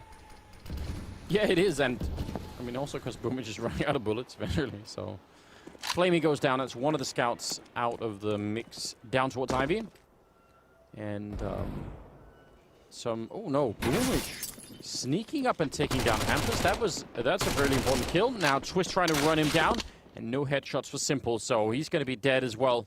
4 on 3, and I don't think Defector could do this on his own. Deagle, well, especially not now. But even if they'd come the other way, it would have been a tough fight for him. Wow. Yeah, that's just the way it goes. Boomage, sometimes it works and you can be the smoke criminal, and sometimes it just doesn't. And sometimes your legs are sticking through because you're on a ramp, so. Look at my legs. Exactly. Well, they're going to try and take the scout. Fair play to Electronic. I mean, you might as well. But good stuff here for NIP, not letting go of the lead that they built themselves. So it's going to be 11-6, and Navi won't really be able to do anything in the next round either. So there's a real chance later that NIP could really build a nice lead. Some things never change, Anders. You know, CZ is just that good. Have rifle? Nah, use pistol. Exactly. Just that much better. Just gotta do it. And, you know, just one-shot headshot them. Get rid of them all. And so, wow, NIP right now, let's see it. There's a bit of pressure. Threat looking just a little bit concerned. I mean, it is a good lead that they've got right now. I feel like they should be feeling somewhat confident. And even the first time Navi will pick up rifles here on the CT side, it's not going to be that impressive, right? Like, they're going to be missing. Simple looks like he'll have the AWP, but they're not going to have everything they want, I think. So, I don't know. This is interesting. If they get to like 12 or 13 rounds here, NIP, that should be enough. Nork with a kill for the smoke. Good way to start off the 18th round. And again, that scout's the only thing they really have to worry about, I think. Maybe not even anymore. Yeah, it's not even looking like that. They are just powering through now. NIP just looking better and better. The flank coming in from Boomich, and he's been doing a good job of finding these angles. He did it on Inferno a bunch as well. Rez is there to trade him instantly, but Perfecto catches Twist. Still, that's just the scout. And goodbye. Hampus going to get a little bit of that moolah with that MAC-10. And so now, yeah, scratch your heads and get the job done here, gentlemen, so we can go to a third map, which will be Mirage. Yeah. Yeah, focus. That's what it's really about. Let's see NAVI picking up M4s. No, this is pretty good. I thought it would be a little bit worse on the grenade side, but I think this is pretty respectable. So fair play, maybe lacking some head armor for the MAC-10 could be a problem on 3 of them. Not doesn't have to be, but you know, sometimes you get unlucky. And ground. And the HE goes in. Popdog not overly aggressive in Popdog at the beginning. Instead, it's simple. Posted up close with that AWP. He's got the angle, and he's quick enough. Drops res, and once again, Simple making the difference here for NAVI, giving them the edge in this important round. And now, if you're NIP, that's a little bit unfortunate, a little bit frustrating. You still have the nades, but you were really hoping to find an opening kill here to make life easier for yourself in this round. You wonder, would they have, maybe they thought Simple couldn't get the scout, maybe they were like, they've had a fair few scouts, or sorry, the AWP, so maybe that's why they went for that kind of peek. It's hard to know. 55 seconds though, and still NAVI with a one-man lead here at the defensive side. Cross of smokes and Molotovs down at Ivy to set up Twist, and he's actually going to go right through their own smoke. That's really interesting. Simple though, he sees it coming, he knows what's happening here, and he'll drop Twist, so now they're in even more trouble because Twist was meant to be the guy sort of flanking them as they were heading for this B bomb site. Popsky with a nice headshot. Still the bomb gets dropped, and I think this might be the end of the road. Simple showing up for yet another kill. And gonna be 3 in the round for him so far. The fact that, I mean, Twist really had a big role to play in sneaking through there. And if I'm Twist, I'm thinking, why on earth is he holding that? Like, we just smoked it off. Like, the fact that I went through the smoke is actually, it's a cool mind game from NIP. That's the kind of, that's a pretty deep sort of level of trickery going on, but it wasn't enough. Got to get up even earlier than that to catch Simple. Oh, that is definitely not an easy task. You're going to be sitting there for a while. I mean, I'm just looking at the scoreline from the last time these two teams played on Train. It was 16-3 for NIP. And that was back in Cologne, not too long ago. But NAVI already doing better than that. So, you know, you got to look for the positives, Anders. You know, always the small victories. And then you got Simple, right, to bring you the big victories. Yeah, winning that. Oh, he's going to go through. He wants it so bad. I think he actually might have run into a grenade or something inside of the smoke there. It looked like maybe he got halfway blocked, but he's still alive. Electronica on the other hand. Bullet to the face by Hampus. See if he could join in. That's just incredibly annoying. You're trying to relocate around the back line. Nice shot from Rez. And that gives them the bomb site. Can they make anything off it, though? They have plenty of time. It's a 3-on-3. Anyone's round at the moment. And that smoke is just impeccable. Now that keeps Simple on the other side. He's jumping, hoping that he's going to spot some information here. But Rez already ready. Yep, perfect. Gets that flank on Flame. He rotated through CT. Simple has that information now, though, so he knows that he's got a man at his back. Hoping to make the play onto the site. Hampus holding close, though, drops him. And this is going to put NIP at 13 rounds and within striking distance now of picking up this map. Money is not terrific for NAVI. Although they had built up a bit of the loss bonus, and it doesn't get removed. I mean, that's not anything new, but yeah, no, you're right. Like, at least there's a little bit maybe, but man, this is rough. I mean, Rez is not the first time he's done that, walking into the B bomb site and just executing perfecto down there. So I don't know. Maybe that's a sign for NAVI to sort of say you should have someone maybe that's going to help out perfecto at that point in time. Ooh, and that was 4x3 from Boomich, maybe, or just, I don't know, the gun model blocking Rez. I'm not sure. Couldn't find the op though, Anders. Yeah, well, winning the round has got to be good enough. Winning the round is for sure enjoy that. A big deal.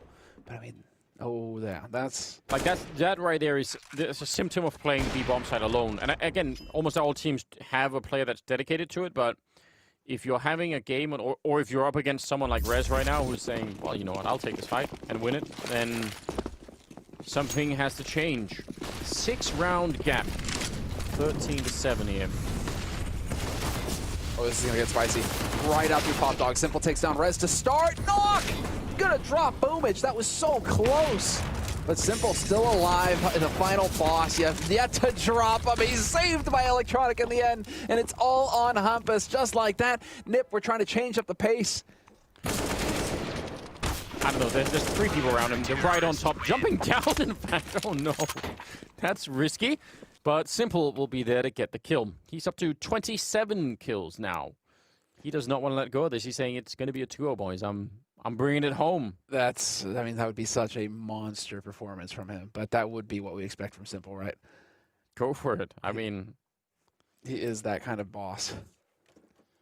So now, yeah, a little bit of pressure here applied to NIP. It's not like NAVI are not within striking distance. They're on the CT side of Train after all, taking control. NIP. Yeah. They got that one hero AK on Hampus. I like it. Again, I just think the spirit with which NIP has played this game so far, staying aggressive, on the CT sides, even when they've been behind, still trying to find a way to be the sort of playmaking team. I just love all of that, so I appreciate this. I'm assuming there's going to be a flashbang or something going through. Twist has got one. There's a Molotov setup, and yeah, then they should be going, the grenade, though, that is devastating. Right on top of 3 players, one of them with that AK, and now a little bit of a setup for himself here. Perfecto, he's got some backup as well. Simple further on behind him with the AWP, but Perfecto doing really well this time. And a missed chance, actually. Simple not able to hit that shot, so at least there's a bomb plant here for NIP, which I'm not sure that's quite enough here, but it's something. Ooh, knock! Oh, he gets the rifle, and he's back to the site. This is big. Now Rez and Knock can both play off of each other. As I say that, though, unfortunately for them, there's only so many angles they can watch. And they are both focused, expecting everybody from Navi to maybe making their way over from the CT side of things. Instead, it is going to be Boomich once again. I'm getting some, it's like hints of get right from Boomich. For whatever reason, just look behind you, because that's where Boomich has been on these past 2 maps. Always flanking on Inferno, always flanking on Train. Boomich is the one stabbing them. He's definitely a very, very interesting player to watch. I think he's one of those players where when he is, put on a leash and doesn't get to do those things, it's way, for me at least, way worse watching Navi. I much prefer him to be slightly crazy in that sense. So just getting in there. Yeah, be the X factor. That's very, very hard to just predict. I think that's always going to be annoying to play against. 23rd round, 13-9. 4-round gap. It was just a 6-round gap. Now we're up to 4, and it's closing quickly. NIP don't have the money to keep fighting this. They did get the bomb plant. That's kind of nice, but there's still much to be decided here if you're NIP. And I mean, the further that gap closes, the more you're going to start to think, oh no, this is our map, and now we're not so sure. And we're playing against this version of Simple, which no one likes to do. Yeah, exactly. I mean, there's 20 frags difference between Simple and Electronic.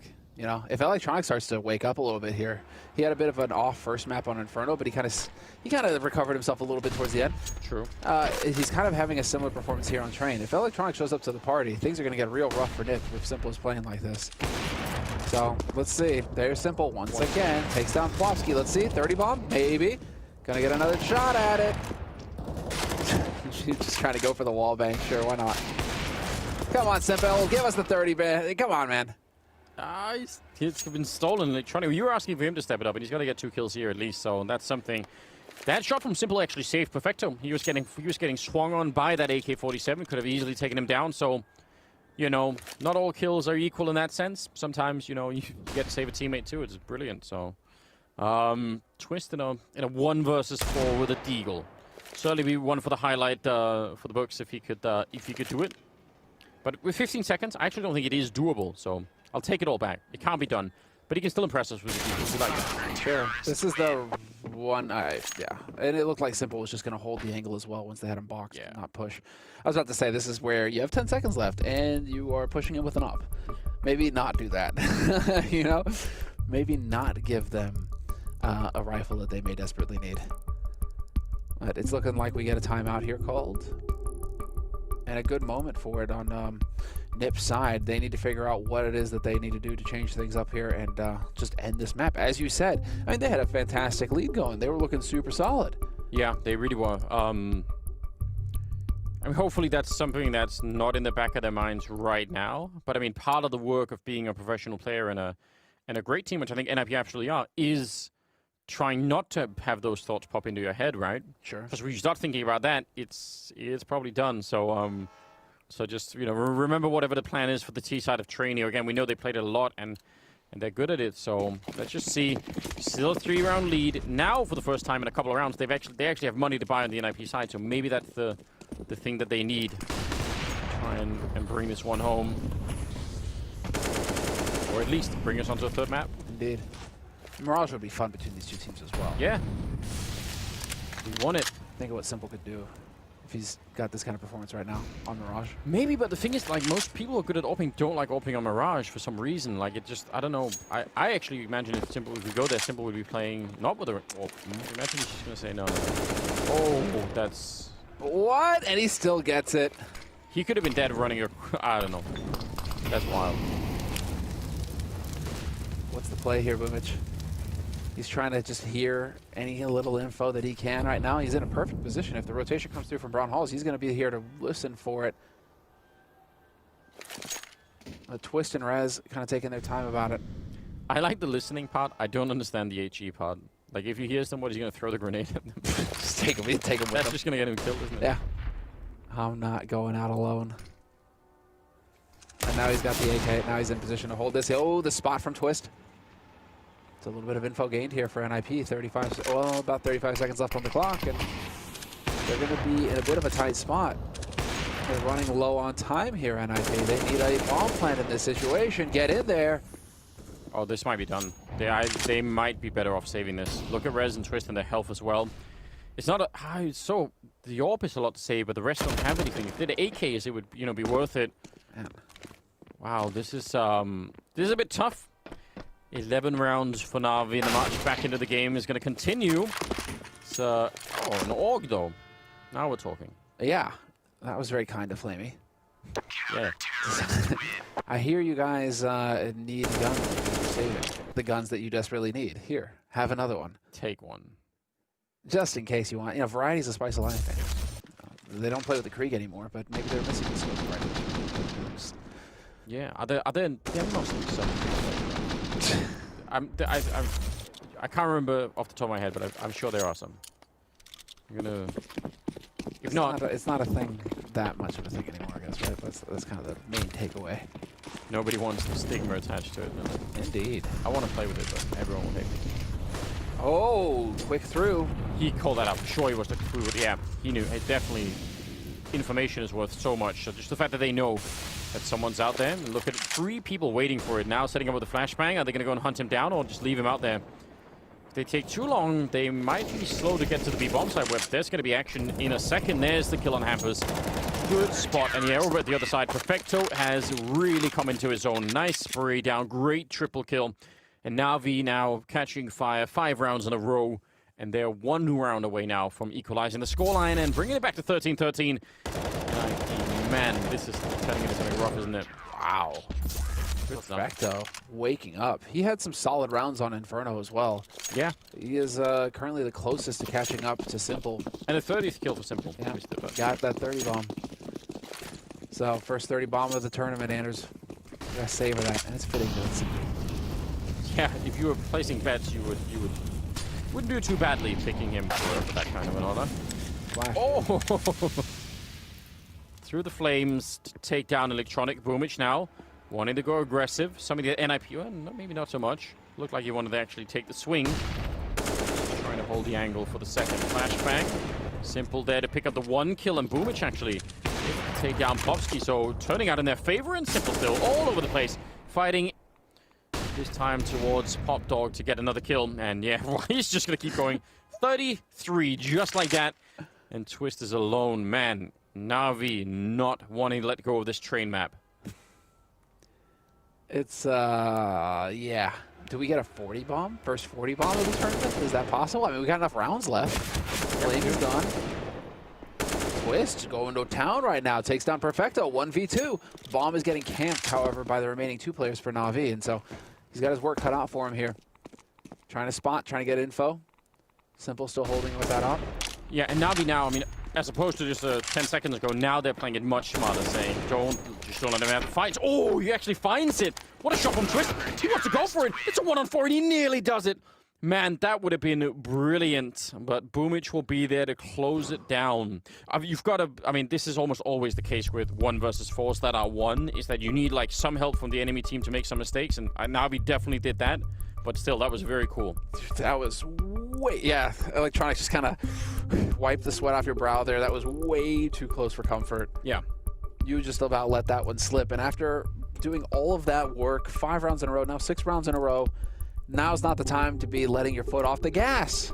NIP will take full advantage. They will get back into this. They are close enough to steal this map away from you, NAVI.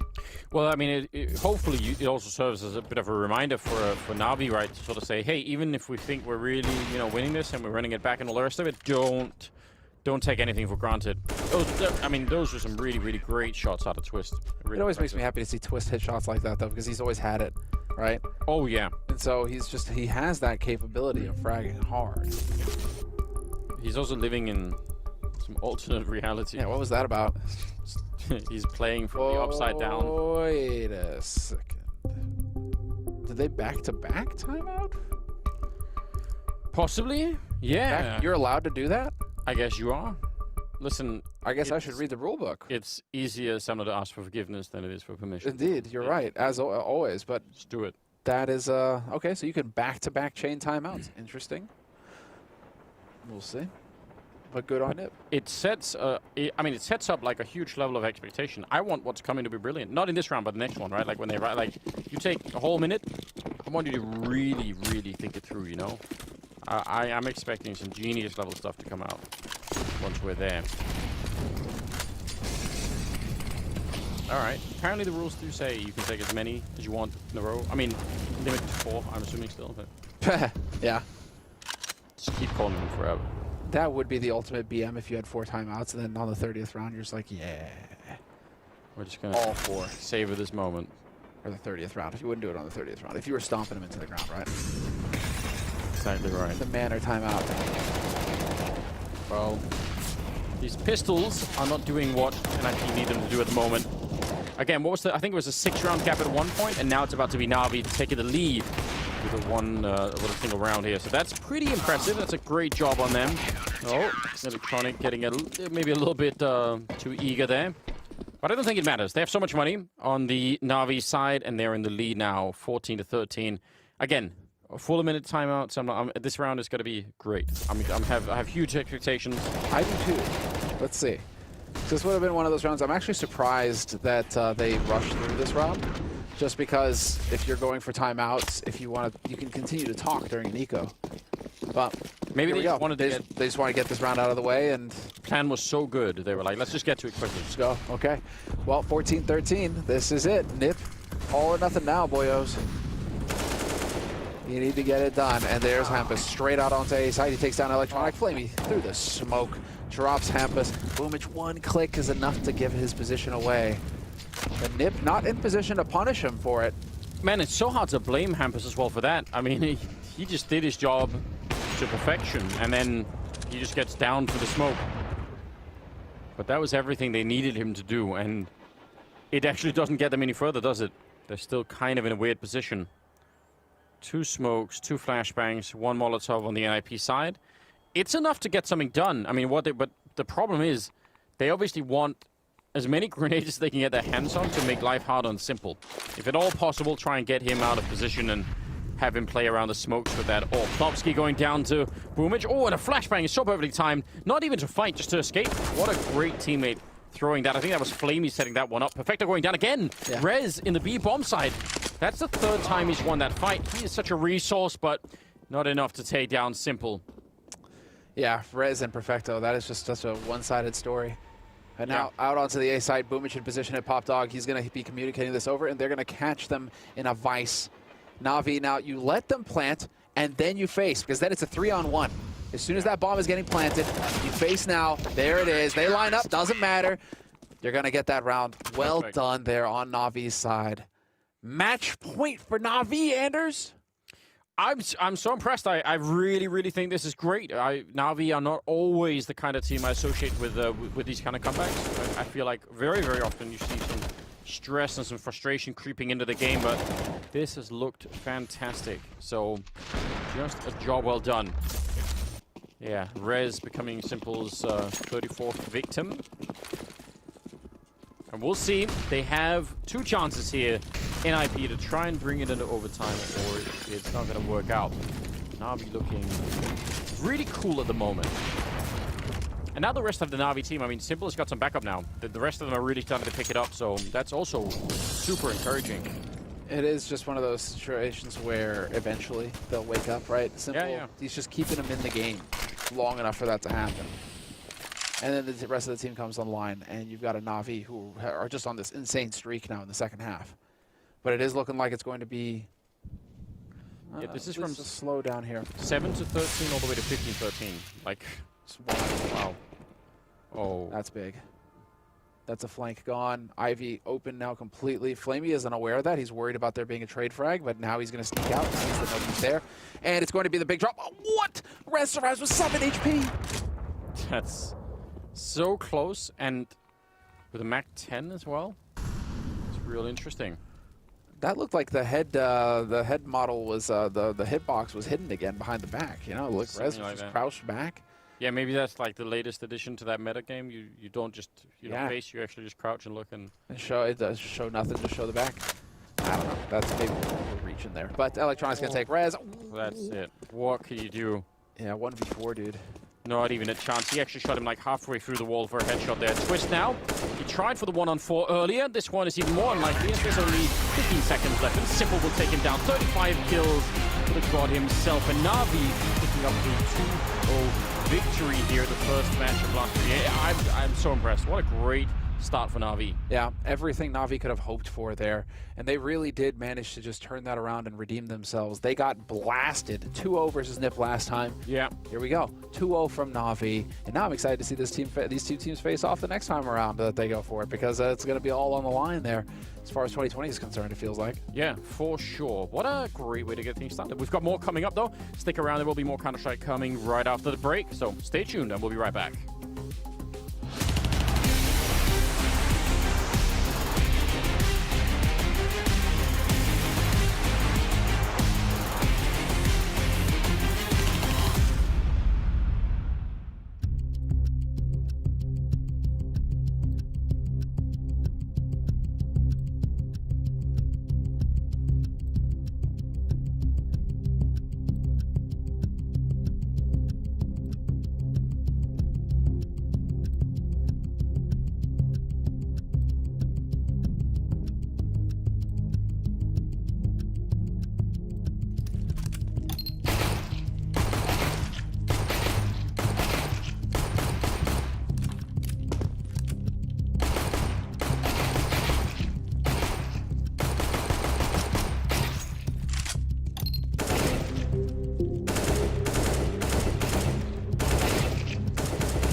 This is the best performance map I'm playing right now.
NAVI get it done, a quick 2-0, though it did look like NIP might have had a chance in that one. And I guess that's the point we need to start with here, Pim, is the fact that NIP, it looked like we're going to do it again, right? Have a pretty convincing game on train, but they really let it slip away, and well, sometimes simple things do just happen. Yeah, and I think that was the big storyline of this game, obviously simple, but we'll move into to talk about that later. I think overall, NAVI, actually got off to a good start on their T side. I think it was 4-2 for them, and you thought to yourself, all right, normally NAVI, they struggle big time on their T side on train. It's the CT side who's notoriously known to be super, super strong. This time around, got off to a good start. I saw a couple of mistakes from NIP as well, which we normally don't see. So I was sitting back with a feeling after the first half, all right, NAVI, they got this one under control, but the clip right here is going to showcase one of those mistakes we talked about, right? That flash coming in right here, you can see it in a couple of seconds. That is just, right? Perfecto standing in an easy position. A good flash right here, that'll mean 2 kills for NIP, map control, and they would take charge of this game. Perfecto not getting blinded, well, you saw the consequence right here.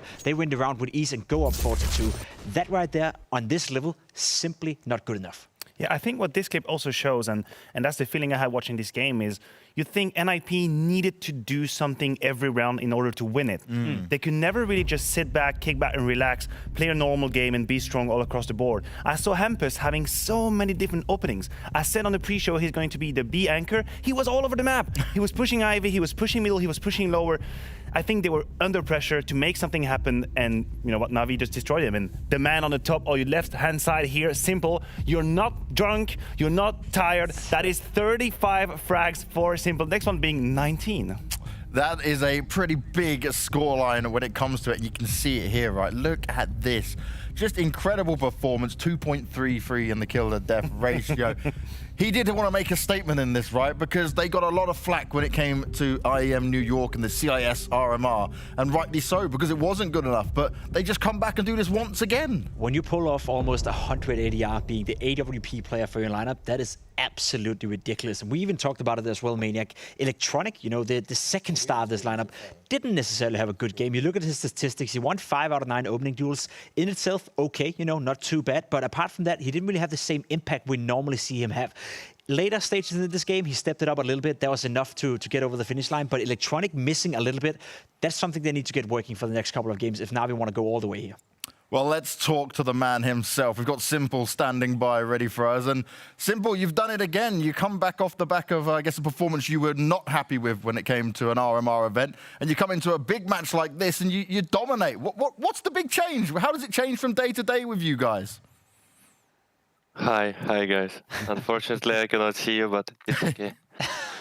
Just nothing changed. Just it was tough games, last games. We just didn't play our game at all against Virtus.pro and Force, I guess. So yeah, I just wanted to be ready individually, just to see that I can still play my best game.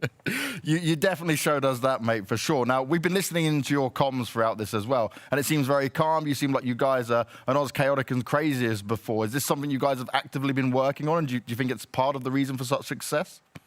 Yeah, we just want to save our focus for next rounds as well. We're just trying to remind each other that we're gonna discuss the previous round after the game if something happened. So we were trying to play our beautiful game like we can. Simple, you got off a little bit easy here, The RMR event you just had, the IEM New York in the CIS region, wasn't too good, We've seen you struggle a little bit in your own region before. Is it a mentality issue? What is it that you guys are missing when you're playing some of your local opponents, so to speak?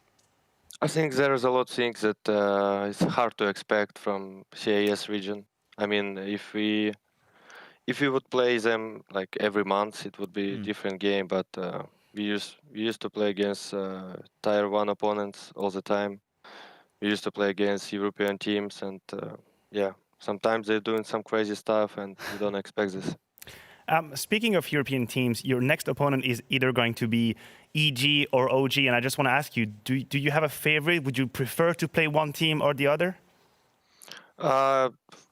Actually, it doesn't matter, but it would be interesting to play against NA team because FURIA and EG, they came from United States and they want to show some game, and I'm excited for this. But OG, from other point, OG, I think organization and all players help each other to play much better, because we can see they have more and more better results.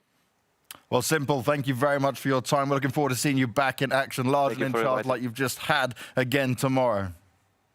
Thank you, guys. Have a good time. Thank you, mate. You too.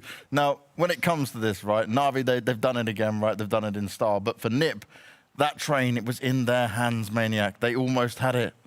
Yeah, they did. And I think that Navi was ready for that train peak. You could see adaptation coming in. So for an NIP right now, yes, they've been on the rise. And I do believe that Noah coming back from his medical leave has put them really, really a step ahead in terms of rankings and form and shapes. But now people will figure them out. People will watch their demos again. They'll be ready. So you need to have that second breath, that second layer of strategies you're going to bring to your map pick. Here, they got punished. That's not the end of the world. They can still fight back in the loser bracket. They can still make it out of that group stage. But no matter who they play, they're going to have to put a better face against either OG or EG. As a final conclusion, I will agree with you, and I will say that NIP, of course, losing 2-0 is never going to be fun, but they can be relatively satisfied with their performance tonight. I don't think they played bad on train. I think they made a couple of mistakes, which they should have capitalized on, and then you gotta admit it, right? When you're facing Simple on this level, there's not a lot of stuff you can do. He went 6 for 6 in opening duels. He had 35 frags. When you face that Simple on a CT side train, you're bound to lose. So kudos to NIP. They can definitely step it up a bit, but it was actually okay what we saw.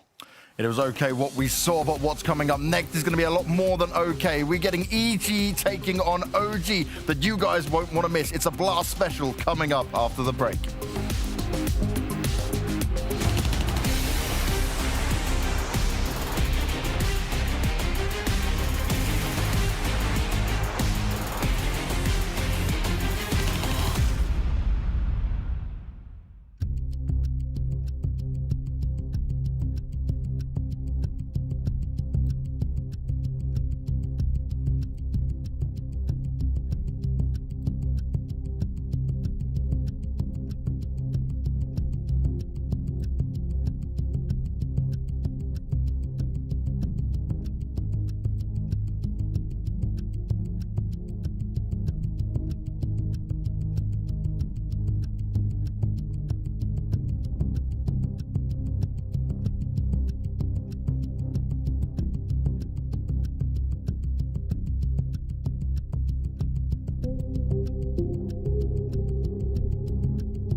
Are these guys that scary?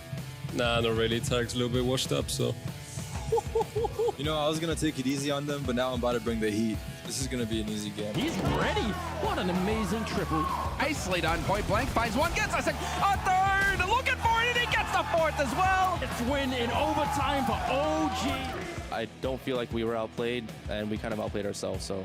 They should definitely not underestimate us just because they've beaten us twice. It doesn't mean they're going to beat us the third time. I feel like we can definitely surprise them still. I think they're a strong team, but at the same time, we've been playing a lot of strong teams. He will show up with headshots all across the board. They've been in pretty good form. They've been climbing the rankings themselves, just as we have. They came to EU for a purpose, to prove themselves here and just to play better teams and better tournaments. They'll be ready, so will we, so let's see what happens. The rivalry continues. OG cannot lose to EG. It's that simple. I do not want to lose to the same team 3 times in a row.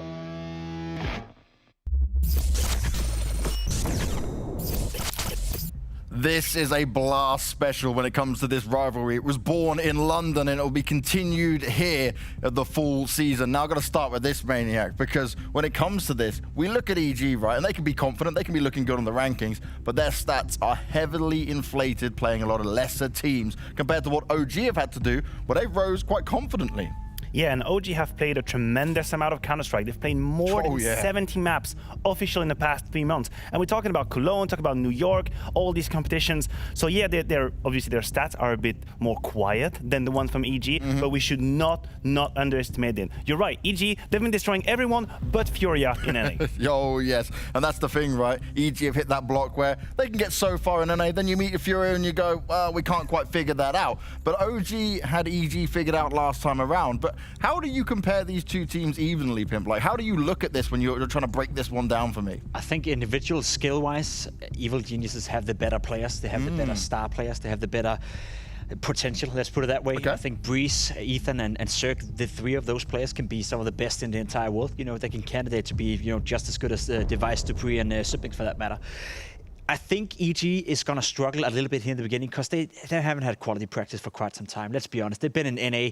Now all the teams, the good teams from NA, they're in Europe now, so even Liquid is over there by themselves. How are Liquid going to practice when there's nobody good to practice against? Same thing for EG. How have they been able to keep up, you know, at a high intensity and good practice level when there's nobody good to practice against unless you play the same team over and over again? So I think they're going to struggle a little bit here, but overall, when you look at these two teams, there's no doubt that the better individuals are on the side of EG, whereas for OG, it seems like a team that is starting slowly but surely to gel together. Well, let's hear from a man who's always got a lot to say before going into a game. It's Tarek from EG. Thank you so much, Tarek, for taking the time to chat with me. First of all, can I just ask about your practice facility in Europe and how you and the team are kind of getting used to competing and practicing in the region? Yeah, so I think we've been here for about 5 days, and I think it's been pretty productive. It's been nice to be able to play the European teams for a change. Things have gotten pretty stale in NA, so I think that it's been a really good change of pace for us. Definitely way more competition here, way more teams, and I think we're happy with being here. But now we need to get the results to, you know, show the work that we've put in. Yeah, and in terms of, you know, comparing the teams from NA and EU, what are the main kind of differences you notice coming over to EU, having so much time spent in NA as a player? Are there any kind of different play styles you see coming out? Anything you're having to adapt to? I think the biggest difference in Europe is probably just the teams are way more structured and they have better teamwork, whereas in NA things are a bit more chaotic and loose, and it gets pretty like scrambly in moments. So yeah, I think in Europe it's like way more structured, and there's obviously a lot of talent here as well. I think in NA we're lacking a bit these days, but yeah. Yeah, how was your kind of focus when you were in NA? Were you kind of conscious of that as a team, not becoming stagnant, not becoming too repetitive? How did you kind of make sure that you were still innovating and still keeping fresh as a team?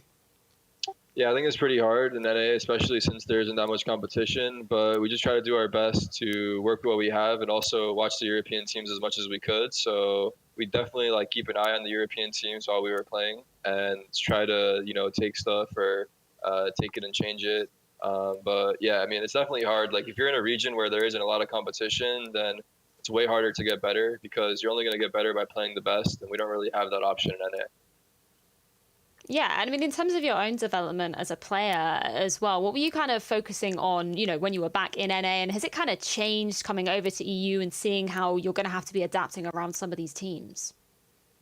Yeah, I mean, I think it kind of happens like in the moment where like when you're playing these teams, like you have different reactions because you can see the rounds are like the pace is going differently. Like compared to NA, maybe it's a lot faster, but in EU, like things are more like thought out, and you can sort of see what's happening on the map, and you have more time to like react and stuff like that. So, yeah, I think it's definitely different as an individual as well, just like to see how the rounds like change in the pace and all that stuff. Well, thank you so much for taking the time to chat with me, Tarek, and best of luck in your first game. Thank you. Some interesting thoughts coming out there from Tarek, especially when he's talking about how chaotic NA can be, right, compared to EU. It's just crazy. You know, it's crazy. It's been like that since 2015. When I moved over there for the first time in 2016, it was the same sentiment. You know, you come from Europe where it's a lot more structured, it's a lot more well thought out, and the team seems to be way more serious about the way they practice. You come to NA in 2016, and it's just a little bit more, you know, chaotic. You know, they don't play as smart as they should be, and it's not because they don't, you know, have the abilities to be smart players. They don't have the abilities to be, you know, the smart, well-thought guys. They just decide not to, and it blows my mind that we're in 2020 with all this money within Counter-Strike, and we still face the same problem for the NA Counter-Strike scene. The people simply don't want to take it seriously enough, and it's too chaotic in order to be, you know, competitive compared to the European scene. It just blows my mind that we still have the same conversation going now as we had in 2016. Seems like the players don't want to change it themselves right there. We got some more positive spin to throw on that one, Maniac. I mean, I can look at the players from EG and be more positive. I guess that's what I would do. Breeze is a name that we need to mention. He had 91 point in the blast score, 1.27 ratings past 3 months. He's a beast. And whenever EG was at the top, Breeze was in my list of top 10 in the world. The problem is consistency kind of dropped off. He wasn't as impactful as always or regularly as I would like him to be. But now it looks like he's good. Now he was against NA. Is he going to be against EU again? That's the question. Well, that is the question indeed. And I've got some questions I know Freya has been asking Mantu here, the British star who has really shown up during this online season. I've got the wonderful Mantu joining me from OG. And first of all, Mantu, I just wanted to sort of check in terms of your recovery journey. Of course, we've seen you sustaining that injury earlier on in the year, but of course, we've seen you tweeting out that you're feeling like you're coming back to your former self. So I just wanted to check in and see sort of what stage in the recovery you're at the moment. Yeah, so just like I tweeted, I don't have pain anymore in my arms. I'm still like injured, so I can't go 100%, but the progress has been good lately. And I think after Christmas, that's when like after the player break, that's during Christmas, I will come back like 100%. I will start grinding again. So right now, what I'm doing right now is obviously focusing with the team, but focusing on just improving my mentality in the game, and yeah. That's really good to hear. I also just wanted to ask how the team and the org of OG have been kind of supporting you throughout this time. Is there anything that they've done that's kind of helped you still be staying in the game, but not sort of stressing you out too much in terms of that injury? Yeah, so when I told them about the injury, we had just weekly meetings talking about it. On the side, they're trying to help me. They're trying to help me find doctors, the right people, the right treatment, and just talking to me about it, just because I was really emotional when I got it. So they've just mentally tried to help me out during that phase, and they're always there on WhatsApp every time I have any questions, and they're always helping me out. They're talking to me about past players that had injuries, just like in other games, just like in Dota, how they're handling it. So yeah, they are really experienced, and yeah, they help me a lot still. Oh, that's really good to hear. Despite, you still sustaining that injury, really seeing you coming into your own as an AWPer recently. Can you kind of talk to me about how that role has evolved since joining OG at the beginning? And are you happy with the progression that you've seen coming out of yourself?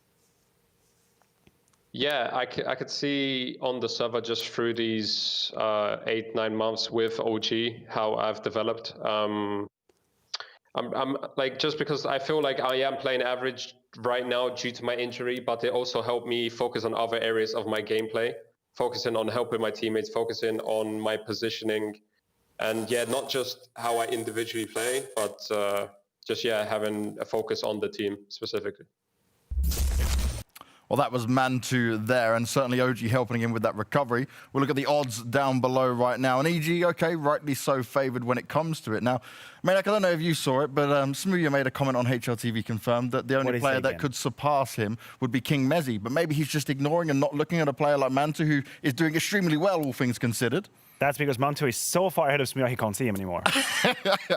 That's what's happening. You know, listen, we talk about Mantu, we talk about his performance, and looking at this interview, it kind of reminds me that he's a rookie. Yeah. He's a young player, but he doesn't play like such. That's what is so impressive. He's clutching, he's very impactful, but he's only at the beginning of the road. He can learn a lot. He plays alongside MBK, Alexi B. If they do a good job, they're going to form him, mentor him into such a good player. So yeah, that's an interesting prospect, this man, for sure. Now, Jacob, there's one player as well, right? Issa. This is a man, for me, who has actually started to see his potential, actually seen we haven't for such a long time. I think the last time I was really positively talking about him was back on the HR days, right, under Angel. I would definitely agree. You always look towards Issa, you look towards Voxic. Those two guys were like, you know, bread and butter in the beginning of Counter-Strike. They were always playing together. Voxic went on to Mouse Sports, and he went to be this, dare I say, superstar. You know, he was ranked one of the best players in the world, one of the best AWP players in a certain time. Mouse Sports even got to be #1 on the world ranking list. Whereas for Issa, he kind of got left behind, you know, from that HR days. I think he's starting to finally turn up. I don't think he's ever been consistent enough to be a superstar. I think he has his peaks where he's really up here and he could be, you know, potentially the best player on the server, or at least the most dangerous person on the server. But to be a superstar in modern days Counter-Strike, you gotta be a bit more consistent, and that's the extra level he needs to add on.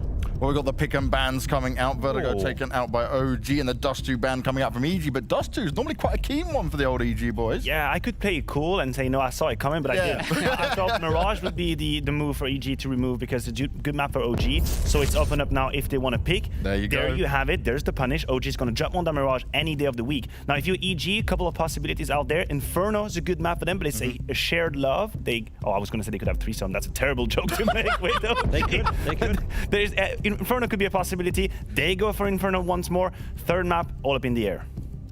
I like it, you know, and this suggests to me that EG has done some practice, right? They spent 5 days in Europe, they've been practicing a little bit, so maybe the map pool is not as set in stone as it used to be. Okay. Coming in here, Train is not going to be a map, you know, that's okay. And then as you said, you know, the third map, that's up in the air. Overpass, maybe we don't see that being played a lot in modern days Counter-Strike. There you have it, yeah. Well, that's not going to happen. EG used to be super good on it, right? So for them to go in and move it into Overpass, again, to me, suggests that they've been doing some practice. They've been working on their map pool.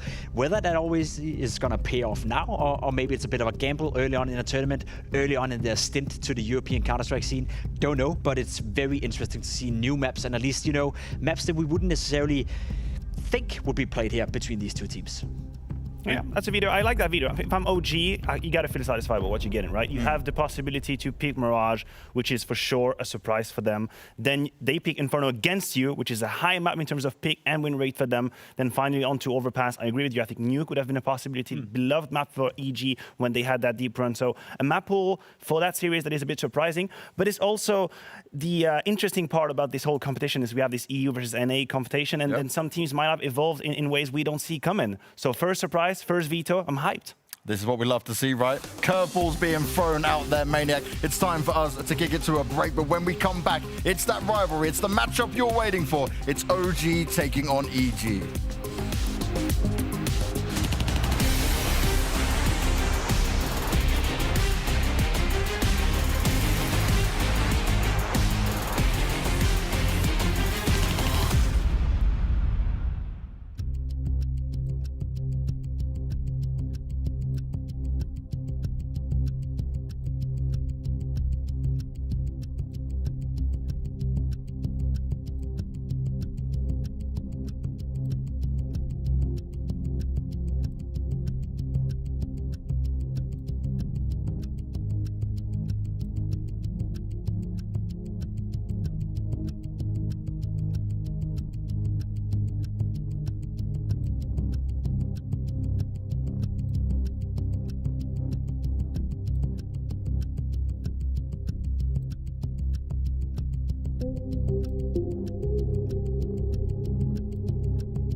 The match is just around the corner. It's a rivalry like we've been talking about that was born here, where many teams at one point were like, OG, what are they going to do? They wouldn't find some success in this. And then EG, they didn't come out with their hottest form, but now with them being stuck in NA for quite some time, like Tarek just said, only 5 days out here in Europe, is that enough for them to get used to this style of play, to be ready for a team like OG who have been grinding like mad, Maniac? Yeah, that is the question. And I think that's what makes this competition so interesting. Remember, it's been years and years and years since we had two regions in Counter-Strike completely segregated from each other, completely differentiated, not able to play against each other. And then at that time, yes, Europe was superior. We had the better Counter-Strike when we were all separated. Then suddenly we started playing against each other. You had the Liquids, the EGs coming in, winning trophies left and right. Yep. Now you have 4, 5, 6, 7 months. We haven't really played against each other. So how is the level of the practice going to impact you? How are you used to that kind of resistance, that kind of play style that OG is going to put up together against EG? That is going to be the question. But I think we all agree that in terms of talent and individual prowesses, EG, they're good enough to destroy any game plan. Like, will that game plan work out for him, Pimp, right? Because I think the point that really impressed me that you pointed on is that even your time back in NA, right? From what Tarek was saying, doesn't seem like too much has changed. Nah. At what point do they look at that and go, wait a second, like this should be something we should easily fix? This is something we should aspire to be better than? That's a good question. To me, it's always been a mentality issue, I think. I think the mentality within the North American Counter-Strike scene is just a bit different than the one that we have within Europe for whatever reasons. You know, it could be the personalities, could be the way it used to be, could be the role models. You know, I think I always keep saying, you know, in Danish Counter-Strike, people ask us, why do we have so many great in-game leaders? Well, look at our history, right? Sonic back in the 1.6 days together with Ave, great in-game leaders, great role models. You have Glaive today, you have Regin, you know, who was a coach back in the days, you know, coming in as well, being a decent coach. You have guys like Kerrigan. There's so many role models within the Danish Counter-Strike scene that you can look up towards, whereas I feel for the North American Counter-Strike scene, they basically had to bring over European guys to be their role models. And that change, in a way, may take a little time, you know. Liquid only got as good as they did, you know, because they brought over me. We know that. I was sure he was setting himself up. That's just the way. Snake, he's going to go there. It is, Maniac. Whether you want it or not, you just gotta eat it, you know. But so why didn't it work out too well for you, Pimp? You know, you didn't last that long. It did work out pretty well. I just, you know, got to a point where it was like North American Counter-Strike too easy. Went back home. Got to deal with you on a daily basis. Didn't really want that either, but it is what it is.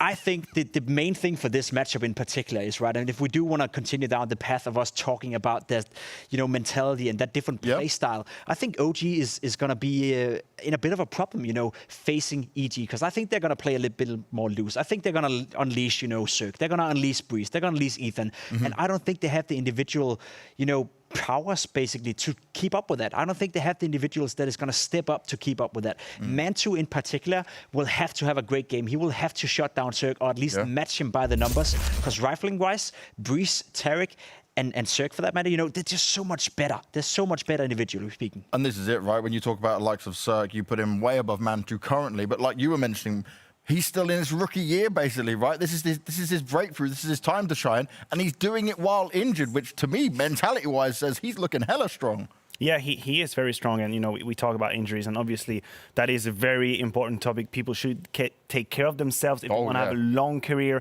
You might do the mistake when you're a rookie of burning yourself up, playing so many hours. I can understand that. We've all been there. Jacob, yourself as well, in the old days. I'm talking 40 years ago, when you were still young. You know, you wanted to play the game every day, but you have to take care of yourself. Back to the point, though, yes, Mantu, he's mature in his playstyle. He's young, but he's mature. He has that sweet spot between being very explosive, but also very calm. And if you can find that, if you can play with that limit, sometimes be aggressive, sometimes be calm, then that makes you a very complete player.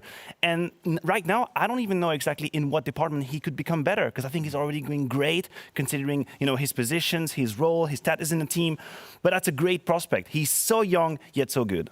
Now, one thing that I really am actually going to praise OG on in a big way here is the fact that back when we were talking to them in London, I spoke to Alexi very recently as well, the problem that he had where certain players were maybe talking a bit too much, having too much input in the game, not allowing him the room. Now his system is more in place. Now he feels more comfortable with what's going around, and his voice is being heard. And I think that's been a big difference in actually having that acceptance, right, and being up there. But now I feel like we need to see, like, we spoke about Issa, he's doing well. Mantu's putting up the numbers there. But Valde, I've not seen him come back since he was an in-game player to be the star which he has the potential to be, Pim. He hasn't been at the same level, right? There was a period in time when in Danish Counter-Strike, everyone was saying that if Astralis ever was going to change a player, if Astralis ever had a player going on a sick leave, the obvious replacement would be Valve, 100%. especially in North. Like, he was one of the best Danish players in that period of time. Then he moved into the in-game leading position. Then he moved to OG, and it's never really been the same.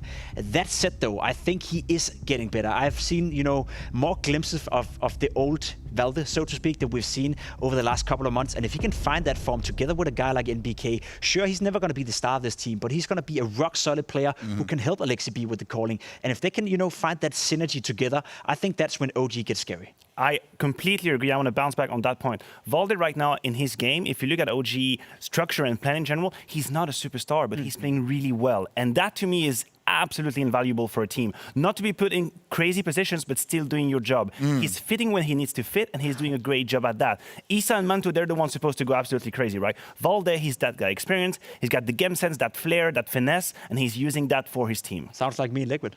Oh my God! Can we go to the game now? I've had enough of that guy. Players connect, because Pimp has already mentioned Liquid twice within this segment. That cannot be allowed to happen. No, let's hopefully move on. Oh, look, it's time. Thank God we're saved by the game. It's time for us to get into it, and we've got the wonderful Anders and Semler standing by. I'm sorry you had to put up with Pimp mentioning Liquid. I know you guys hate it as well. Let's go, Liquid.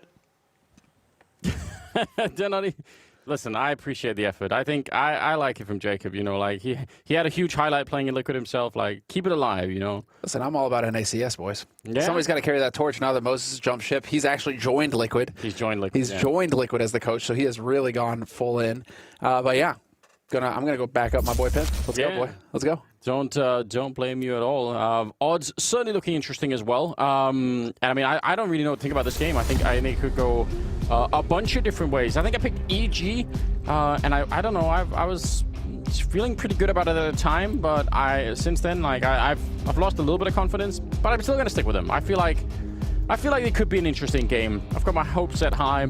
I just love everyone who's like, I think, unlike when NAVI, where sometimes I'm not sure what to expect, I feel like there's almost no chance this game won't at least be fun.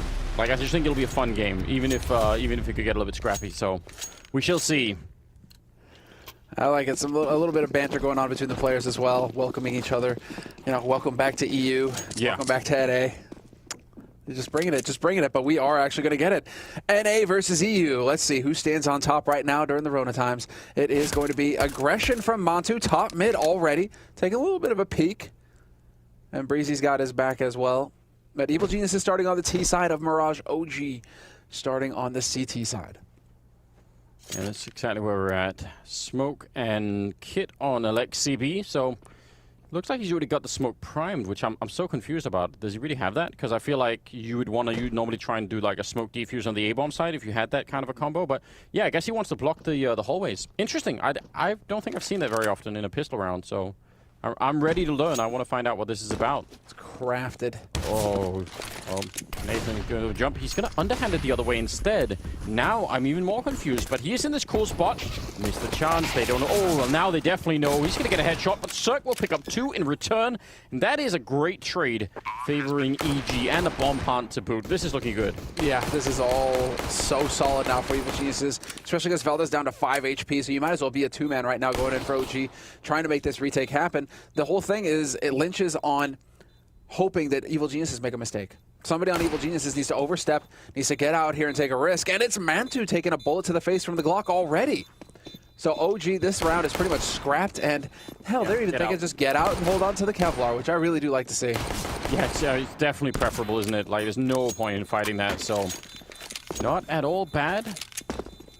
Stanislaw with a Molotov still. I mean, even if they got some kills there, if he has that to try and stop the bomb defuse, yeah, that's going to be real rough. So, good start for EG. And OG will have to wait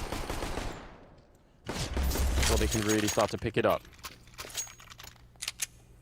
10 seconds like on the freeze. We'll see how it's going to be going here. Galil, AK-47, and some MP9s picked up on the OG side. Yeah, willing to really just put it on the table. I mean, this is a scrappy map after all. and you can't catch them off guard with some aggression here. Both MP9s stacked up on short, just hoping for Evil Geniuses to push on in here. And, I mean, we're just going to find out if it's going to work for them or not, because so far, Evil Geniuses have elected to hold on the fringes.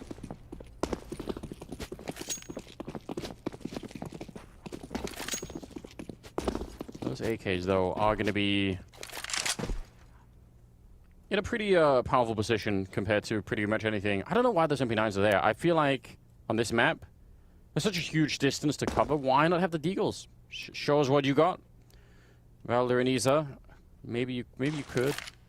I would favor the Deagles. 5 Deagles to set this one up. I think it's going to be preferable. But I guess we'll see.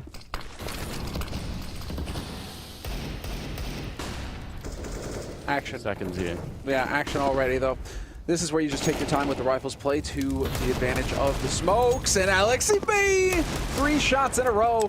Dancing on the edge of that smoke, does manage to pick up a kill. That is Ethan out of the picture already, but Evil Geniuses are moving onto the site, and they do get that bomb planted. Hardly any damage dealt. I was going to say no damage. AlexiB did get dusted. He's down to 90 HP. But this is still a situation here for OG where they can make this work. Those Deagles are lethal, and the MP9s up close can shred you. That's a nice shot. And they got Stanislaw really close to that. So regardless, it is just going to be very hard to break through here. Even with the early kill. Nice spray down from Cirque, and now it's definitely done here. Man2 on the final Deagle. He's going to get a big double kill. That's a fair amount of damage. It's not bad at all. Looked like that could have been a little bit sketchy. They didn't have a kit at the end, so you know, even if they got more kills, doubt they could have ever defused that bomb. So third round though, and some damage being dished out from OG there. It all counts towards the end. We all know that. Eventually, it's all gonna matter, right? Exactly. Stacks up. This is that round where, man, they are even spending money in this round, just going for it. CZ's P250, a Zeus on Mantu. Where does Mantu set up now with this Zeus? It's looking like B. It's gonna be the B stack here from OG, so maybe up close in apartments, just hoping. Or no, on short. Okay. Well, we'll see if he gets lucky, if the god is willing to grant him his favor. Still waiting for that one day time that we can have the run boosted Zeus. I still think that's just gotta happen one time. Like, dude, the timing on that would have to be so sick. Yeah, but like, do it for a smoke. Like, put up a smoke, set up the run boost on the other side, just come flying through. Like, there's a way. There has to be a way. And again, like, you'd certainly get a couple of upvotes on Reddit behind that. It's worth it, you know. Even if it doesn't work out, you might get upvotes just for the sheer ballsiness of it. Exactly. Just give it a chance. Breezy rocking the iBuyPower sticker. Respect. It's a rarity these days. That's worth a lot. Oh, that's an expensive sticker. That's an expensive skin. That's an expensive AK. Well, we all know that does count. Like, it all matters. Yeah, adds to the skill. It does. Valder ducked down behind the box. No one's looking for him yet. Oh, he's going to walk up the jump into him. I don't know what was just happening there.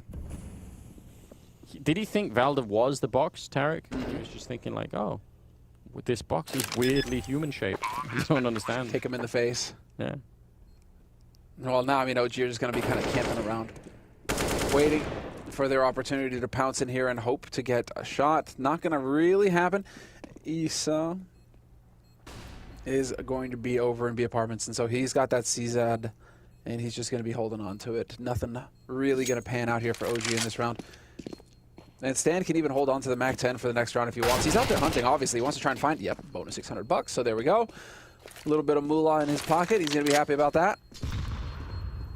Yeah, but no reason not to. I mean, the MAC-10 could still be quite annoying to OG in the upcoming round for sure. So, yeah, we'll see. Kind of a less eventful round here, but that's all right. Let's see if it's going to be changing around as we go into the 4th round, where finally OG have a bit of a chance for some redemption, perhaps, or maybe just a chance to bring it back a bit. All picked up on Man2 already. Definitely, I think one of the guys still for. And AlexiB with the Org, so we found another Org player. They do exist. You're scattered around different teams in this current age. Very good taste on Breezy with his knife. Have one, I have the same. I have the same. Oh, it's really complimenting yourself. Indeed, I am. It's very clever. Just throwing that out there real quick. Well done. And this is Evil Geniuses 3-0 in the lead on the T side of Mirage. Looking good. and stacking up. They just want to go ahead and pound into this B site. Low on nades, OG. Means that they might be hard-pressed to hold off a quick play. No incendiary. Or do they? Wait, hold on. NBK is here, and Alexi B is here with the incendiary, but he's got to get it down now as the nades come raining in. The opportunity is here. Alexi B's got it primed. He's going to throw it out there. NBK finds one, but he's going to get traded. Stanislaw and Tarek find the next 2 kills, and it is going to be Valda. Tarek just offering himself up. Wow. Well, that's a very, very nice hit towards that B-bomb site. And, I mean, where they went there on the pistol round, and here they are back again, and it's working out really well for them. 2 on 3, so obviously OG are going to feel like this is worth going for, but there is no kit currently picked up. I don't know if there's one on the ground somewhere, but that in itself could be a huge issue. We'll see. Pushing through, Breeze, easy kill, and he'll almost follow it up. Out of the open though, and Valda will take the kill on Cirque, and I don't know if, yeah, again, they're going to go straight for it. I think they'll have the time for it, even without the kit, so that is a pretty good retake, only losing one of them in a 2 on 3 like that. So job well done for OG, winning their first round here on Mirage. Yep. I've got to say, you remember that scene from like Monty Python's Quest for the Holy Grail, where they're like, you know, they're like looking out from the castle, and this guy's like from the guys like running at them. Oh yeah, and it just continues to further away, and then suddenly he's there. Yeah, that's what it's like jumping in that B-bomb site. Like you're like, no one here, and then if you just mistime it for a second, they're like halfway through the hallway. You're like, oh god, we're all dead. Yep. It's so stupid, isn't it? I mean, that's how Alexi B dies there. He's got the incendiary, he throws the incendiary, and then he gets shot in the face because he doesn't have a gun in his hand. It's split second too late. That is a fire reference, though, Anders. Well played. Da-da-da, da-da, da-da-da, da-da, da-da. I even remember the music. That scene is amazing because it does kill everyone in the castle, even all the people. It's just great. All right, enough of that. Fifth round, and I mean, they win the round. They get to save the AWP. It was a costly. They did lose 3 players, so not perfect in that sense. But we'll see. No real attempt yet for OG to try and fight for middle on the CT side of theirs. You don't have to, but it could be a good little tool to have. And we've seen in the past, I mean, sometimes really bad things happen if you just give the T side the middle all of the time, and they can just set up whatever they want. Yeah, but this situation right now, it is looking like it's going to be that A hit, 2 ramp, 2 palace. Cascade getting set up for the A site, and Stanislaw is going to be the one trying to draw a little bit of attention over here towards this B site. He's going to be getting that information. The shot goes through. Tag onto Stan, trades it with Mantu, but they are both alive and kicking. Still, 3 players for OG over on that B side of the map right now. Things are about to get spicy on the pointy letter. I mean, they need to win this early fight. Valor has to get at least a kill and stay alive, and preferably a double kill. Otherwise, they're not even going to get there in time. They might as well just pull it off and save it. We'll see. It's a pretty decent headshot. Just tracking him along the way, and he wanted to go for it, but Cirque is pretty quick. Nice little flick to take down Valder, and now 6 seconds left, 4 seconds left. They need to go right now, or they're not even going to get the bomb plant down. Last couple of seconds. Oh my god, that is so close. And Cirque will drop next. They're low on health. Even that MP9 is lethal right now. EG, I can't believe that they left it that late in the round to even try and go for that bomb plant. One single mistake there, and they would have been done already. But what are they going to do? They have the kits and everything. They should surely go for this. Oh, they should, yeah. This is actually outrageous.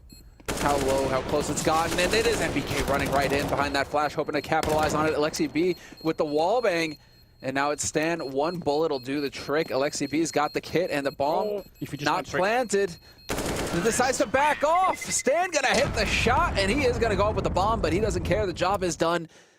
Man, there's no way that he can know that, but if he just went straight for the defuse, he wins that round. Like, it's the time that it takes to get you from deep on that ramp all the way into stopping the defuse is so long. But he obviously can't know if he's up in the apartment, so he's just, oh man, that's hard to watch. 1 versus 1, and they probably could have had that one. Yeah, Zeus getting pumped behind him as well. He knows what's up. Time to get the job done. And they are on the road here in Europe as well. So, you know, definitely not used to seeing EG playing against the Europeans these days, but here they are. We realized in Europe that, you know, like these NA teams were getting pretty good, and we're like, well, if you just move them over here, then, like, you know, aren't they technically European? Can we just, you know, We'll just like phase them in. There you go. Like suddenly there are no enemies. Deep strategy we've got going on. Isn't that just unfortunate? Tarek finding both, but that is Alexi B turning away just as the push begins. And that's the B site under control now for Evil Geniuses. Breezy's already got control. And while OG just locked out. Right now, it really feels like OG are having a rough time of things. That last round goes their way, and we're looking at a totally different picture and probably a revitalized OG. Now they just get kicked in the teeth. And yeah, it's a really, I mean, sometimes when you see really one-sided scorelines, I don't know if this one will be yet, but some of those scorelines that end up like, 16-5 or something, you think like, how could that, what's going on? And you forget that it's possible sometimes to have, just lose all of the wrong rounds in the first part of the game, so you never have an economy. The other team always has enough money to buy, and by the time you finally win a couple of rounds, they still can just keep buying. So like, it can spiral in a really weird way for sure, especially on the CT side these days. So hopefully that's not where this is going, but it's got all the markings of that kind of a game right now. So we'll see. We'll see. They're getting some kills in OG. I mean, that's the upside, right? Like, you look at the scoreboard, it's not like they're not really letting that part completely down. So 7th round though, and again, that maybe some of that aggression in middle. Some of those saying like, it is just nice to win one of those fights early on, and if nothing else, make the T side spend the grenades to actually get the middle. Wow. All right. Well, this is aggression. This is aggression. And Stan just, he jiggle peeks his way into it, just stutter steps his way into that death. That is unfortunate. Mantu's still hanging around as well. He's got 2 teammates who are watching his back. Breezy gets forced back, not able to really challenge. And that is exactly what OG were hoping for here at the beginning. It cost them a lot. They don't have a whole lot of nades to work with going forward, but they've got the man advantage, and they've done some damage to Breezy. And even more info gained here. Wow, Alexi B getting pummeled. Yeah, definitely took a couple of shots there. Nice catch. It's almost a little bit shocking that Mantu is still in this underpass for that long. He got that kill like right in the beginning of the round. I'm shocked that, I mean, I guess they didn't have any grenades. Look at them. They don't. Normally you would have a smoke that you could throw in the right in the middle, and he could sort of bail out over to connector or something. They didn't have that, so they had to leave him, and that's actually kind of devastating. Now, Isa is going to be playing alone inside of the bomb site. 40 seconds left, and they are going to be coming out. All of them walking up the ramp right now. If he swings, he could maybe catch a kill, but if you wait for too long, they're going to be fighting at him from every single angle. They didn't even check the bomb site. That's a mistake, and he's going to get the 1 kill there, down to 25 seconds, and the bomb is on the ground. Yeah, the bomb is on the ground, and Velda's in CT. This is perfect. He's, oh no, misses his chance, and now Ethan is there to cover the bomb plant. Bomb will get planted. Both of them know. Breezy and Ethan got to be careful. Do not want to get caught out here by Velda. And they decide to take the fight to Alexi B. It's Ethan who's going to be hanging around close. Breezy's cut that angle off already. Velda's just trying to draw attention to himself, but that's not going to work. Evil Genius is hoping to find this opening kill, and Alexi B is just going to be inching his way in. There's Velda. The timing is impeccable. It's all on Tarek now in a 1v2, and it's not meant to be. Man, it's kind of fortunate that OG even win this round. 3-on-3, they had no grenades, they had no kits or anything. I bet you even if Tarek knew that they had no kits, which I don't know how he would have found that out, but he could have played that even very differently, because he would have had a lot of time to try and find the 1v1 while someone was defusing. That's actually great for OG. I thought they were going to lose that one, so nice, job well done. Claps. Claps for the boys. Got some clans, and I think it was a homemade OG logo in the background, so. Yeah, but wasn't that, was she on it? Was she a NIP fan too?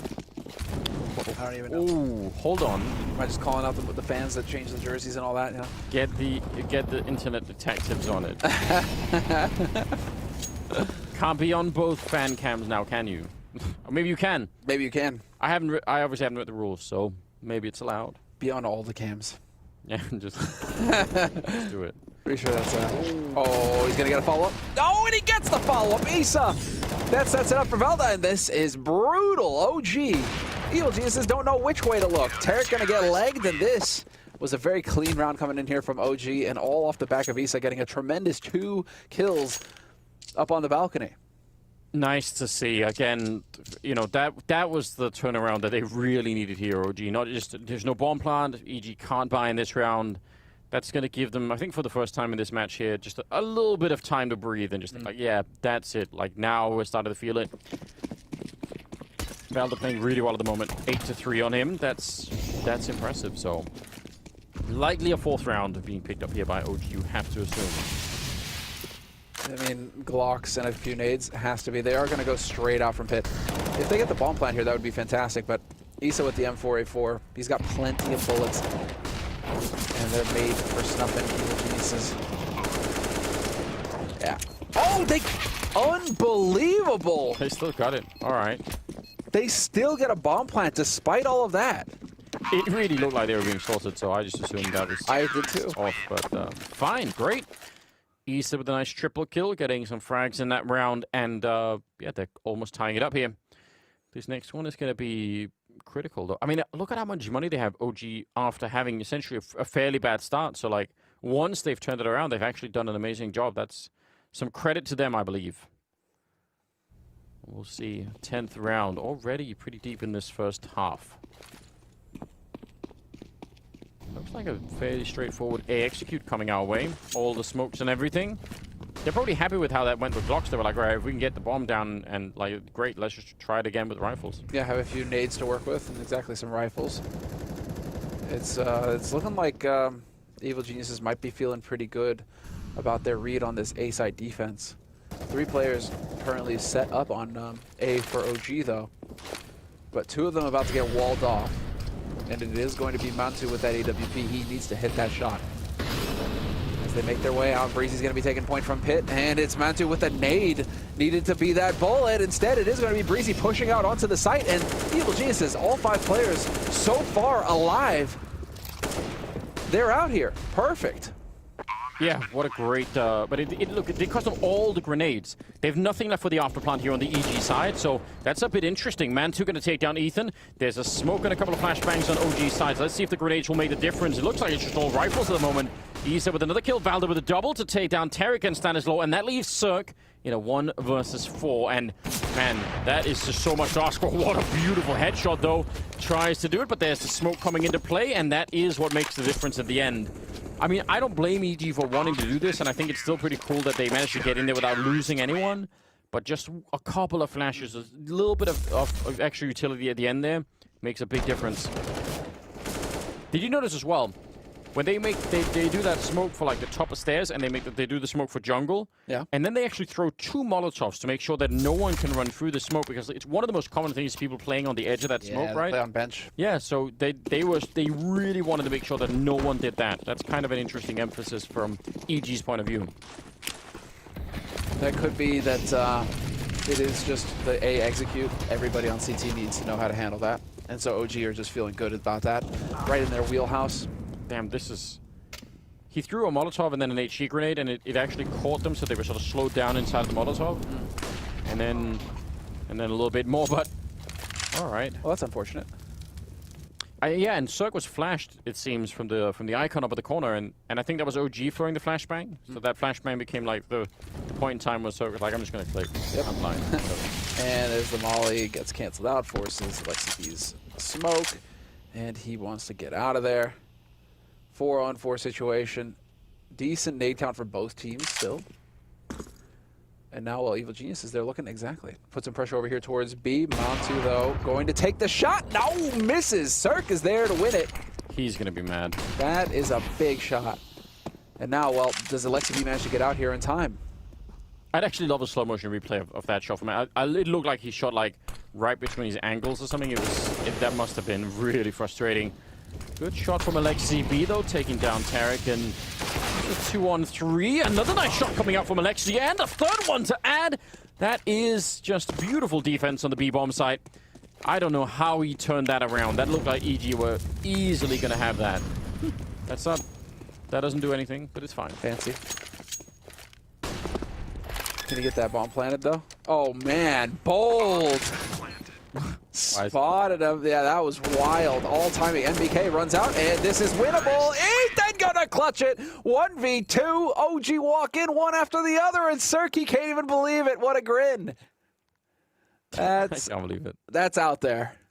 That should not... I mean, Well, it should have been that round, and then after that great defense from AlexiB, it shouldn't have been. Yeah, he just boom walks right into it. Anyway, there's so much happening this round. I can't believe Ethan just went for the bomb plant like right out in the open, just saying, "Come and get me." That is bold.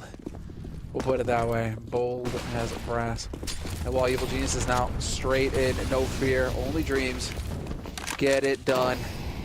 Monster's in position though. AlexiB's there to help out. This is getting brutal. 3 players on the B site, and Ethan with the beautiful headshot on NBK opens it up. AlexiB, that's what I'm talking about.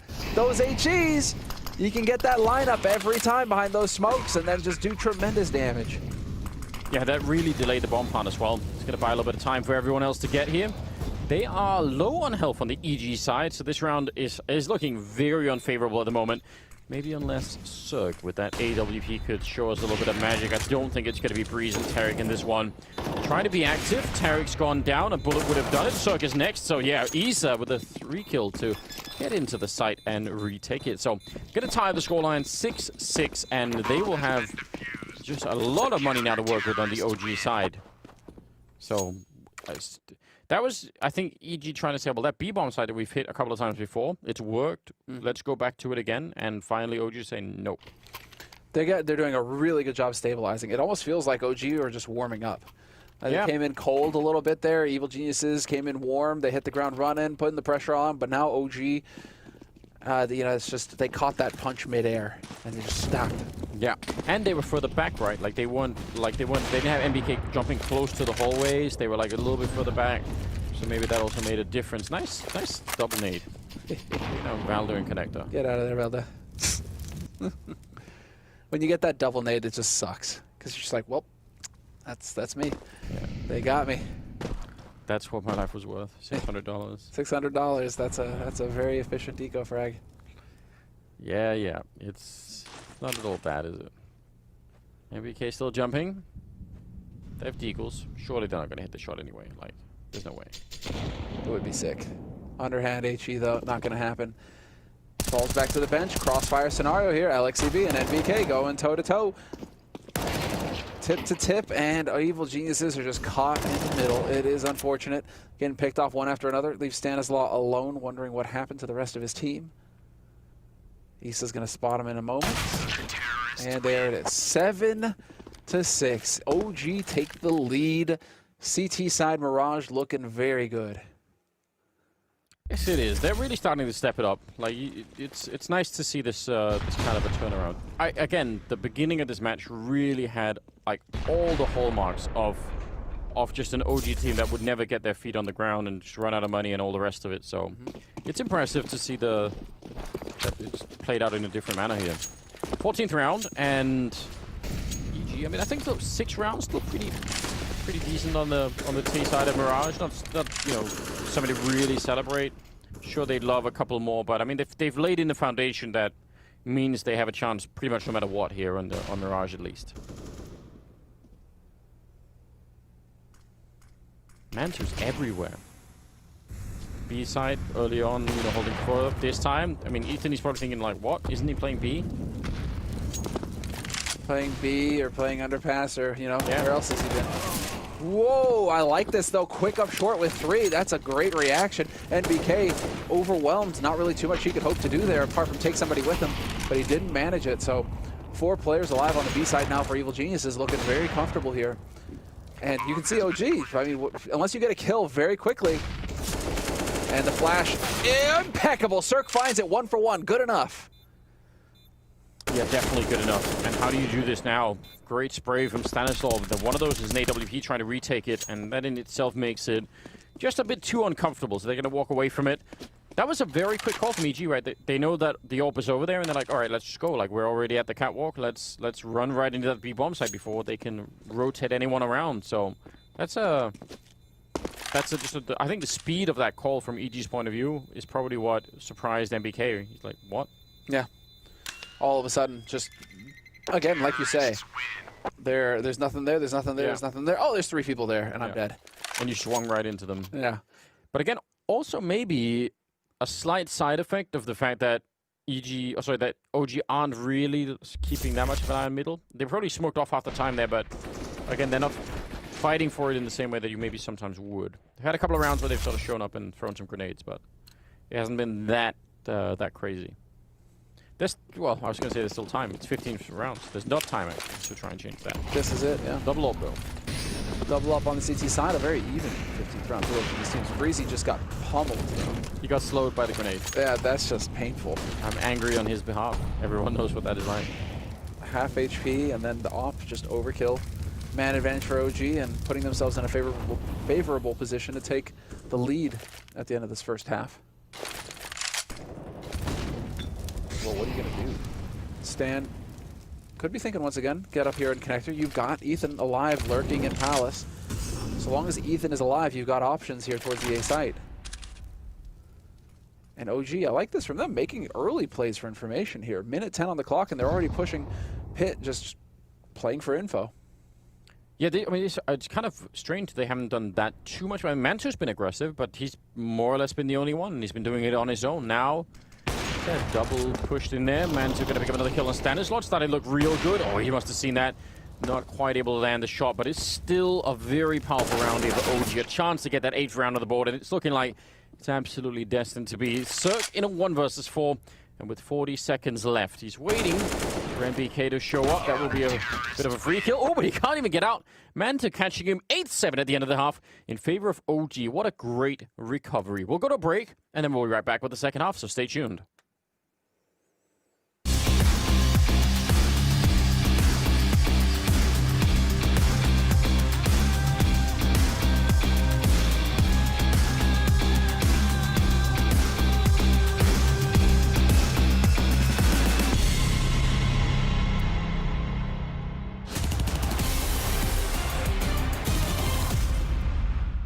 "16 skins walk in, and only one makes it out." I've got Issa here to jump us through the AK-47.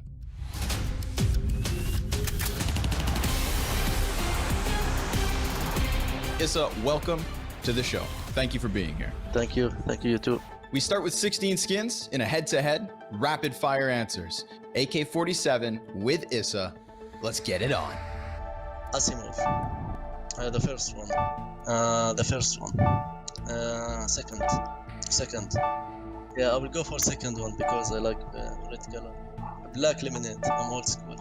Blue lemonade. It's the skin that I'm using right now. So. Round 1 comes to a close. Round 2 is ready to go, and I know Issa is as well.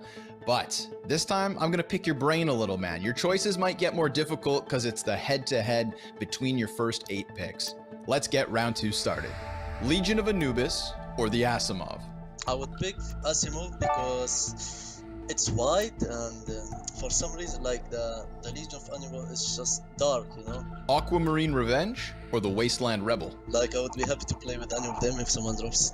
I would go with first one, Aquamarine Revenge. Redline or the Point Disarray? The second one, because it looks more beautiful in my opinion. Okay, now, man, this is a tough one. Blue yeah, laminate. All right. Easy choice, easy choice. Blue laminate right in, black laminate to the wayside. There's only 4 skins left. Are you ready for round 3? Yeah, let's go. First semi-final, the Aquamarine Revenge or the Asimov? Asimov. I don't know, it looks so cool. And then? Blue laminate. Okay. Blue laminate. That easy? Asimov and the blue laminate, the final 2 skins. It's a bit of a contrast between the newly added Danger Zone Asimov or one of the oldest of skins from 2013, the classic blue laminate. Issa, the choice is yours. I would go for Asimov because, like, we all agree that it should be more beautiful and more cooler than the blue laminate, right? Which means that our Asimov, the AK-47 Asimov, is what's going to be given away thanks to Issa. But who's gonna be happy, Issa? You've got to choose a number between 1 to 4, and behind that number is the new owner. 3. Gustavo Kai 7 is the big old winner of this off-the-press AK-47 Asimov. Thank you for boiling it down to the beautiful Asimov, and thank you for gifting that to Gustavo, man. I really appreciate your time today. Thanks for your time as well.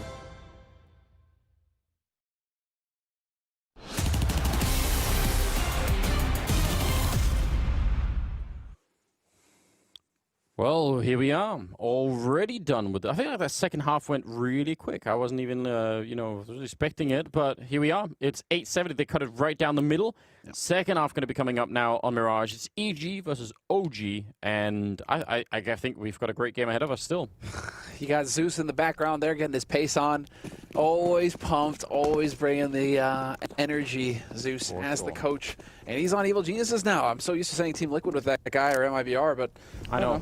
He's on EG. Bringing the heat. And, well, EG now on the CT side, 7 rounds on the board. And, well, a fantastic start. Oh, just catching him out completely. Breezy with 2. That was the spearhead of that attack. The other 2 people on the ramp and up here, Issa, the final guy, they were waiting for that main push to come through connector and be like, we're gonna take him out. We're gonna come sweeping in from the side of the bomb side, and you guys will just wait there and it'll be fine. And then they just all die. That's it. Yeah, it's all done. That's unreal. And well, now he's been spotted. Do they get a flawless pistol round here, EG? Get out of here. Yeah, no damage being done to EG at all in this round. Well, okay then. Tied up 8-8. That is not bad.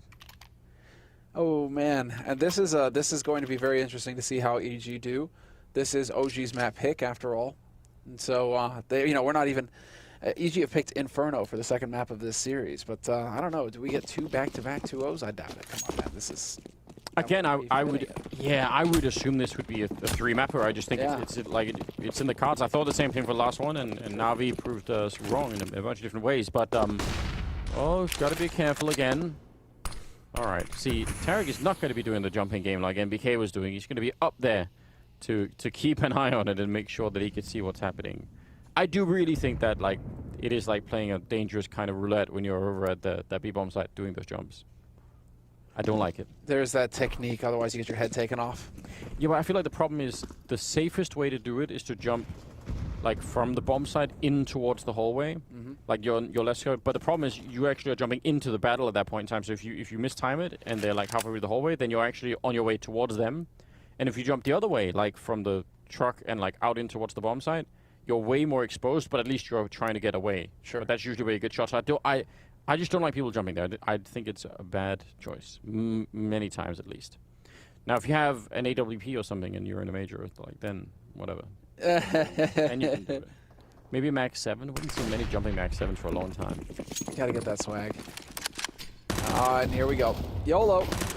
And unfortunately, it's the FAMAS that is getting the kills for now. There we go. Stanislav chimes in. Let's count the money. 1,200. Count the money. Count the money. That's a reference and a half. Sorry, just throwing that out there. But there we go. Ethan finds it, and it is going to be 2 SMG kills, $1,200 for Stanislav on top of it all. Just short of the AWP. But OG don't have the money for an AWP either, so should be all right. Yeah, and even if they had, I wonder if they wouldn't have just still kept these guns. I feel like EG have that kind of swag going on where they're like, whatever, we'll just keep playing with what we've got and trust that we can win it. 9-8, and all AKs one Galil on LXCB, and look at this kind of a mid-aggression. This is what they never really did on the OG side, and EG trying to do it right off the bat. They did a lot of damage to NBK as well. Deep grenade could finish him. I think it's going to land right on his head. Oh, shocked that he lived. That could have been a great kill. But there's the double on Isa. They are being bombed out of this round. And that's so painful losing Isa, because now you've lost your anchor on the flank. Yeah. If you've got him alive in Palace, you've got options. He can flank if you make noise mid or B, or he can just lock it down for you until you decide to get that push going on A. But now you can see it forces Valda to get over there and replace Isa in Palace. But now look at all the time that has to go into clearing this out. Stanislav is in a perfect position to just take Valda out of the picture. Yeah, definitely. Very powerful position, and he's going to win that fight. And just think about this even for a second, right? Even if they traded completely evenly across this whole fight in the middle and whatever else was happening, let's just say that it was a 2-for-2 and everyone had the same health afterwards. It still puts OG mentally in a space where they're no longer the ones sort of, executing their plan. They're now the ones having to react to the fact that they're being, attacked. And that is just a different way of playing the game. And I think EG are smart to do this, especially early on in a half like this, because you know, OG will have to think about it down the road as well. They'll sort of have to calculate a little bit with that. But Anders, 30 seconds left, and they're getting a bomb plant somehow. Impressive. Like, what is going on here? The natural-born killer has taken over the palace. And he has a Molotov, and they do not have a smoke to put that out. If he can bank it off the wall, I'm sure he can, then that could be the way to win it, even on this low health. Man, if OG bring this back, like, all the more credit to them, but EG just looked like they had this round absolutely locked up. So let's just see. Man2's managed to sneak out of danger, and yeah, they're just waiting. MBK, all he has to do is throw that Molotov. There we go. And yeah, he's going to burn live. He has to run and can't even really get out. It's Man2 to take the kill, and I think this round has just been won by OG. What an incredible turnaround. No kit, and it doesn't even matter for Breeze. He knows, has to make a run for it. Picks up a kit in the last second, but that is going to be way too late, and he can't even get out of the range of that bomb. That is an incredible turnaround from OG. I did not see that coming. I don't even know what to say. I think Cirque's face just said it all right there. Yeah. Just a look of dejection. Disgusted by them. They had everything going. Yeah, they really did, and I mean, wow, that was... Evil Geniuses, that is, right? I mean, so we're tied up 9-9, but it really did feel like Evil Geniuses had that round in the bag, and OG, thanks to NBK catching Stanislav pushing in T-spawn, it just opened everything up for that A site. They get in, and they're dandy. Unreal. OG showing some real fight here. It looked for a second like the Evil Geniuses were going to just pick up steam and start running away with this, but OG unwilling to give up just yet. And that's how it should be on the first map of a best of 3. That's what he's going right now. Flashbang not quite good enough. Tarek still, well, actually Cirque able to get the kill, but Tarek certainly helping out there. Won't get the second one. Big double for Man2, making a triple. Those all headshots, taking down Cirque and Breeze, and wow, they cleaned out this bomb site in just a few seconds. That was, what an entry for Man2. Dude, those were a series of wide swings. Yeah. He swung for the fences, and he just race carred his way around corners. What are you going to do against that? Man2 just hitting the shots, and that is going to put OG in the driver's seat here of this second half. Now they're about to take the lead, double digits, 10-9. And Evil Geniuses, how insanely frustrating is that? It looked very promising at the beginning of that hold. Yeah. I don't think they're not going to be happy about how that's turned out. It's heartbreaking that you can't actually save an M4 or an AK on this as well. You got to hold on to this. Nasty FAMAS. Yeah, that's... He's just nodded in agreement with me, Anders. He heard. Yeah. Don't want it. But he's got a great knife, so I'll forgive him. It's all right. Makes up for it a little bit. I had a dream at one point of getting like one of each of the karambits or something. I just you know, realized can't be bothered. Yeah. I just lost the will. Yeah, I bought that knife and I was so pleased with it that I just never really bothered changing it. All right. You know, it's called the tilt knife for a reason. I bought it when I tilted, and I've just been tilting ever since. That's the most ridiculous thing I've All right. There's only one person defending this bomb site, and I don't know how that is going to play out. Doubt it's going to work well, especially when he only has the USP. Similar kind of a setup. They do have a very, very quick flank going for the T-spawn, but again, with the weapons they have, doubt it'll make a big difference. Nice boost for Ethan to look over and take down Isa. That makes it a bit interesting, but the boost actually, they've called off, sorry, the flank. They're not going to T-spawn anymore. Instead, just joining up in the middle, and I don't know. If they had better weapons, this would be so much more doable. This is where I wish that we could still draw on the map. Just because that was just the prettiest little execute. Yeah, they had it all lined up. Yep, they had the 2 smokes, and then the Molotov that you pointed out, right? Yeah. That covers bench. And then they have the delayed HEs to the stairs, because that's the only place that you're going to be able to look through. There's a gap in the smoke, so you're probably going to be there trying to peek through. Still got a kill out of it, too. But the HE's there to catch anybody who's trying to go for the peek. It's just a very pretty, neat A-take. Yeah, I think that was, I mean, again, they've sort of proven that they have a good feeling for how to do that.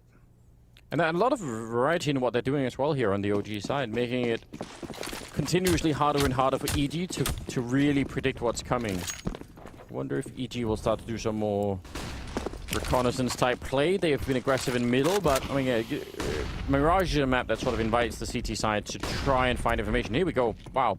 They're not doing reconnaissance. They're just stumbling through the map. Fair play. Good for them. Yeah, make it happen.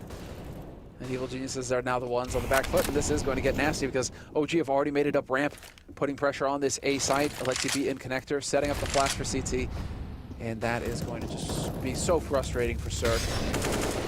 Boosted up, Alexi B catches out Ethan, the mollies, the HEs, there's nowhere to hide. You can't push, you can't put any pressure here. Finally, the boost over, it works, but Cirque, there's nobody for him to shoot. This flank has to work out really well. If they lose this one, it's going to be heartbreaking. Tarek, all the way from the B-bomb side to take down Easer. It's a pretty good start, but they can't really see the bomb from there. And they know some of the hallways now, so definitely not done. 4-on-4, Tarek going down. Stanislaw next in line, and this retake not going to happen. Valde with 2 big kills. And Breeze now, he's trying his very best. Yeah, they need to just not fight him. Leave him alone, yeah. And he realized just then, man, oh, there are so many things that went wrong in this round for EG. I think chief among them is the fact that once they had Tarek with that flank deep in T-spawn, I don't know why, like, why not wait? I think Ethan went in and got killed in connector before Tarek could ever be put into play. So already then you're giving them like a way out, and you're like, I don't understand why they wouldn't wait a little bit longer for Tarek. Maybe that's just me. This is where I'm really curious. I mean, yeah. For EG, recent experience has just been a pummeling. They've been they've been getting pummeled by FURIA, which are arguably the best team in North America right now. But then this is the thing. Maybe what's occurring to me here, Anders, is that they're fresh into EU, and OG are just catching them up. You know, a little bit. That's been one of the major issues for the North American scenes, is that they're just desperate for practice partners over in North America that actually can measure up to EU. And so they're probably just showing up and they're just getting bombed. OG are giving them the welcoming commitment, basically. Maybe we're making it worse for ourselves. What if they get really good practice here and then, you know... And then they get better, you know, right? But maybe OG are the first ones to benefit, right? Like, they're still fresh. Nice little push into the middle. I mean, they don't have pistols, but I still, you know, why not try and do something? Did not work out this time, and it will be 13-9 in favor of OG with a sizable bank. They've got a lot going on right now on the OG side. Sort of slowly walking away with the map. Double up though on EG. Yeah, could definitely be the answer. Absolutely. Let's see here. Just a replay for Valda. Keeping his cool. This is what we expect to see from the Dane. Yeah, he's a wild player, isn't he? Yeah, he can be a monster. And 13-9 for OG, and feeling very comfortable here, OG. Once again, straight out to top mid, looking for that fight. No fear, only dreams. And now it's going to be Breezy under pressure here in connector. They have already got control, just pushed him right up onto stairs. He has to kind of sit pretty, and just now going to be able to make his way out to jungle. This is MBK going to get that peek against Tarek in a moment here. Oh, the spot. Right eye, baby, right eye. Yep. That's enough. You just have to confirm that someone's there, right? And even better if you can force him back a little bit. Interesting to see that they're actually going aggressive against this kind of a thing.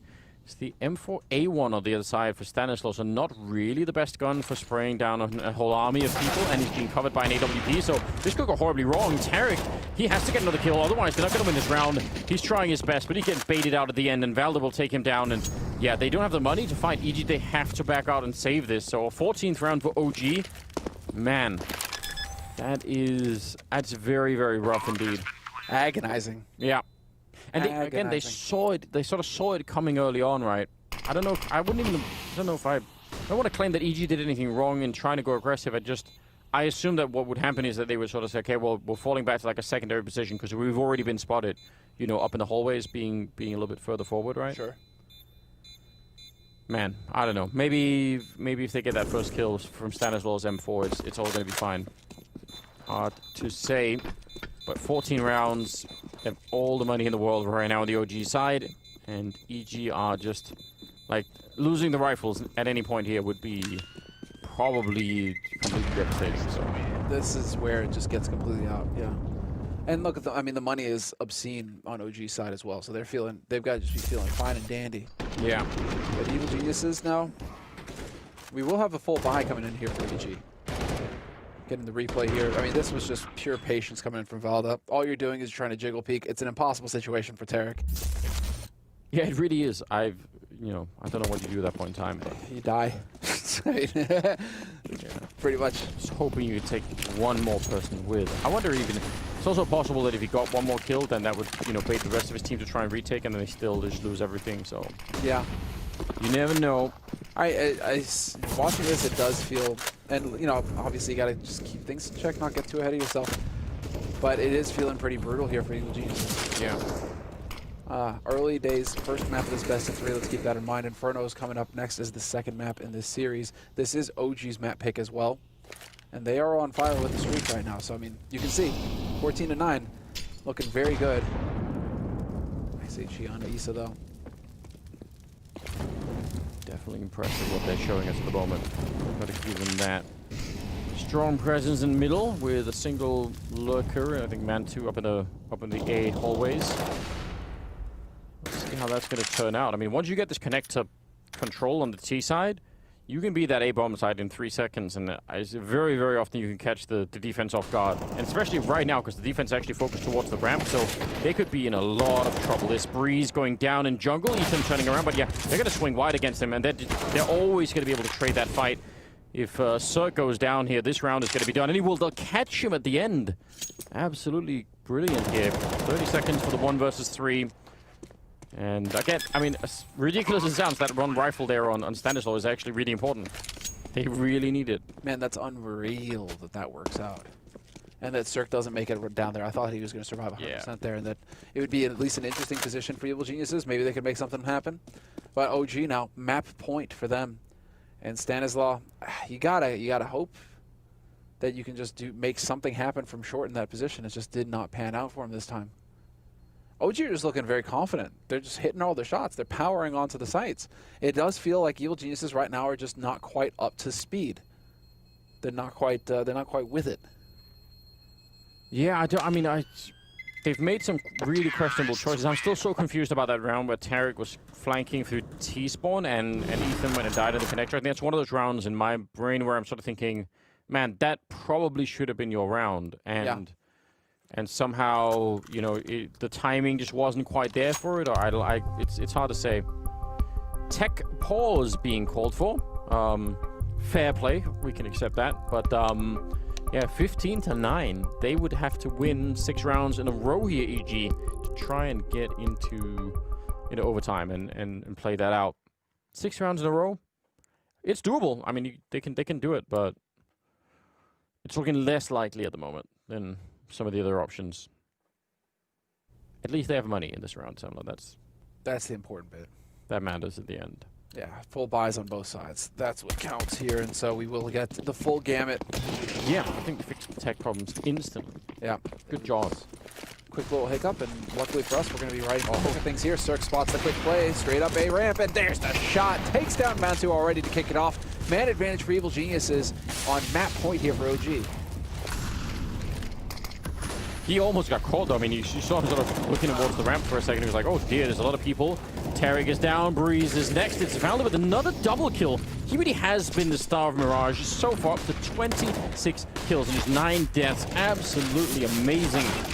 4 versus 3. Ethan with a shot through, but MBK jumping on over, and he's going to get that kill on Stanislaw. So a 3-on-2 and a lot of time. They could do whatever they want right now, OG. They can either wait. I mean, they could even fall back if that's what they wanted to. Got so much space to work with here. It's because of these smokes, they have no idea. Well, there's a shot, so now they know it's jungle, and I'm pretty sure MBK knows that somebody's in connector here as well. Gets that headshot, unreal. MBK continues to deliver the goods here for OG. Map point, 1v2 retake for Cirque. And it's all on the AK. He's gone ahead and swapped it out. He needs to find this headshot on Alexi B, who's just kind of keeping his cool, hanging out on the side behind Firebox. I don't even know how you do this. I mean, he's got a kid in the smoke, but he's going to have to go right now. This is quickly slipping out of his hands. Very hard call, this one. And Alexi will take it down. 16-9 on the first map. in favor of OG. It was a really rough start as well. They were really looking like they were getting beat up a bit, but the comeback was incredibly smooth. That's a great performance out of them. I'm really impressed. Yeah, just looking so good there. I mean, it looked a little rough at the start. Yeah. They got their feet under them, and OG, they got it under control. We're going to Inferno as the next map right after the break.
It was as close as can be after the first half, but once OG got onto that T side, it was more than impressive. Alexi B and the boys, they get it done. And EG, well, they really couldn't match the pace here, Pim. Not at all. Not at all. They couldn't match the energy. They couldn't match the pace. They couldn't match anything what basically OG delivered in that game. I think that was a very convincing and a very well-played map by OG. Neither of us expected it to be this one-sided. You can't argue that it was their map pick, so you should expect them to win it. But the fashion they did it in was, to me, the most impressive thing. I just spent an hour and a half listening to NIP comps, and I don't want to, say anything bad about NIP, but the energy level in their comps compared to OG are on a complete different level. OG, all of them yelling, all of them, being fired up, all of them playing like this is the game that is going to secure them the rest of their life, right? That was a very, very, very impressive win, and especially the energy that they provided on the TeamSpeak. I loved every second of it. And it's powerful in what it means to them. And we were talking about Valde. Well, he had a very good game this time around. That's what we love to see. Yeah, that was really premium Valde. And I feel like this map is a throwback to the Vito discussion. We talked about the fact that if Mirage was going to be open, then OG would pick it and they would own it. And I actually picked out a clip just to show you guys some of the executes that they had. We're going to have a look at the grenades flying off, and then please just appreciate the overview, the complete madness that is the A-bomb site right here. We can count it. That's one Molotov down. We have the wall of smoke coming in, obviously. Then you have three other Molotovs coming in. Sandwich position, bench position is Molotov. Double nade onto the stack. You can see the damage on your left. Ethan's going to be able to get one kill, but everything is organized. Alexi B is going to push forwards towards bench, waiting for the smoke to fade, and then he's going to have some easy kills coming in right here. That's the sign that OG, they dominate Mirage. And that was perfect. I was listening into the communication while he called this. And again, as you said, everything is planned down to the smallest details. Normally you'd see teams, they come into a game and, you maybe call this strat, let's call it Astralis, or let's call it in complexity, right? Alexi B was describing to every single player on his team what they were supposed to do on a strat they've run maybe, 50 times in their careers, right? So even though they're supposed to know, he wanted to make sure that every single small detail was being put down. Every Molotov was hitting, every smoke was hitting, every flash timing was hitting, and he did that throughout the entire game. When I was listening into that communication, I got the vibes of playing with Glaive again, being that micromanagement guard that he was. Alexi B to me is a caller up on the highest level. Now, when it comes to looking at what EG had to offer, though, we so often speak about Breeze, even been able to do so much damage. When it came to Breeze this time around, he really couldn't get it going. He wasn't feeling it so far. No, he wasn't. And I think a general theme for this EG lineup in that game is that they were a little bit sloppy. Some mistakes here and there, some backups. I have a round in mind where Tarek is coming in from behind, from the A house. They're ready to retake on the A side, but he fights first before even the rest of the group just made pressure, made noise. And maybe, just maybe, they get away with these kinds of mistakes in NA, and their skill just surpassing everyone else, making so that they win the rounds regardless. But against OG, these types of mistakes, just 1 second too early, 1 second too late, they pay the price instantly. So for EG, I'm not really too scared about the individual skill. It's okay, but they need to polish their game. They need to clean it up, because that's a bit too rough right now. But should we be scared for EG here when we go into Inferno? Because, yeah, it's their map pick, right? But they cannot be playing this level if they want to face off against an OG that we've seen time and time again can bring their A game on a map like Inferno. They have to stop the execute heavy OG. I think that's the biggest problem right here. They were allowed to run too many executes, simple as it is, right? North American Counter-Strike, we know it to be flashy, we know it to be, unorganized, we know it to be chaotic. If you are facing a team like OG that is forcing execute after execute down your throat, you are going to lose one way or another, and you are going to make those mistakes that you described, Maniac. So if they can go into Inferno and sort of like try to, let's say, disturb the play, disturb the game plan of OG, I think OG is a fairly easy team to rattle out of the initial game plan, right? They don't mentally seem too strong. I think the high level of energy on the TeamSpeak also goes the other way whenever, they're facing tough times. So maybe that's a way to do it, but you cannot allow OG to run their executes over and over again. You got to shut down some of that space, take banana control, have a presence in the middle, go for some peeks inside apps. You gotta be assertive, you gotta be proactive, otherwise OG's gonna run away with this. Is there something, though, that the likes of Stan can do to mix things up and counter this? You're talking about it being execute heavy so much here. Can he throw a spanner in the works? Can he throw something that they don't expect? I think it's unfair to put that only on Stan. Obviously, it's the game plan that they need to build, but he needs to be able to see where and when they can be aggressive. I think that's one of the biggest challenges when you play Inferno on the CT side, is to realize where and when is the weakness. Some teams lock down the first, say, 20, 25 seconds around. Everyone is very defensive. You cannot push. Some teams like to play very aggressive, very fast, and you can punish them. So that's going to be his task to realize when and where we can be aggressive. But you have players who like to do it. We know Breeze can be aggressive. We know Ethan can run down middle with the rifle if he is allowed to do that. Cirque, obviously, in terms of rating, before that game, he was sitting at 1.29 entry frag rating, which is huge, but he's going to need to show that. I completely agree with Jacob. I think OG just proved us right here that if they are allowed to follow their A plan, they're going to steamroll you on the T side. So you want to be intrusive, you want to be annoying, and you want to really push them out of the comfort zone. And the one thing, right, we can see it here on the cameras when it comes to all the EG guys, they are together, but they even look like they're in good spirits. So at least mentally, they seem strong within this one. And that's a very important point to make right here, because you cannot afford, coming into your first game and already after that map run, being a little bit, why did we do this? Why didn't we just stay at home? Is it even worth it? You got to make sure, let's go home. You got to make sure that you are mentally at the right place, right? And as I said, I think OG, and they've showed time and time again that when they play their best level of Counter-Strike, when they play some of the best Counter-Strike we've probably ever seen, like they just did against EG. They play at a high level, but when they get rattled out, when they're facing tough opponents, when they're facing struggles, that high level I was talking about on the TeamSpeak, that easily goes into frustrations, that goes into, maybe a little bit too chaotic communication, and that's, again, EG gotta force that upon them. They cannot allow EG, cannot allow OG just to sit back, run their game plan. They gotta be disturbing. They gotta go in there, be proactive. And I think, you know, with the elements they have to their lineup, Cirque, Ethan, Breeze for that matter, despite having a rough game, they have so much skill that they gotta be able to find a way to do so. And there's one thing we've got to look at here, right? EG, they're fully there. They've got everyone with them by their side. Zeus is already there. But for OG, they're lacking a coach because of the current situation, right? Casper cannot be there. We've seen him tweeting. He's definitely watching the game and keeping an eye on it. But he can't be there to slow things down. It relies on solely the players within the team. Yeah, and it might be in those circumstances that people actually put in the extra 5%, right? Because they know no one is going to do it for them. They don't have a daddy behind who's going to make sure they stay calm. They have to do that effort. And I think they have the members to do so. I think LXCB, you were listening on the comm. He's a very hands-on IGL, very active, very present in the game. He dictates what's happening. And what matters is that everyone buys in the system. I've listened to them in June when they were having a hard time, and I can tell you there were some, let's put it this way, disagreement in the team as to what was supposed to happen. Right now, they seem to be unified. They are a unit. They know what they're doing, and they're very dangerous.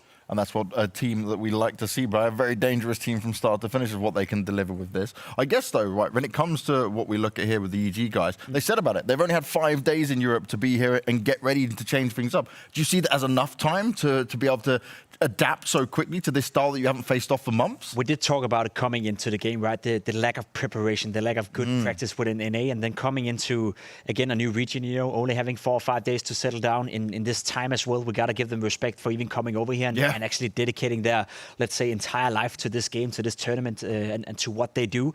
I think it's too early to be harsh on them. It's too early to say that this performance we saw in Mirage obviously wasn't good, but if it takes them a couple of weeks, that's understandable. The matter of the fact is that they're playing a tournament right now, and if they don't, you know, step it up right here, right now, they will go down to that lower bracket and they will lose their first game. So yeah, I think it's a valid excuse. It's a valid reason saying that they haven't had enough time to practice, but as a matter of fact, they're playing the tournament right here, right now, so they gotta perform. Otherwise, down to the low bracket of this. Yeah, and you definitely don't want to be going down there, right? Because that's NIP that really looking very hungry after what they dealt with, right? And that's the thing. When you're seeing both these teams in action right now, how do you compare it to what we saw in the first game? Listen, I'm going to go back to my point. You asked me that question 2 months ago. I'd say EG, NAVI, no questions asked. Can we just move on to Group B? But that is not the situation right now. NIP, they've looked really, really strong recently. Sure, they fell short to a Simple that was absolutely stratospheric. 35 kills again. If you haven't watched it, watch that game now and then go watch the VOD, obviously.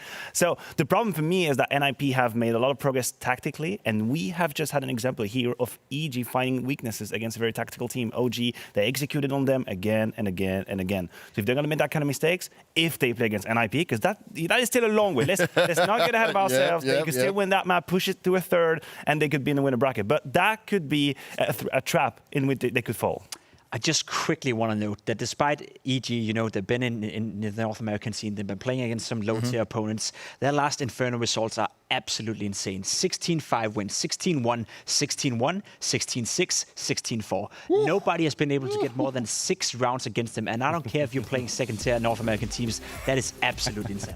Well, they may be second-tier North American teams, but they're going up against Tier 1 European teams. They've got to prove themselves going into Inferno. It's their pick, and that's what's coming up next.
right, welcome back. Second map is coming your way. It's Inferno between OG and EG, and the odds have shifted quite a bit in favor of OG. I think a lot of people were impressed. I was looking at Twitter.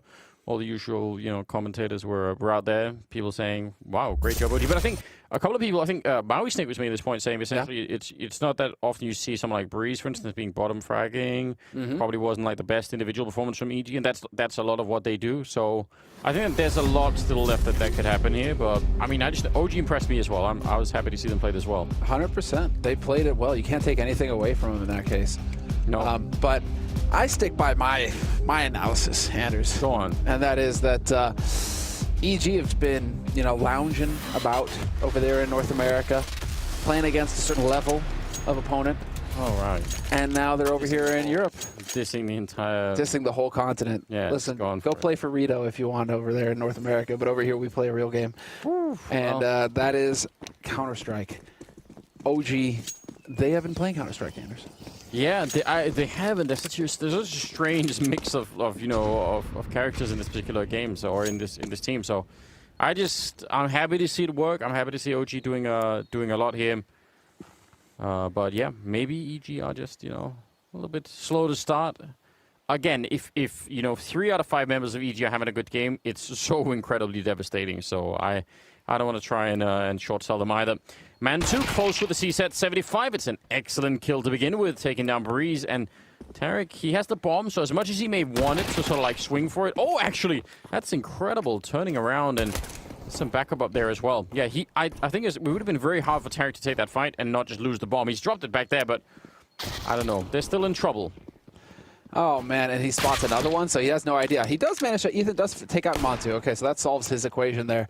Because for a second, he's like, wait, there's another dude up here? How many are up here in the apartments with me? But he does find Montu. So that is that. Stanislaw and Ethan alive. Bomb has been recovered by Stan, the man. And well, it's looking like they're going to commit to this A site. Ethan currently taking point up short, hoping for somebody to be peeking for information. Just does not look like that's going to be happening. 2 smokes, though. A lot of utility. So let's see. Can they make this work? Well, not any longer. I mean, fair play. They had to try something there, but that was such a strong defense. We all wanted that. Everyone wanted that to happen. He's so poor, Shane. Yeah. Thank you, says he. Well, fair play. OG winning the pistol round. That's continuing where they left off a little bit. Now we've got 2 Tech-9s, 2 Deagles, a little bit of everything. We'll see if they remember to run and gun with those Tech-9s. Clear the path. Just mow them down. Get after it. Make the money. Anders, make that skrill. Here's what it's all about at the end, isn't it? Especially if you got those MP9s, though, on the other side, might be a bit bigger chance of doing it. Quite of a sort of a far back defense coming in here from OG, which is fine. I mean, they know they have the advantage in weaponry. Maybe don't want to give it away. Oh wow! Oh, that just hurts. Yeah, he took that right to the forehead, didn't he? Oh man! And he turns away, hoping it's a flash. It's like, no, Ethan, that was not a flash. That was an HE. Boom. Well, we're just playing the waiting game over here. That little, like, ski hoodie or whatever it is he's got on is not going to do anything. So, all that shrapnel.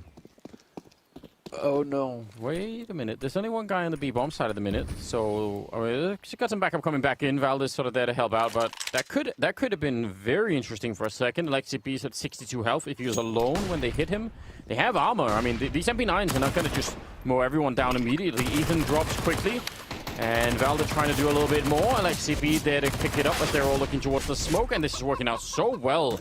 OG absolutely canceling out this entire push with actually not that much manpower at the bomb site. It's pretty cool. With 2 MP9s. Yeah. What the hell? They each get 2 kills as well. So it's just massive money there for OG. Off the back of that. And with 3 players alive. Let's see it. It's just not happening. Breezy gets mowed down. And 2-0 for OG. Very strong start. And this is confidence building. Look at this. 2 kills for everybody, Anders. It's like Oprah's been on the server. Just dishing out kills. Hiding them under the seats for people to to pick up. Everybody gets a piece of the action. Oprah's still doing television. I don't know what's going on on American TV. That's a good question. Like, I'm guessing yes. I thought she was running for president at some point. I thought that was the new meme. Anyone can at this point in time, so whatever. Yeah, buddy. Go for it. Third round, and we'll see. Man 2 goes for a bit of a swing, and we'll pick up 2 big kills. That's more MP9 dollars going into their bank. They love it. Stanislaw will take down Isa, so 4 versus 2. And for Master, they've picked up on Cirque. Again, any little bit, you just want a couple of more kills on your side. Try and make, just especially because OG seem to be on this, you know, they have the great flow going on. You want to try and just stop them. Don't make them feel too confident early on here. Because they're already coming out of that first map on Mirage really hot, so the fact that they're sort of winning the pistol round and getting these early rounds in, I mean, it all helps them. That's unfortunate. Cirque goes down. Stan's going to be able to pick up that FAMAS. NBK saw the FAMAS disappear, proceeds to dispatch Stan. But one detail, I mean, if we really want to get deep, is that they do not go and die to Mantu. So they do not continue feeding that bank. There's always that. Yeah. Which is solid. 3-0 now, and this is it. We get to see what Evil Geniuses are capable of with the full buy. No AWP picked up, but it is going to be full nades across the board. Breezy, yeah, there we go. Gets that 4th nade in hand. He's got the flash extra and even goes for the HE. Okay, so now we are fully bought up on both sides. What is the play? And NBK might as well be fully bought up. He's always supposed to. Yeah, true indeed. Oh, good grenades, good Molotov to slow them down. That's looked like it could have. Yeah, there's a little bit of a late one, but they do actually do a fair amount of damage. And with the swing coming in, it's amazing from Stanislaw he's able to get that return. Otherwise, they would have got away with a lot right there. Still some damage onto EG's side, and early slight advantage for OG here. We'll see. Oh, he's going to try and run away. That's risky. Maybe staying is too. Unreal. They make it out as well. Alexi, this is just, it is such a battle of utility. You can see every nade counts when you're fighting over banana. It's just the smoke, the AC, the flashes, everything comes into play because you're trying to flash so that you can peek. Alexi B, just like they don't have a flash, so you can't peek. And they have to give it up and count on Mantu to hit a shot, and it just does not happen there. Incendiary goes down, hopefully creating a little bit of room here, but it is going to be a bit of a tough scenario now for OG to get back onto this B bomb site. Well, they don't want to go for that plant close to the coffins. Might have been worried about some sort of a wall bang coming through. That all can shoot through quite a bit there, but great shot through the smoke, and it's going to be a 3-on-4 for the upper plant. So no more grenades on the EG side, and there are at least a couple on the OG side. They're all retaking from the same side. No one is coming bananas, so that could also funnel them in and get it a little bit awkward. Nice shot over the smoke from Cirque, and now they're boosting up to continue the fight, and that's nearly a double kill. And I think they've got this one. I think OG might as well just back this one out. They're so low on health, and again, the time is low already. Cirque with a big double to end it, a triple overall in the round, and OG, I think they could have probably called that retreat a little bit earlier. I don't think that was ever going to happen. Is it because Mantu is stuck with the AWP? I'm watching the replay. I mean, Cirque mauled him. But is it because Mantu was over in construction with the AWP, and so, you know, just they can't back off because he's just going to go up with the bomb anyway? I don't know. Maybe. But I mean, they could have helped him out when they were, I don't know. 4 and 3, you want to go for it, but when they got that, with Cirque gets a first kill looking over the smoke already, because I think 2 out of 3 of the rest of them that were left alive were really low on health, and the bomb had ticked quite far. I think at that point you just might say, like, that's not going to happen. It's so hard, it's so easy to call when you're not in the game, right? Like, we should acknowledge that as well. So, still 3-1, and first round on the board for EG on Inferno. That has got to feel good. Now there's a bunch of MP9s, the last money that OG have left, in fact. So if they don't win this round, EG, that's actually completely devastating. This is where they can break OG right away if they win this round. Huge opportunity, and also look at this bold play from Mantu, playing behind that smoke top mid, hoping for somebody to peek out behind it. Not quite going to happen. Breezy playing very patiently himself. I mean, they knew that there was some action up here, so Breezy not giving anything away just yet. But there will be the take of top mid. Tarek playing behind those flashes. And well, now Evil Geniuses with control of top mid. Ethan has been keeping an eye on Banana this whole time. You could go exactly for the wrap through CT. This is big, Evil Geniuses. They managed to sneak their way past Velda. Velda now has no impact apart from communicating to his teammates that something's coming, and Mantu's ready for it. Hits the shot on Tarek. Man advantage now for OG. Absolutely critical shot coming out from Mantu. Just imagine if they didn't get that, it would have been almost impossible. It may still be Alexi B going down, and now it's all on Mantu. His teammates are here, but they're fighting on range with the MP9 and still winning somehow. Another great flick coming out, and he does it again. A beautiful triple. Absolutely brilliant. It's on Stanislaw, and he's going to get shot down. What a round out of Mantu. Unreal. That is the performance that his team needed at that time. Mantu coming in big for OG. 3 kills with the AWP, shutting it down. And while Velda, he didn't get a shot at them while they made it through, but he did give that critical information over, as you said. Yeah. Allows Mantu to set up, allows him to start off strong with that first pick and to get comfortable with the situation. I was just so momentarily shocked because they turned the corner, the rest of the backup that's coming in from OG side. Yeah. And it's just all MP9 shooting at them from like Ram, like what is going on? What are you doing here? Yeah. But it worked, so great. I guess that's why Alexi B felt like he had to YOLO his way out there. Yeah. Just try to make something, buy a little bit of room here for Mantu. But this is going to be straight up into apartments at least. And Evil Geniuses, they have decided to go for a half-buy scenario. Tarek has got the hero AK. The rest of them are nades. Kevlar Tech 9.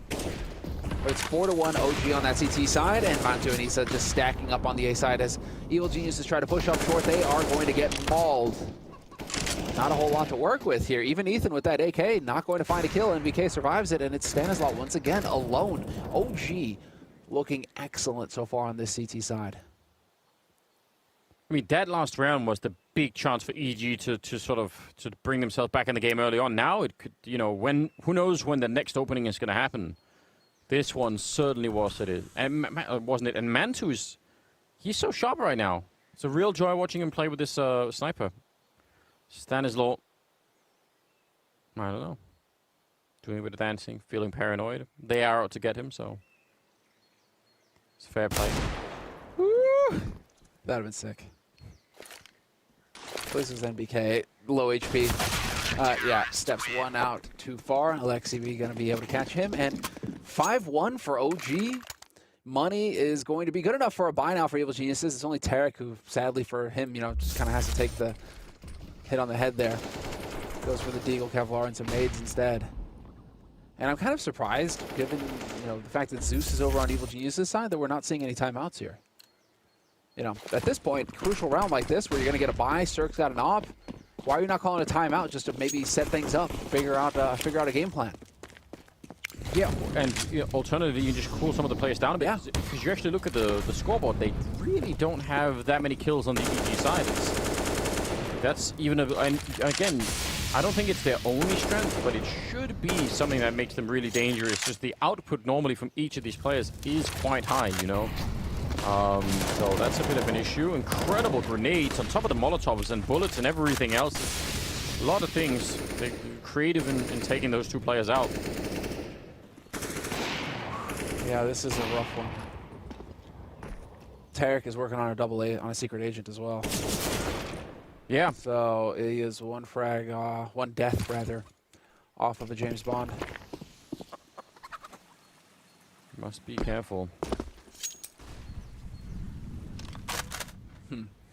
Well, I mean, so far it has been critical. This banana control from OG has been stellar. They've got a firm grip on it. Yeah. Just not letting go.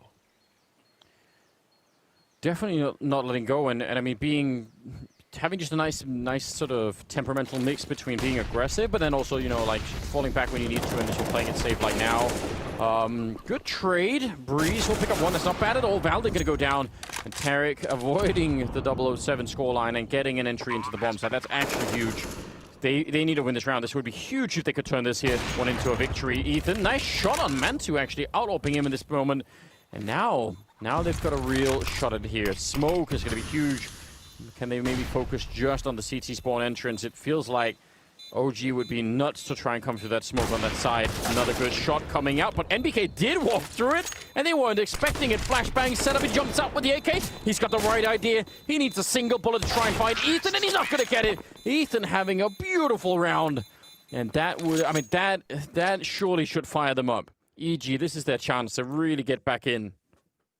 There you go. He looks like he can't even believe it himself there, Ethan, that he managed to pull that off. No, you did it, dude. Tarek on the board. Critical, big round here for Evil Geniuses. Yeah. Managing to get on there, finally break that streak that OG were starting to develop, and, you know, getting Tarek on the board with the kill. Ethan with a huge play. This is it. Do we see the turning point now? Because once again, OG backs to the wall economically. They've spent all their money. This is it.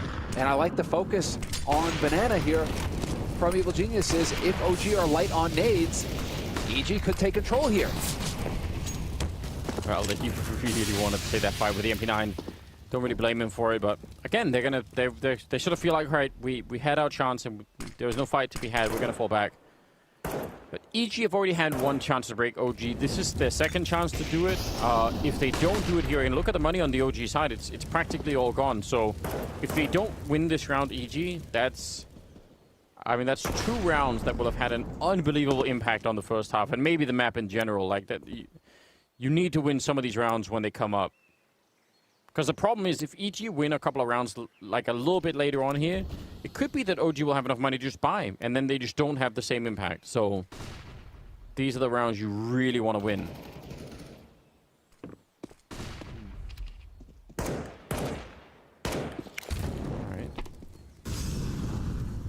It's being thorough, making use of the clock. 40 seconds now, getting control of that top mid. Again, Ethan has just been chilling on Banana. That really is his role. And it's looking like a repeat. Same kind of play. Velda flashed, not going to be able to provide it this time around, and they're going to wrap right through Arch. Already got Alexi B, who's rotated around to Speedway. Is he going to get that information down? Yeah, gets that smoke down. This is key. 20 seconds left, and that smoke might as well be a wall. How do you get through it? I don't know. 15 seconds.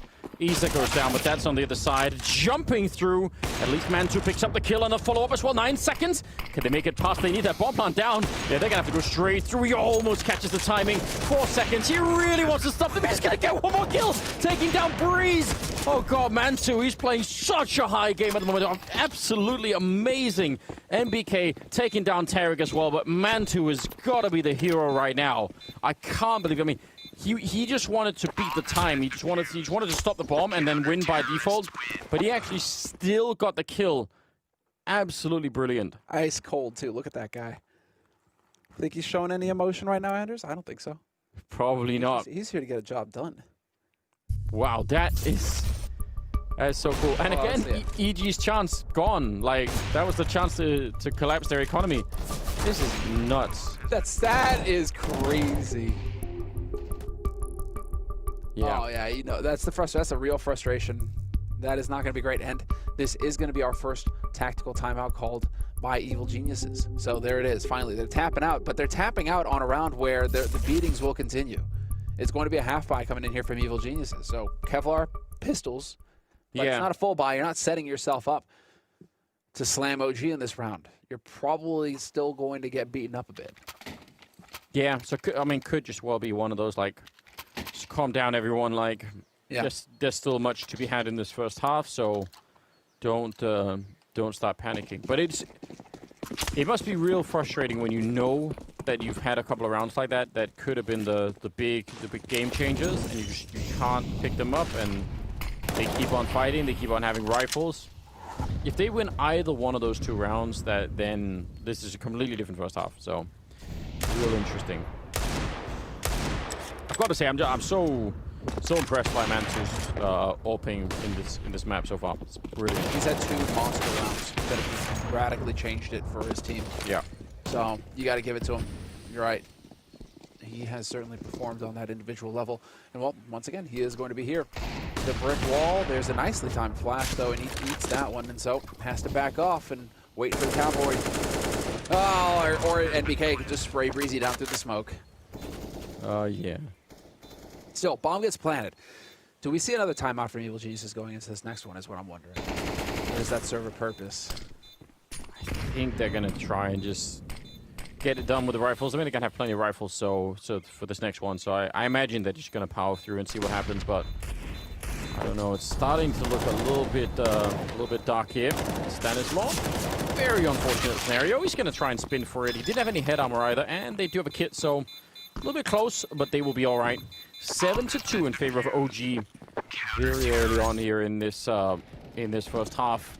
They're doing a good job. I don't know. This is one of the problems with Inferno, though. Sometimes when you're on the T side, is like there aren't many. Like it's hard to get rushes. Like you can't really rush banana. You're gonna get grenaded. Like you can't. It's hard to change the pace a lot on this map. You know, when you're on the T side. So.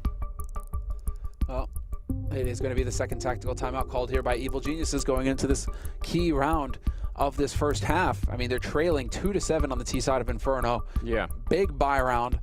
They just got kicked in the teeth a couple rounds. So now this is it. And you can see Zeus with the pacing in the background there. Always energetic as a coach. Always really bringing that atmosphere and really trying to keep that morale up. Well, these guys work cut off for him here. I mean, this isn't fun. Mirage was a bit of a one-sided affair for OG. They kind of beat up on the Geniuses. And, well, now, I mean... It's also partly because they've been losing that banana fight so often. It's like, the problem with going away from banana is that it allows OG to be so much more dynamic in the defense. If there's no fight at banana, they can save a lot more grenades. They can start to rotate more people up to the A-bomb side. So it's a hard call to make, but if you keep losing it, it's also hard to just keep losing players here and not getting what you want out of it. And look at this over at Apartments. What a great defensive, offensive move, really. They got basically 3 people up close to the Apartments over at the A side. Now look at the grenade and a headshot. Oh god, they really getting beat up at this point in time. Then the molly. Stan has got to get out of dodge. Oh, it's brutal, Anders. It is. Man, I mean, but it's just so impressive. So, well, that's good at least. They bait a smoke out, but you can still have one of the. Well, I mean, you bait a smoke out, but you're still down 2 men.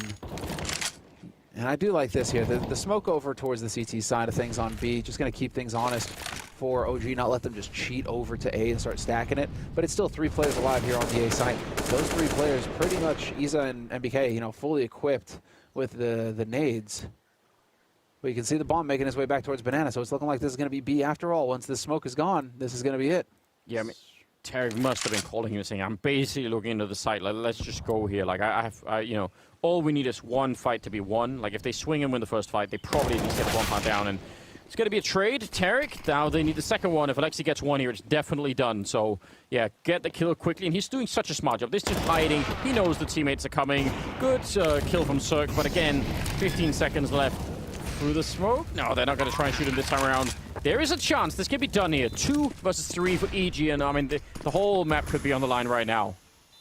Cirque make these kind of hero plays before, but NBK is going to catch him with the peak angle. NBK with the wide swing as well. The natural born killer making plays here to get these rounds done for OG. He was solid on Mirage as well. Nathan Schmidt is definitely showing up to play tonight.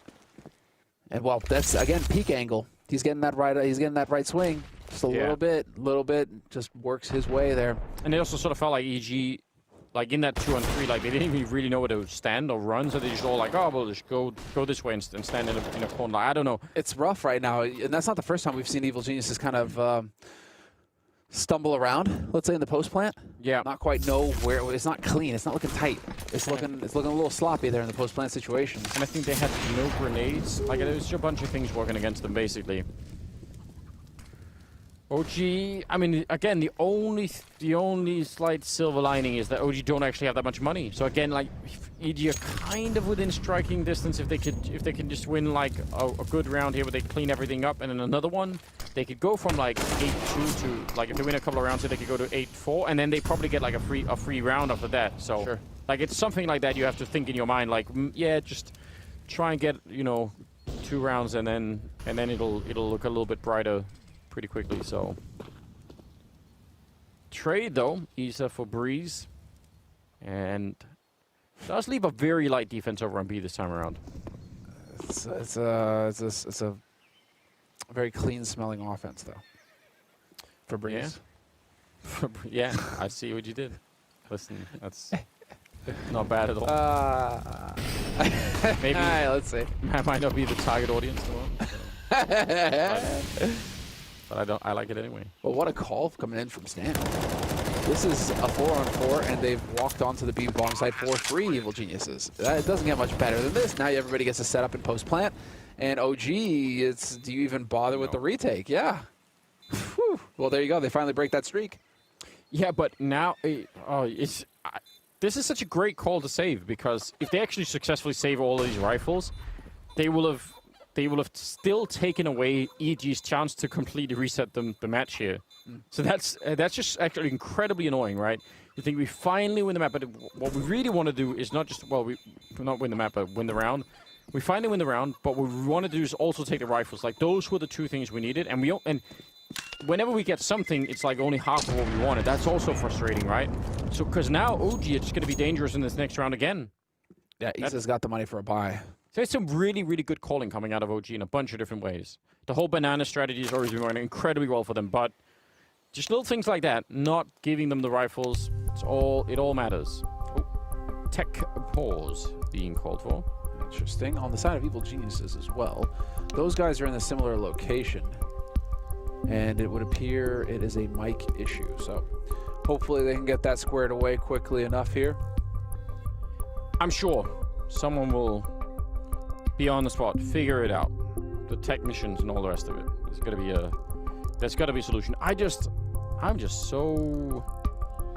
I'm really just impressed by OG. Yeah. MBK's been playing well this year, and Man2, I think, is, you know, for the minute captured my heart with that AWP. I just think it's great. EG lacking a bunch of things, but even at the thing that you want them to always return to, like, that should always be there somewhere. It's like, is the firepower, and that's not really getting that feel just yet. So, bit of a weird day to be watching EG, if I'm being honest. It's I still think they're just kind of getting comfortable over here. I mean, you can have different timings for nades that are going to be important on Banana as well between NA and EU. Things could be, there's just details that could be throwing them off right now that they need to adjust for on the fly. And these guys are the best in the world, so some of the best in the world, right? So I mean, they will make those adjustments. It's just, can they do it fast enough live in a match, you know, against an opponent that's intent on ruining their day? Yeah, but and we'll get maybe a chance to feel that out. Nice timing. MBK trying to go for a bit of a shot through. Man2 now, the next obstacle, taking Stanislaw clean out of the air and trying to jump down. If he would have had a chance there, it would have been amazing. See, grenade, not really going to do that much, but it's a 3-on-3 here. And I mean, there's still a chance here for EG to do a lot. If they win this round and take the rifles, a lot can happen for EG. So there's another pivotal round and a nice little flick there from Cirque to take down Alexi B. And they're going to back on out. So a couple of things working here for EG. I'm loving it. But even if EG lose this, they're obviously not out of the tournament yet. So like we've got more chances to see them try and do something. Mm-hmm. But this was a really critical round for them right here. This is big. This is them showing some fight. And I mean, this is Evil Genius's map pick as well. So yeah, you do kind of hope to see them show us something here on the T side going into the second half. And where we'll you know, I mean, a 3-mapper between these two teams would be really exciting. We're getting a lot of close rounds, a lot of clutch situations that are just always fun to watch. So, I mean, let's see. Are they capable of bringing it back here, Evil Geniuses? We will get a little bit of a replay here of Man2, who is just so fast. He's faster than his own shadow right now, Anders. Yeah, it's interesting to watch for sure. And so, you know, if you would have, I don't know, I think a lot of people would have predicted Cirque to be the dominant opera in this matchup. If nothing else, just from like memory, you know, Cirque certainly made a name for himself. Mm-hmm. But Man2's been styling on all of them at the moment, so 8-4, and again, the critical variable right now is probably the money on OG. Like, that is the thing that EG have to think about right now and just all of the time. Like, they could make this 8-7 in the first half. They could have a really great comeback if they manage to just finally collapse that economy on OG, and it's been hard to do. It's been a tremendous struggle, but we did get the first time out here, which I do like to see coming in from OG, trying to slow things down perhaps, get a bit of a pace change going. And so we will have, exactly, a bit of a half buy. We've got those rifles that were saved, and so they can still do some damage here, OG. They do not lack teeth, but it's going to be a quick play. Whoa, triple nade right onto Man2. Yeah, buddy. That hurt. He's gonna want revenge for that, isn't he? That was sick.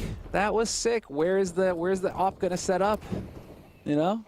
Really clever stuff there from Evil Geniuses. A nice touch on the offense.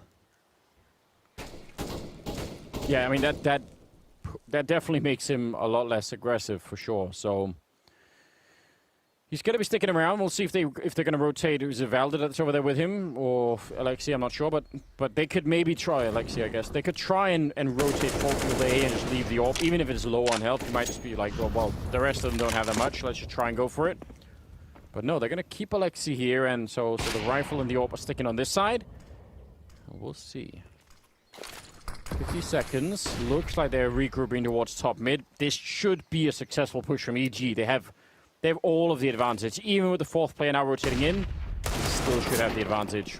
Yeah. It's NBK getting picked off immediately there. Alexi B now. It's an HE, not a flash. That's unfortunate because he is going to get caught by Ethan. Issa finds one, but he's quickly traded. And it's Velda and Mantu last to alive for OG. Velda's got that AK. They have no idea that he is here, but the bomb is not placed for him. So, unfortunately for him, he can't go for some kind of clever stuff. Does spot out Ethan. Should be a freebie, but Ethan! I bet you Ethan just jumped when he spotted Valda there in the pit. Yeah. And I bet Valda was thinking, you know, if I could spot a couple of more players, I can get like one and then the next, you know. And, yeah. And I think he probably could have the kill on him easily enough, but this is what a turnaround this is. It's going to be a 5th round now for EG, and again, the money is starting to really look weird on the OG side. Now, they get save the AWP, so I'm sure they can put together something in this next round, but this is an interesting turn of events. Still think OG up. Still probably fine with the rounds that they have and all the rest of it, but, you know, if it finishes 8-7, I think they're going to be left with a feeling of, man, we could have done so much more. Without a doubt. Without a doubt, especially when you had control of the economy. And so we're going to get a pause. Tech once again. And so hopefully it's going to be a smooth one. We had a little bit of a drop here. I mean, these are some of the bumps in the road when you're going in against the internet. Yeah, you know? We need to sort that out. You're fighting online CS. What is it? There's a series of tubes or something? What's that mean? Stupid thing. Yeah, I'm sure it'll be fine. It'll be right back. But yeah, I'd be so impressed if EG were able to turn this around completely and win the map. Because honestly, what they went through in the beginning of having those couple of rounds where they could have forced OG to eco, but you know, continuously sort of ended in those twos that they lost. That's just very taxing, like emotionally taxing to try and go through. And yet here they are, that's like still grinding it out. They're back to 5 rounds, could go up to 7 rounds if they win this next one, I think. So yeah, it'll be interesting to see if they can follow through on this. They've started something at least. Yeah. And we're live back with the action. So now it is going to be a buy on both sides. Nades in play, Velda holding close. Molly's going to be there, impeccable stuff. That smoke goes down, but he is trapped. Ethan moving on to the other side, and there's the setup. Alexi B is going to be there, and it's still a 1-for-1 trade. Unreal. Stanislav's got to find this bullet. Oh, how does he get out of there? 3 HP! I don't know. All I can think is, Valda, please stop shooting your gun, because you're just giving him traces to look for, you know? But yeah, somehow he makes it out. That's a bit interesting. Mantu, one chance. What? I don't know where that bullet went, but I know where Breeze's went. Right into his head. So that is going to be... I don't know how this A defense stays alive at all. Great shot from Breeze again. Good follow-up. Big double kill to enter the whole thing. And Tarek will help out. So there's that 6th round from EG. And Valda has 3 health and 1 rifle to save. So they've done so much. This is pretty cool. Yeah, they've truly turned this around. They have saved this first half as far as they're concerned, and after those 2 timeouts, we've seen a different EG come to the fore here, and so this is their map pick. It's what you hope to see from them on that T side. I mean, you know, 6-7 rounds, 7 rounds ideally now, obviously for Evil Geniuses, and you're cooking with gas going into that second half. All of a sudden, things are looking up. you get onto that CT side and you apply the chokehold on OG, and things are going to get rough for him. We could be seeing that third map. And Overpass, I mean, we haven't seen Overpass yet tonight. Could be fun. It could be. It's, I think now the most hated maps amongst pro teams. Sure. I'm fairly sure that I don't have any science on this, guys. I mostly make things up, but man, that'll be a real brawl as well if we go to Overpass. They've each played it 3 times, 67% win rate on both. So again, just a brawl of a third map if it goes there. We'll find out, hopefully. I'd like that. I don't know. I have mixed feelings about Overpass on any given day. I don't know where I stand on it myself right now. But we might get a chance. We're just used to standing on people's shoulders. You know what? Like those are the good old days. But I don't know. I think there's some valid criticisms that have been made around that map that I tend to lean towards, about it being just too wide and big, basically. So, but we'll see. So what are they talking about? We can have that conversation during the next timeout. Yeah, exactly. Look at the weapons here for the 15th round, though. Faze, MP9, so very limited grenades, only head armor on one person, a single defuse kit. There's a lot that they would like. Oh, and this time, the banana fight. I mean, it's so much easier for EG when they don't have to run into all the grenades. Taking down Valor as well. Huge help, Alexi. Out of bullets. And he's going to get killed immediately. So yeah, looking very much like a 7th round here. If they could just control themselves. And Marie's certainly doing his part here. Great win against NVK. Now a 2-on-3 and make that a 1-on-3. Just Isa left. Yeah, impossible situation now here. 1v3, I mean, they're all 3 of them tagged. But you need 3 mistakes out of Evil Geniuses right now without much time left on the bomb. It's highly unlikely. The angle he's coming from is covered as well. Neither of these guys need to peek. Ethan's going to find that kill, but Cirque had Graveyard on lock already, so there it is. Or Graveyard. Construction. 8-7, the final score at the end of the first half, and we'll take a quick break before getting into the second.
This is the best performance now I'm playing right now.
right, here we go. It is the second half, second map coming right up. EG and OG here at Blast Premier. Can't wait to get into this game. I really think they brought it back, EG. They made it exciting. Let's see if they can follow through and actually win their own map pick here.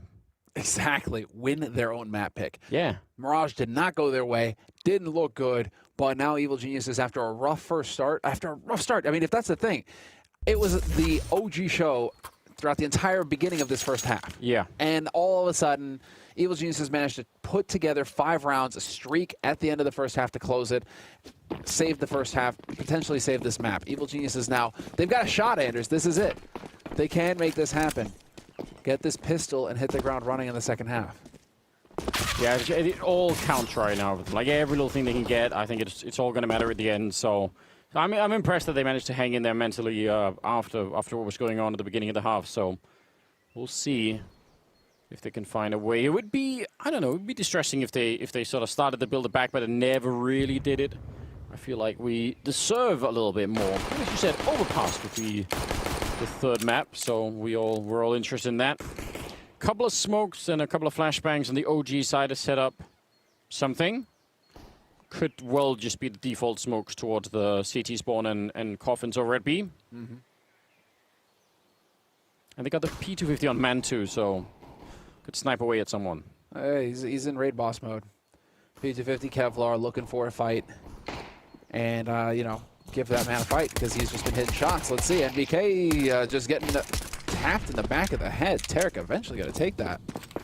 That was a weird one. And now with 4 players alive, OG are just going to go barreling up onto this B site. Ethan set himself up in a retake scenario. Now he's got that smoke. Could be trying to put it down here or could try and save it for the retake. His teammates rotating in, and this is going to be OG stomping their way onto the site. No problem at all. Says confident play from Mantu. Oh, but he didn't realize there'd be a second player there. But look at Alexi and Valda taking out everyone of the construction. I actually thought that was going to completely backfire here, but somehow they found a way in. Breeze will now be fighting 1 versus 3, and he's going to pick up that first kill, but the bomb is already down, and there's a kid on the ground right in front of him. That's why he went through construction. That's some heads-up play, but they're just going to run away. He's holding it down, and they come back to check. The smoke is there. He gets the one headshot. Alexi on the other side. He can win this round right here. It's going to be hard for Alexi to guess it where he has. He's holding it in. He's almost got the kill, but not quite as the defuse comes through. Amazing. 1 health left. What a ridiculous clutch from Breeze. And he cracks a little bit of a grin there, Anders. He cracks just a little bit of a smile. He knows he got away with it. He knows. Yeah. I don't know. You can hear the flutter of Angel's wings after that one. That was weird. Look at this. This headshot on Issa as well. What an insane shot with the smoke. It's he's actually shooting. He hits him like 5 times. That's the Glock versus Kevlar, right? Oh, 1 man. HP clutch. Unbelievable. And while if Evil Geniuses ever needed a break, that's it. But because of how things work out, you're going to get that buy coming in from OG as well. The bomb plant means they get 3 Galils, 2 MAC-10s, and a couple of nades. Very even buy for both of these teams now. Yeah, I mean, this is also probably OG testing, you know, their own confidence, saying, you know, we've been on a bit of a roll, at least in parts of this game. Let's bring it back right now, you know? I can respect that. Man, that's actually really wild. I can't believe that he lived through that, and with 1 health. Heads up play. Looks like a pretty big stack on the A side, so EG well set up for what is coming. Yeah, Zerk taking control of the situation. And there it is. Breeze, nice spray control there. Manages to get that transfer going. Velda and Mantu.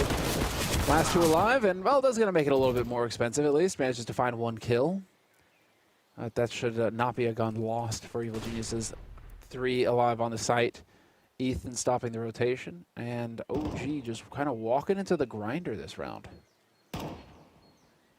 Yeah, a little bit.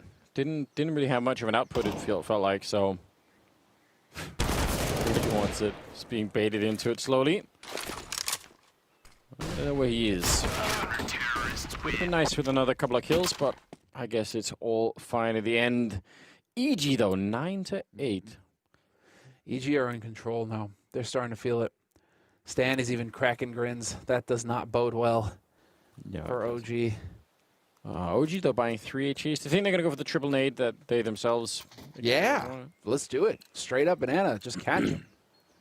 Catch them getting aggressive. Why not? I mean, they've got the spawn for it. Look at it. It's just the nade running. It's either top mid or it's banana. But it's looking like it's going to be banana, but this is going to be a murder fest here. Yeah, slaughter. Triple kill for Tarek. Sprays him down.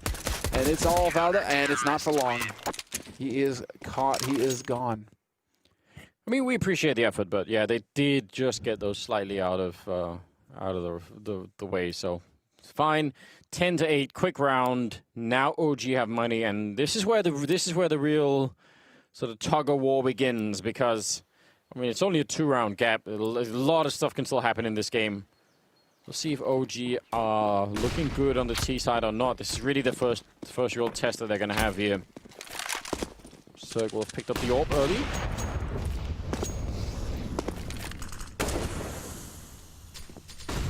Not too aggressive on either side at the moment, EG. Maybe fighting a little bit here for banana control. Actually going to keep going for it, and that will be a nice kill for Alexi B. Tarek. Oh, with the back turn, the swirling grenades on top. He wants so badly to revenge that kill, but not going to get the chance. Oh, so close. And now you've had the rotation come through. So Cirque on position here, this B side with that AWP, hasn't shown it yet either. And so you could have that kind of 1-2 combination come through.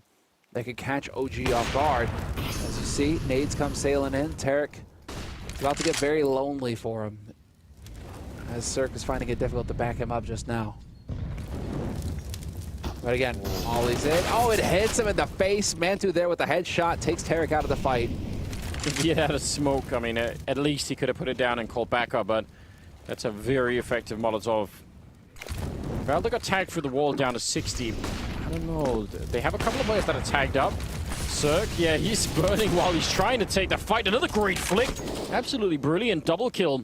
That's way more than they could have asked for. I thought this was done already. 30 seconds left, though. And charging through to stop the bomb plant. That's a great move from Stanislaw. Probably worth it, even if it's a quick trade there. 24 seconds now. A lot of pressure all of a sudden on the OG side. Not even planting the bomb yet. Let's see if there's going to be a boost to look on over. Can they stop him? They can again. And Cirque through the smoke to take down Valda. What a great win from EG. That's actually not that easy to do. I don't think, yeah, now you really got them vibing over there on Evil Genius' side, but I don't think that he plants it in a safe way, does he? I think he plants it on the coffin, which is just way out there. Yeah. Just not expecting that boost. Yeah, he's right there, not on the coffin, but right on the other side, clear as day in the open. Evil Geniuses working together, just shutting them down. So we'll have another tech pause coming in here again, a mic issue for Evil Geniuses. We don't specifically know which player to blame. Just tweet at all of them. I was going to say, well, it seems like they've resolved it. All right, we're good. It's very clear. In a second, so small, tiny amount of blame to be shot, I guess. We're good. Oh, man. Some intense rounds coming out now, right now for EG. Oh, Tech9 is close. He could get the other one too here. This is dangerous. Ethan able to pick it up and oh, the USP. Just using that instead, and then it continues into his fallen teammates. M4, he's using all the guns. What a nice recovery from Ethan. He is doing a fantastic job here. A couple of big rounds for Ethan, and that is the high impact stuff. He is, and what teammates? Look at that. Breezy backs off. Let Ethan get the ace. First ace of the tournament. Let's go. Picked up by an NA boy. I know, but I mean, you know, I'm not even surprised that it's on that EG side. They do just have so much firepower. So, yeah, good stuff at the moment. Yeah, congrats. All right, cool. So Evil Geniuses pick it up. Ethan starting to get in there. Good team play there from Evil Geniuses as well. And now 4-round lead, 12-8 on that CT side. Evil Geniuses.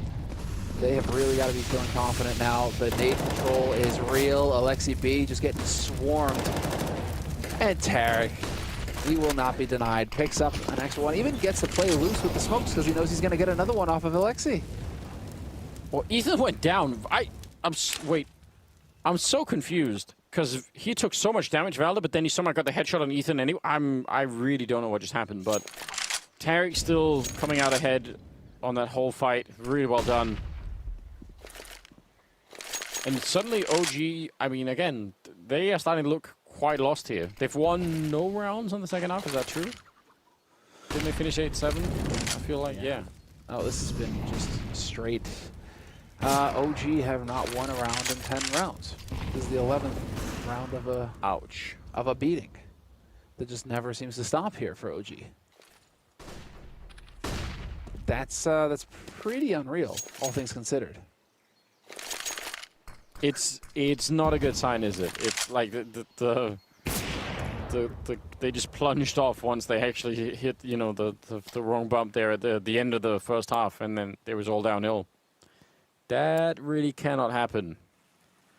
EG have some amount of money. It's looking pretty good. They can lose a round and slip by. Oh, Tarek lining it up, almost on track for the second ace. That would have been amazing if they could have got that right away.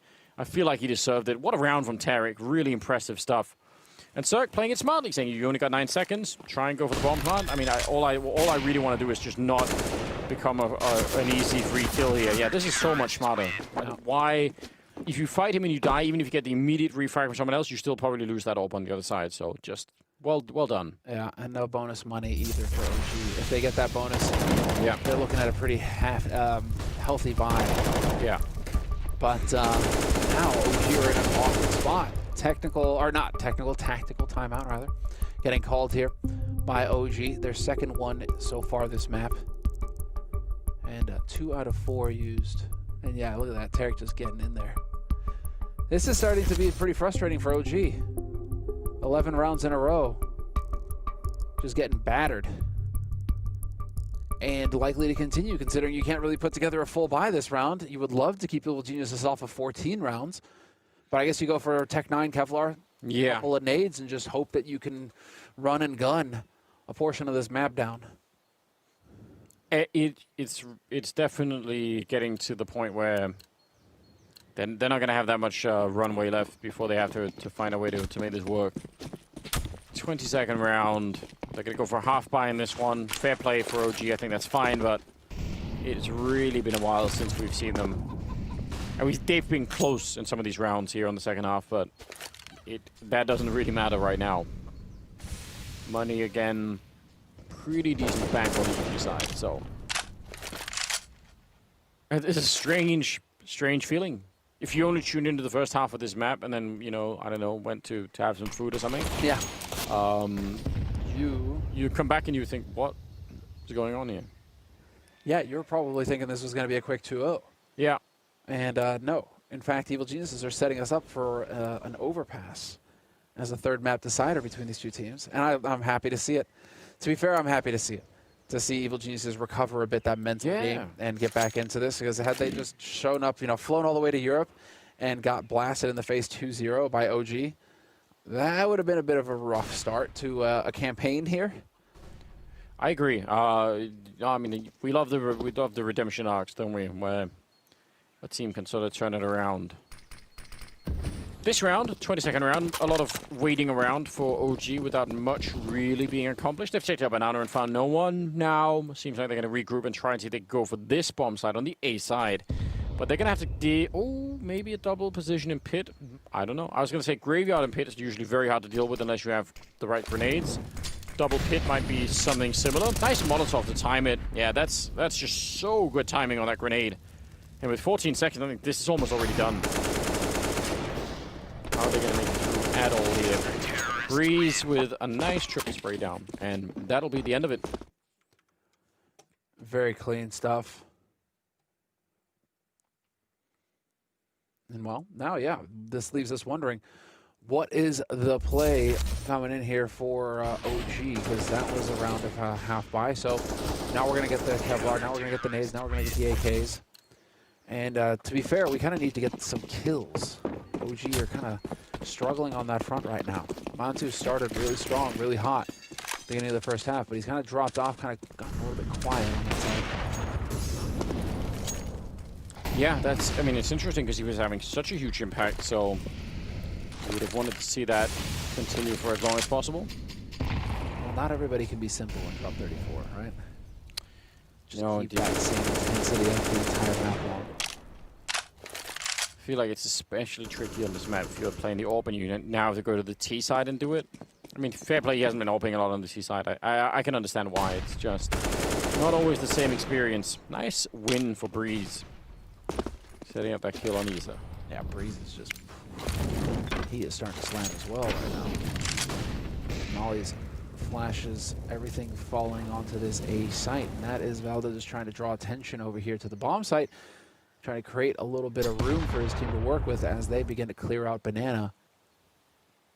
Still have Tarek and Ethan, though, ready and waiting. Been highly capable on the B site. And so OG, if they decide to go there, it's going to get dicey for them.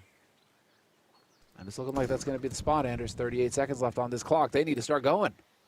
Yeah, they could definitely run out of time here if they just bump into the wrong player and then end up in some trouble. Smoke is down as well. That's going to buy a little bit more time. And those are the last grenades, though, on this B defense. So 20 seconds, it's cutting it real short. You can really make no mistakes at this point in time, but could also be worth it. They're not going to have any more grenades to fight against, so let's just see. Nice pre-fire coming through. Like, they didn't even know if he was there, but they're just going to shoot anyway. Tarek goes down, 9 seconds, and the bomb plant will go through. That's a tight execute coming in here from OG, but it's paying off right now. Fantastic stuff, especially Alexi B there with the pre-fire, as you pointed out. So clean. Tarek thought he was going to pull a fast one on him. Not meant to be. And that leaves Evil Geniuses now. It's looking like they do want to push in here. If they can get a kill quick, things are going to get interesting for them.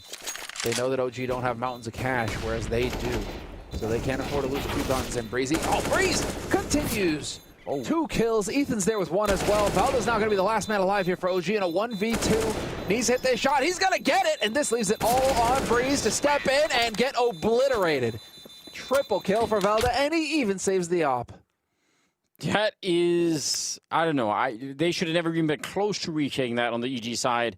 So an amazing entrance from Breeze, but then Valda even doing it better than that. Low on health and still able to get all those kills. That was very, very impressive. 14-9. That's the, well, yeah, that's the first round that OG have won on the second half. So they are... Valda's nuts. Yeah. He just keeps that angle, hits 3 shots. Has their shadows to give it away as well. What a detail. Yes, it's definitely impressive. Well done. But do you feel really excited that it took you this long to finally win a round on the T side? Or do you sort of know in the back of your head, man, if this pattern repeats, we're not even going to get close? Listen, the beauty of Counter-Strike, Anders, is that it ain't over till it's over, right? You got other games where it's just almost impossible. CS is just 1 round at a time. You can really crawl it back, can't you? There is definitely always a way, but there's definitely a way. OG, I mean, we saw what they're capable of on Mirage. They're looking good. No reason for them not to be able to move in here and just take over. So we are live in the round, 14-9. Evil Geniuses on that CT side looking very good in the lead. But OG now, they've got a strong buy going into this round.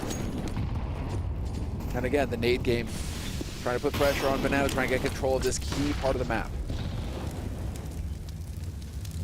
Taking a little bit of damage from getting the Banana control, but it's fair enough. That's not too much, really. And EG, I don't know, spending a fair few of their grenades. They have 2 smokes left. So OG at least have a chance to do something slightly similar. You know, wait out all the grenades, wait till there's like 20 seconds left. It is risky, but it looks cool when it works out, and that round was definitely nicely set up. Yeah, they're anticipating that someone would peek behind this, so they just boost it up to look over it. That's a cool idea, but 3 men on the other side. Ready to take the fight. Oh, it's gonna be a lot of waiting for that MAC-10. That might not be easy.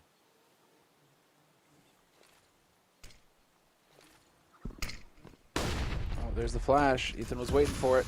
Oh. Now he's kind of trapped, but he is going to be able to find that headshot on Alexi B, who leads the way at the MAC-10. Traded.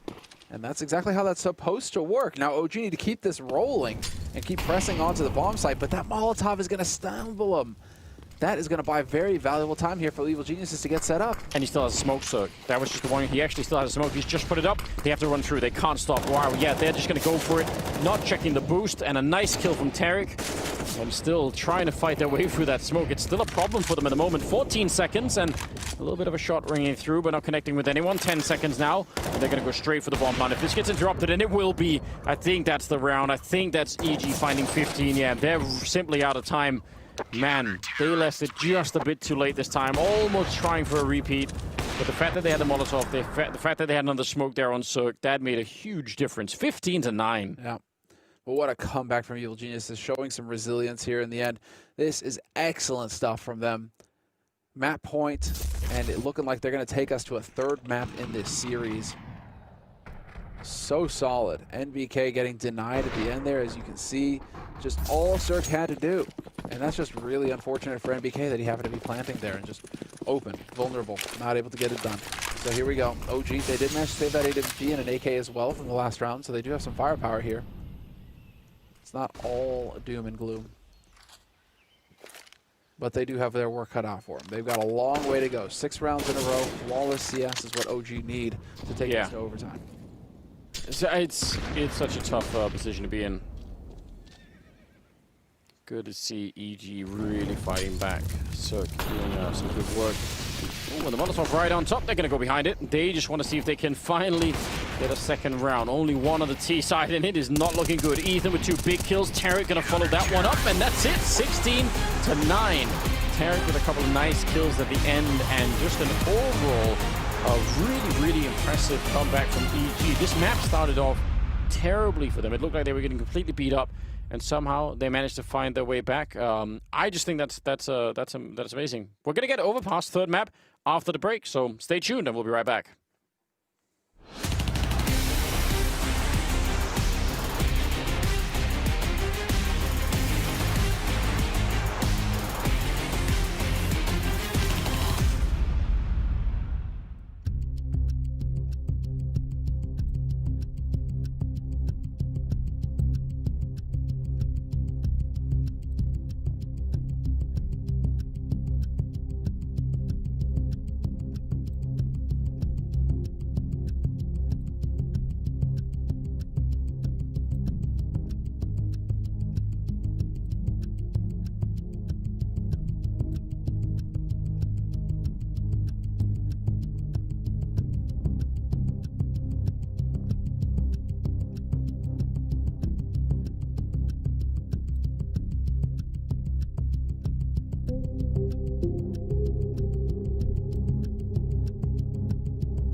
got smoke.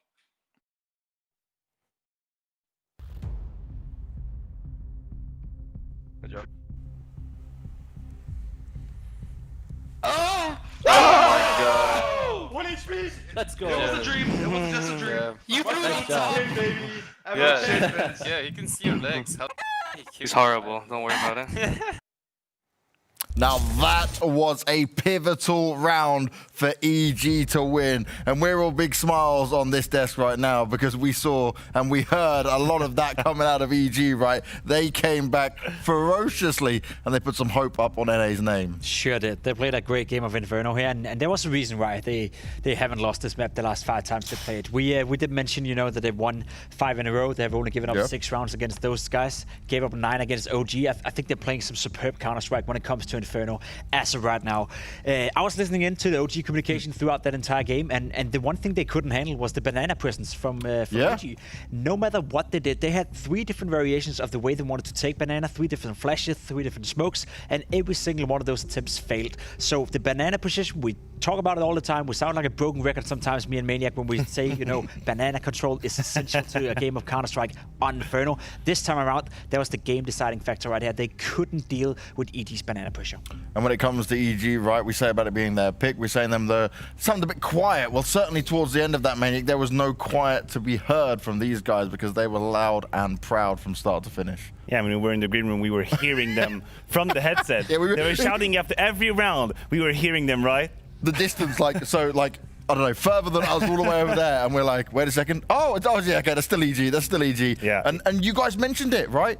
What will happen to OG in a situation like that? And they couldn't handle it. They didn't keep that nice positive attitude. They didn't have any backup plan when it came to it, and that was a big problem for him. Yeah, it was. And Jacob is mentioning banana, and I actually found a clip that I wanted to show the viewers, which I believe was the breaking point from OG, right? It's actually a 5 versus 3 situation. If you look at the screen right here, OG, they have everything they need. They're setting up that B execute, and Zerk is gonna go absolutely berserk. First kill using the smoke, turns off the Molotov, then that flick is monstrous.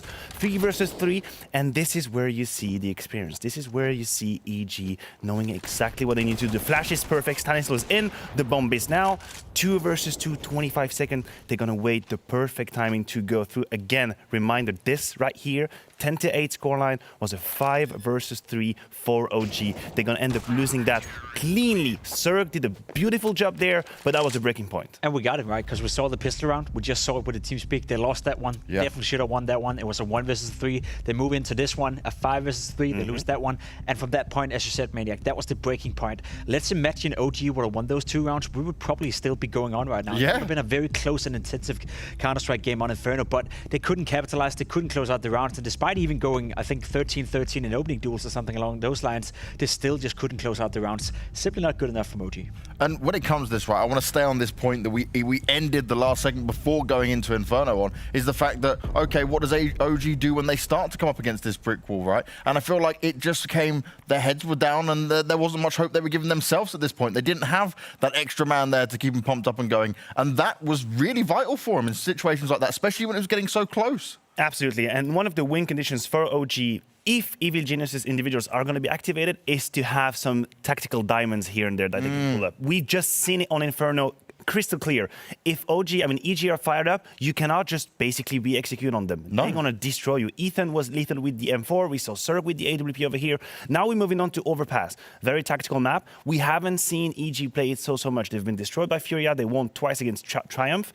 For OG, though, tie game versus Fnatic. They've won other teams on it. So I'm a little bit in the dark, but I really hope that OG have a plan, a tactical plan to go up against these skill monsters. And they need to keep themselves mentally strong in this as well, right? Because it's not just now getting to this Overpass game, because it could be quite an even footing with it. Because the Evil Geniuses right now, they're getting back to that fragging potential. When they're hyped up, well, we know how unstoppable they can be. They sure are, and I feel like in that sense, both these lineups remind me of each other, right? When they're playing well, when they're happy, when the energy is high and the team speak, that's when you know they're playing well, and that's when they go to that extra level. But whenever they're down and whoever's getting off to a bad start, losing a rough clutch, probably the first team to break on Overpass will be the first team to lose as well.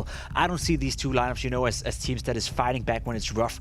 They live on a high and they die pretty hard as well when they don't really feel it. And that's the big problem for both of these lineups. Now, when we're looking at both of these lineups, though, right, we've seen Valde and Mantu. They've been able to hold strong for OG this whole time. But we spoke about Issa in the pre-game, how he's been having some great games here in Europe. But right now, I haven't seen enough from him. I need to see that little edge more from him. No, we haven't quite yet. You're absolutely correct. And I believe that every time OG have reached new peaks, every time they've had crazy performances, they've made great results at events, it was on the back of Issa performing more better than that. Yeah. Being impactful, being at the top of the fragging list. He's been quiet so far. If he wakes up now, that's job done. I'm okay with that. Third map, you can still make the difference. But he's missing at the moment. He's not doing that bad, but he's not the Issa that makes them win series. And that's what we need to see from them. When it comes to EG, though, right, we just seen them all come alive, and we played to the form that we expect EG to have here. But I remember at one point when we were looking at EG, Overpass used to be a key, great map for them. It used to be one of the best maps for them, and big part of the reason for why that was Cirque with the AWP. We constantly mention, some of the old school guys. Kenny S used to be a guard in Overpass. Guardian, we all remember him, playing Overpass to a very, very high level. Device, superb at being defensive on that A-bomb side. Cirque is a guy that can be both aggressive and defensive, and he's going to be all over that map with that AWP. So Mantu is going to have a big task ahead of him. The good thing for OG in that sense is that Mantu so far has been, together with Valde, the best performing player. We saw him even on Inferno having an insane clutch with that AWP in the early stages of the game. If he can keep that up against Cirque, he's not really being outfragged or outperformed by Cirque right now. That is definitely a win condition for OG, but that needs to continue on Overpass. If we talk about OG's win condition, I'm going to take you back on a journey. I'm going to take you back to the end stage for Alexibi. Okay. And here is why I'm a little bit scared.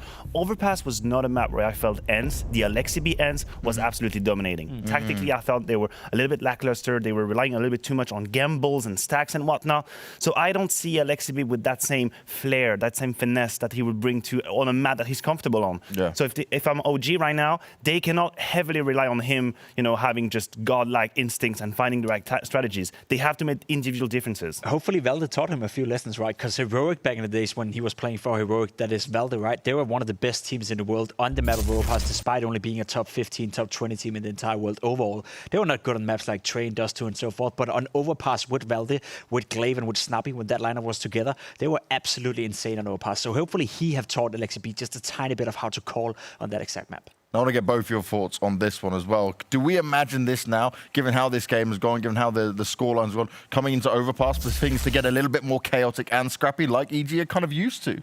Yeah, I think that's a map that kind of allows for craziness to happen. The A-bomb side of Overpass is kind of unique in the sense of that the neutral part of it is so gigantic. You know, there's long bathroom area, the banana A-long, and we have the players to kind of create that space. And I think that EG's battle plan coming into Overpass is going exactly to break the barriers of the tactical logic, I want to say. They want to be in your face, they want to be right there, fragging you, pushing you out of the comfort zone. And Overpass for that is a good map. You can be on the A-bomb side. Here's why Mentu is going to be needed. I think that Mentu is going to have a ton of duels, way more than against a very tactical, disciplined team. He's going to have people rushing at him, and he's going to have to make the difference. Well, let's see if he will make the difference. We're going to Overpass. It's the third and final map between EG and OG. NA, it's their first time showing up, but can they deliver when it matters, or will OG rule and come out on top?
Right, welcome back, ladies and gentlemen. It's going to be the third map. It's on Overpass with Evil Geniuses and OG, and we made it. We made it all the way to the third map.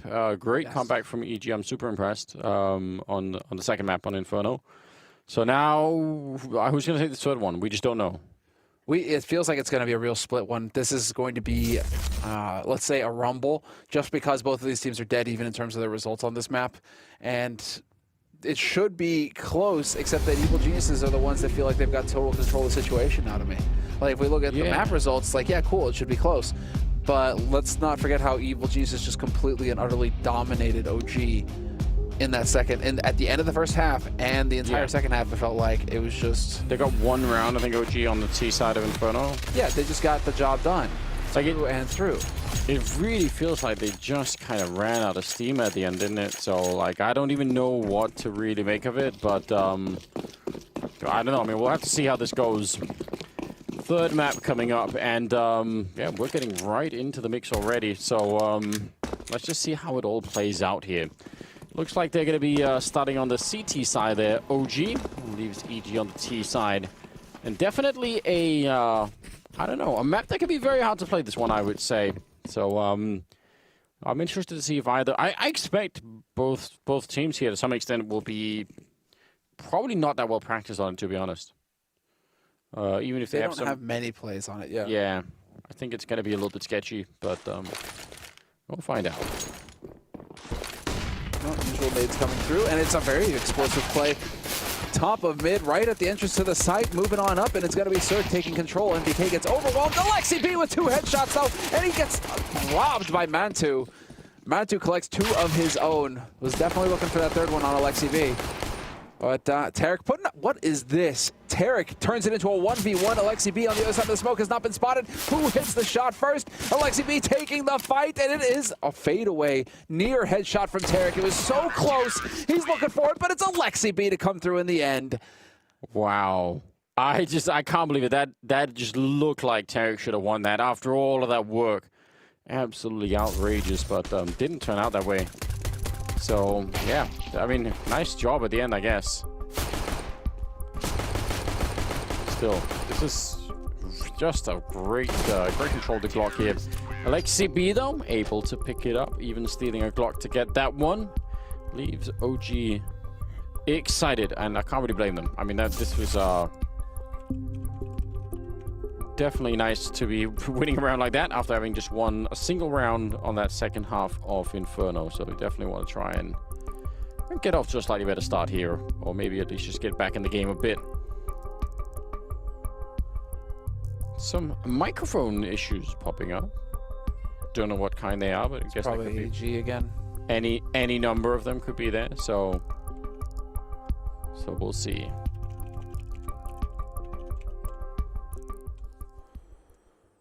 Okay, and we're getting squared away on our side. We're fixing all the problems all at the same time.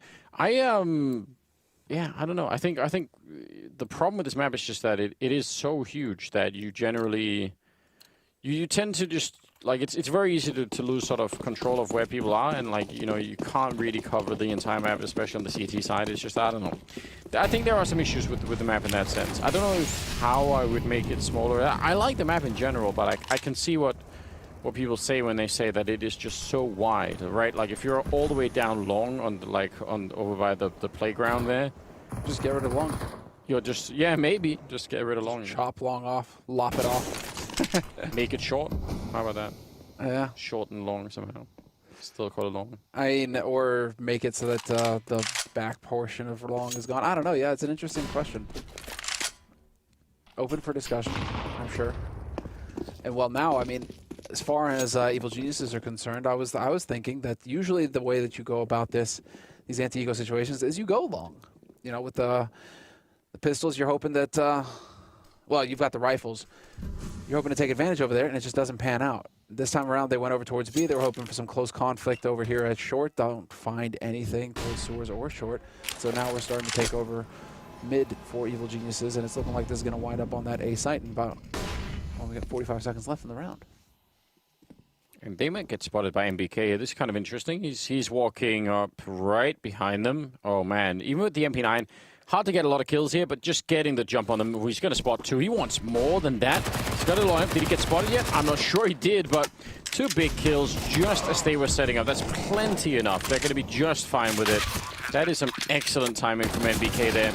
And Man2 doing some work with the USP. There will be a bomb plant, all things considered. So, I mean, I don't know. That looked like they shouldn't even have had the bomb plant at that point in time.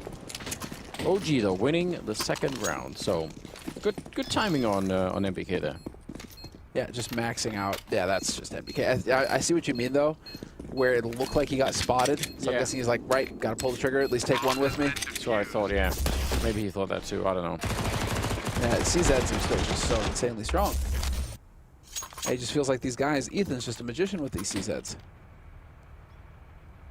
I mean, it's worth doing, right? Like, if you want to spend the time actually getting good with that gun, it definitely pays off, so. Fair play.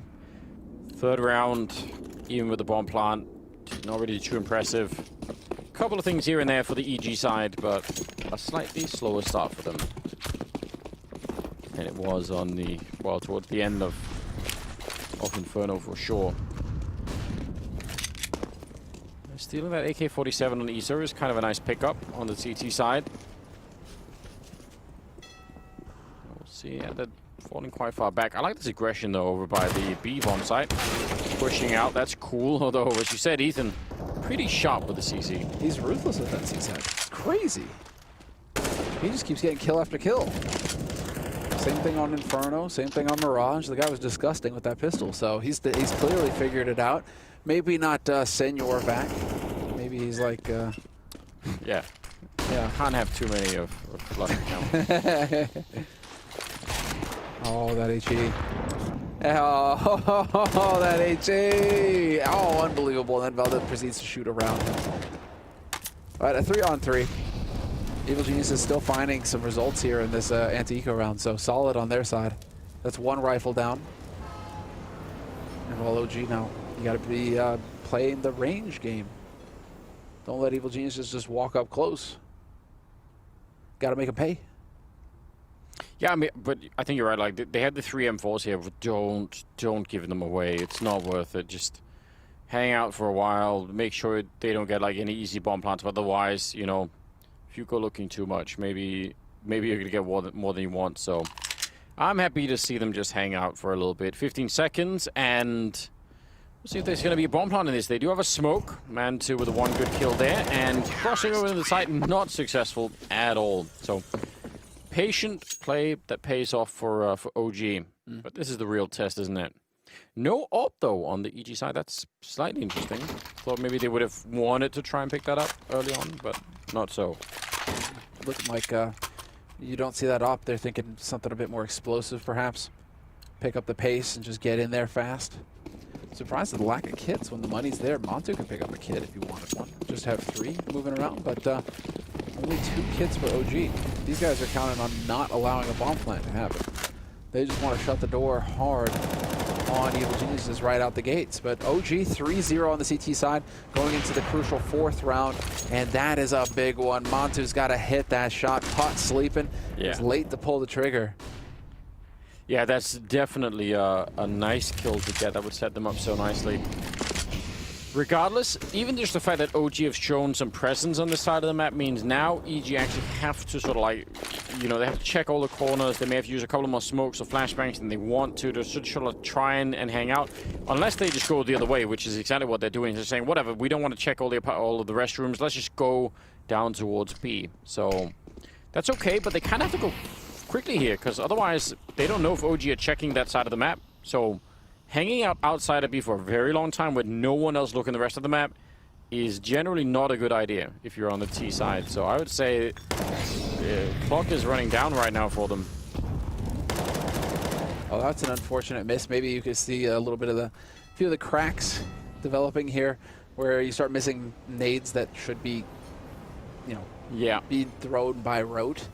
On Evil Genius's side, that was a whiffed molly thrown in by Stan, so that's unfortunate. And, well, 25 seconds left. No grenades. They've got 1 Molotov and a flashbang here trying to get through. Oh, what a shot. That's so important. But Issa with a nice double return. 18 seconds on the clock, and LXCB will pick up a kill. It's all about time right now for OG. Surely just wait And yeah, you're going to win it no matter what. MBK with a good double kill. Good patience again for OG. I think EG is kind of... I understand. I actually think it makes sense for them to go outside of B once they realized that they didn't want to check the A side of the map. Sure. But I don't understand why. I mean, I guess they did get slowed down in the tunnel because of the smoke, but then you almost have to call it off again and just say, okay, well, if we can't get through here, then how do we know that someone didn't check if we were even on the A side? If someone did, they're going to have stacked B bomb side. So waiting around for such a long time outside just makes me nervous. It's fair. I mean, it's just, I think right now we're just seeing a lack of comfort on this T side. They're kind of struggling to put together that flow. Inferno, towards the end of the second half, you know, they started to figure it out, Evil Geniuses. And it may be the same case here. Maybe that Evil Geniuses just need a few rounds to get their feet under them, and then they'll show up stronger towards the end of this first half. But for now, at least, it's looking a bit dicey. What's happening? Yeah, Issa assassinates his own in-game leader. I mean, they were standing on him, maybe just wanted to help him out. Just like, you know what? I'll put you down myself. It'll be fine. It's a good round anyway for OG. They looked like they really got surprised by the speed of that attack. But still come out on top. 5-0 in their favor. 0 kills on Stanislaw, 1 on Cirque, 2 on Ethan. A bunch of things that are not looking good for EG at the moment. We've already seen that they can make good turnarounds, but wouldn't it be better if you just didn't have to, you know? Be more fun that way if you're just already kind of on par with them. Yeah. Then it just gets vanilla. Oh, timing, Mantu. Still kind of waiting to see Mantu pop off here. I mean, we're 5 rounds in, sure. Got to give him a little bit of time to work, but he started so strong on Inferno with that AWP on the CT side. Yeah. He was shooting real quick. So, kind of hoping to see a little bit more of that out of him here. Although, I mean, it is a pretty solid 5-0 lead right now for OG on the CT side of Overpass. It's looking very good for them. Going into this one now, Evil Geniuses, they've got the buy and they're trying to make the plays. A little bit of a trade through the wood onto B site. And it's Evil Geniuses losing out on that exchange. That's unfortunate. Yeah, they have taken a bit of damage. Also, you know, it's their time that is costing them at the moment, so want to be careful about that. 50 seconds. They only again have 2 smokes and 2 flashbangs. So I feel like for all the grenades they've thrown, what have they really accomplished with the grenades at least? I do like this push from Ethan. You were mentioning Flusher earlier. This is exactly the kind of play that Flusher actually is incredibly good at making on this map. So I've watched a bunch of demos just trying to figure that out. Nice shots, Ethan there to follow it up, and that's the B bomb side. That is so well done. Maybe you don't even need grenades if you can just sneak someone in like that. Yeah, exactly. If you can hit your shots, that's cool. Life gets a whole lot easier in a game of Counter-Strike. So one leads to the other, and we've got OG backing off to save on the other side of the map. No shock there. Their money, I mean, these have been close rounds, so their money is not fantastic. But if they keep these 3 rifles alive, they'll have a very solid buy in the 7th. But this is going to be Evil Geniuses on the board of Overpass T side. Crucial that they get it done this early on, that they actually start getting in here and not let OG just develop again, right? We can't have a repeat of Inferno again. I don't think you can pull off 11 rounds in a row every day of the week, you know? No, it's just asking too much, isn't it? So, yeah. Hopefully that won't be what's in store for them. So, first round on the board for EG, it's fine. I think they're going to be all right with what's coming here. One of the things that made the first half of Inferno so hard for EG was obviously the fact that every time they had OG near the breaking point of their economy, they just, you know, couldn't complete that round. And then OG could keep buying and EG would have to save. So, you know, see if a similar scenario is waiting. I think that's where it just gets so hard playing on these T sides, is if you're all the time almost there, but not quite. So I'd love to see EG pick up, you know, 1 or 2 rounds here and maybe in a row and really try and kill that OG economy if possible. Still does make a big difference. I like this aggressive from OG. Early on in these rounds, they're throwing grenades, they're being, you know, either down towards the connector stairs or just in general. They're really showing EG that you can't just take for granted you can have this side of the map. You have to check the corners, you have to flash your way around them. Like, you have to set it all up. It's basically like they're doing here, right?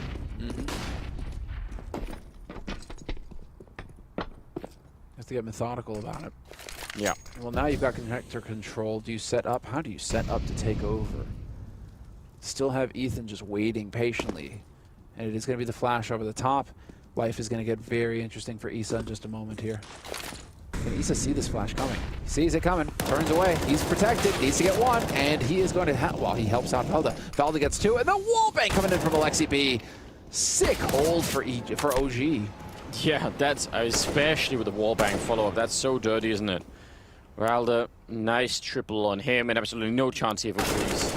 1 versus 4, and he's getting tagged for the box and taken down at the end. So that was a short ride for EG. A single round. Short ride. And then, like, we're already here. Oh, man, it's so tough. I want to say, right? It's the same thing over again, but then, you know, Tarek started with a 007 on the last one, or he started like 116 or something like that on Inferno, and then, you know, Jesus just ran it back. Here it's Stan who's struggling. Circa's only got a single kill as well. So clearly having difficulty to hit their stride. Evil Geniuses on Overpass right now. It's taking a long time for them to get onto sites, and when they get onto sites, it isn't clean.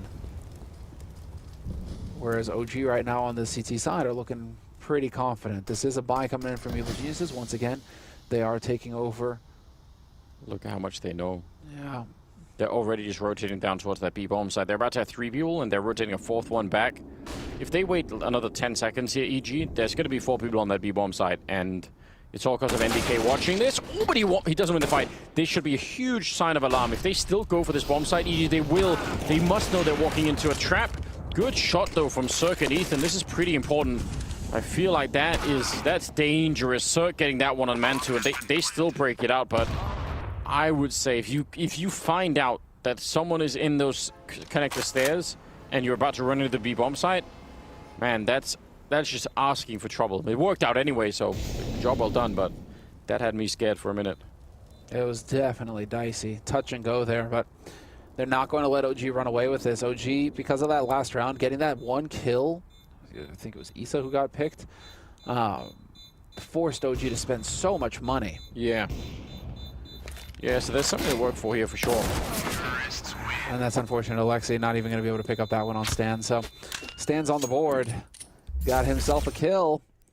Well, more importantly, Evil Geniuses have got 2 rounds now on the T side of Overpass.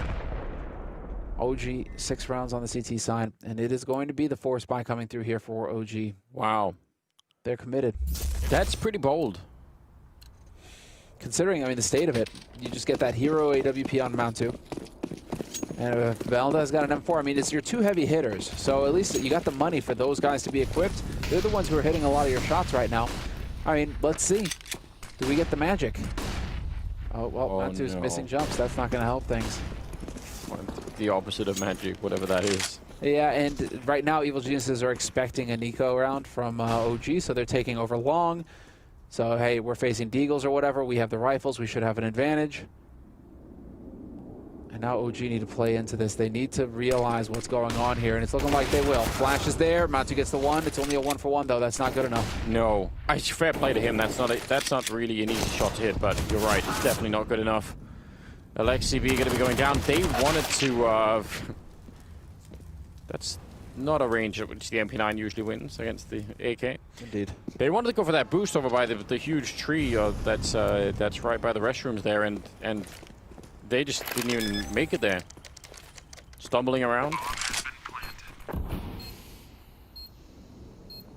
What are those 2? You would know the actual pronoun. What are those 2 detectives called from you know, like that comic, like Tintin or whatever? Oh, Tintin. Yeah, well, the like. Oh, Les Frères du Fou. Yeah, it's like those 2 characters. fumbling around. Just constantly fumbling around. That's a reference and a half, Anders. Walter started watching that again, and I realized how fucking great it is. Oh, dude, Love it's it. mega. That was my childhood. I've read all of those so many times. I could probably tell you all the stories by heart. Yeah, it's I just so good. I forgot how compelling it was. Even as an adult, I was watching. I was like, this is actually really amazing. Listen, French comics is a culture that just kicks ass. They've got just mega comics over there. The whole culture is just sick. But like Gaston, It's trapped though in Spirou, like much of it. I guess is trapped in like French language, right? Well, yeah, that's the issue, right? I mean, Tintin though you still see everywhere. Like that made it out. Oh yeah, that was translating to Danish and everything. So like, I definitely know about that. But like great stuff. Obelix, I don't know. That we know too. You have that one too? Yeah. I mean, it's about Vikings and stuff. I mean, you guys should be all about that. Yeah. This stuff. It's that's right. That's another good one. All right. Yeah. Maybe we'll go dating one day. Find oh man, that's I'm gonna get all those and have them down here for sure. 10th round, quick one to the B bomb site. Breeze leading the charge. Everyone is flashed, including Breeze as well. Isa also burning alive, and yeah, well, I mean, there was really no one there defending it with just 2 people with pistols, but it definitely worked. They keep running. Has someone called it in, say, guys, we have the bomb site. You can stop. Yeah, right. But all out aggression. I mean, Tarek with the Mac 10, he's looking for kills, man. He's money hungry. Yeah. Eyes on the prize. Make the money.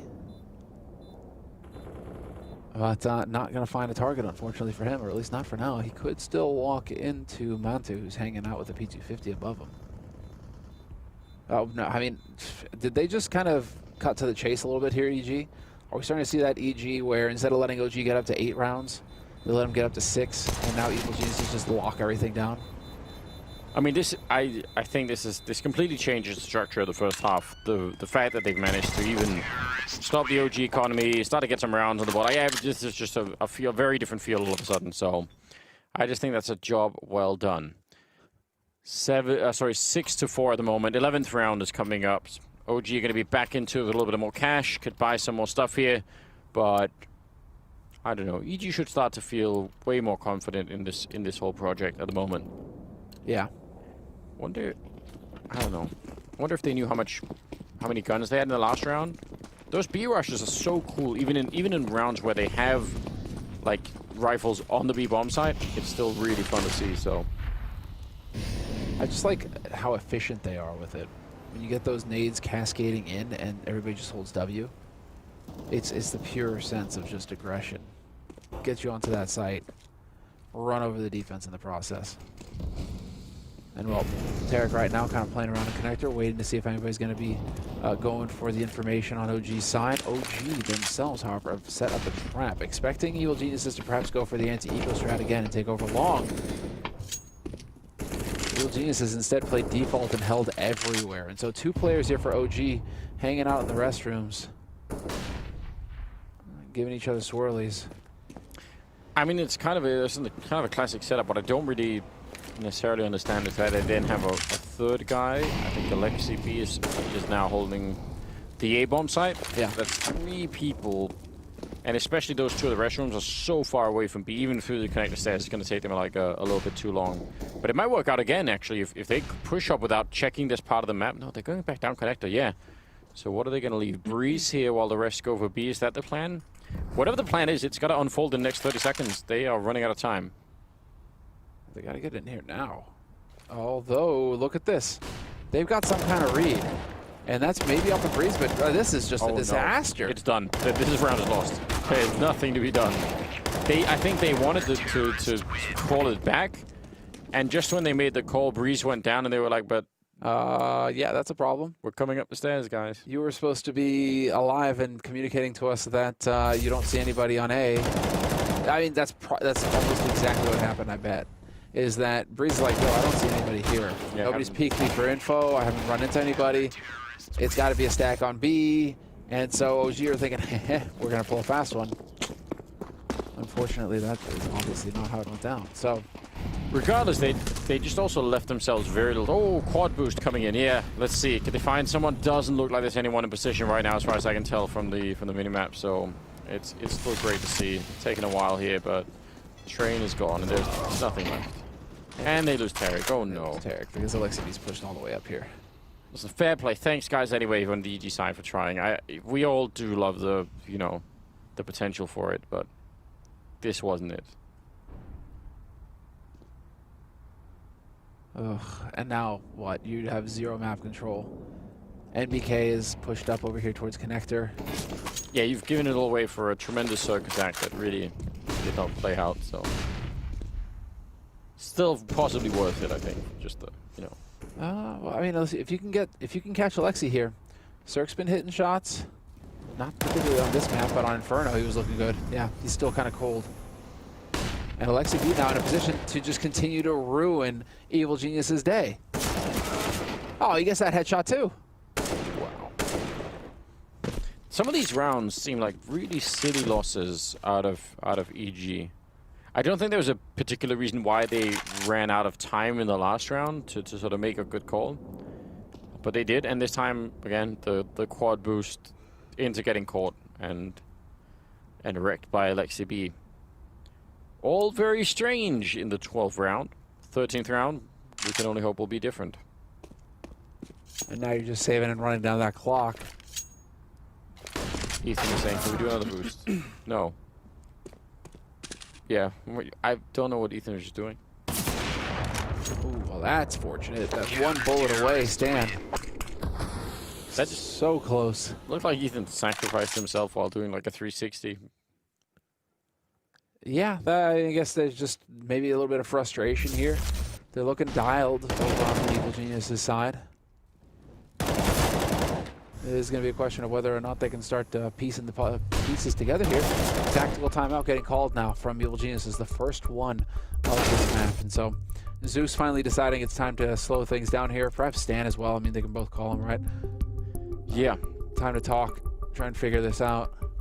I really don't think 4 rounds is going to quite cut it on the T side of Overpass, so I can understand why they want more out of it than what they're having right now. What's really confusing to me is that, you know, they've been playing the first 12 rounds of this map on the T side, and I don't know what kind of things EG have even found out about what works and what doesn't. Like, I feel like they haven't been testing very many things. They've sort of been, you know, they're trying to go for some B executes, more or less, that's it. But they, like, a lot of the other stuff has been just really weird. Well, they were looking good there. They were looking good on the B, yeah. Yeah. Quick B takes. Oh, that's unfortunate. Missed Molly. Timings are going to be weird. Mansu takes a peek. He does spot an elbow. But that's going to be it. Has to back off and play it safe. And in the meantime, Evil Geniuses, they are playing default. They're expecting aggression from OG. OG, in the meantime, find to just challenge at the beginning, and they're going to force Evil Geniuses to use very valuable utility to get control of these parts of the map. Yeah.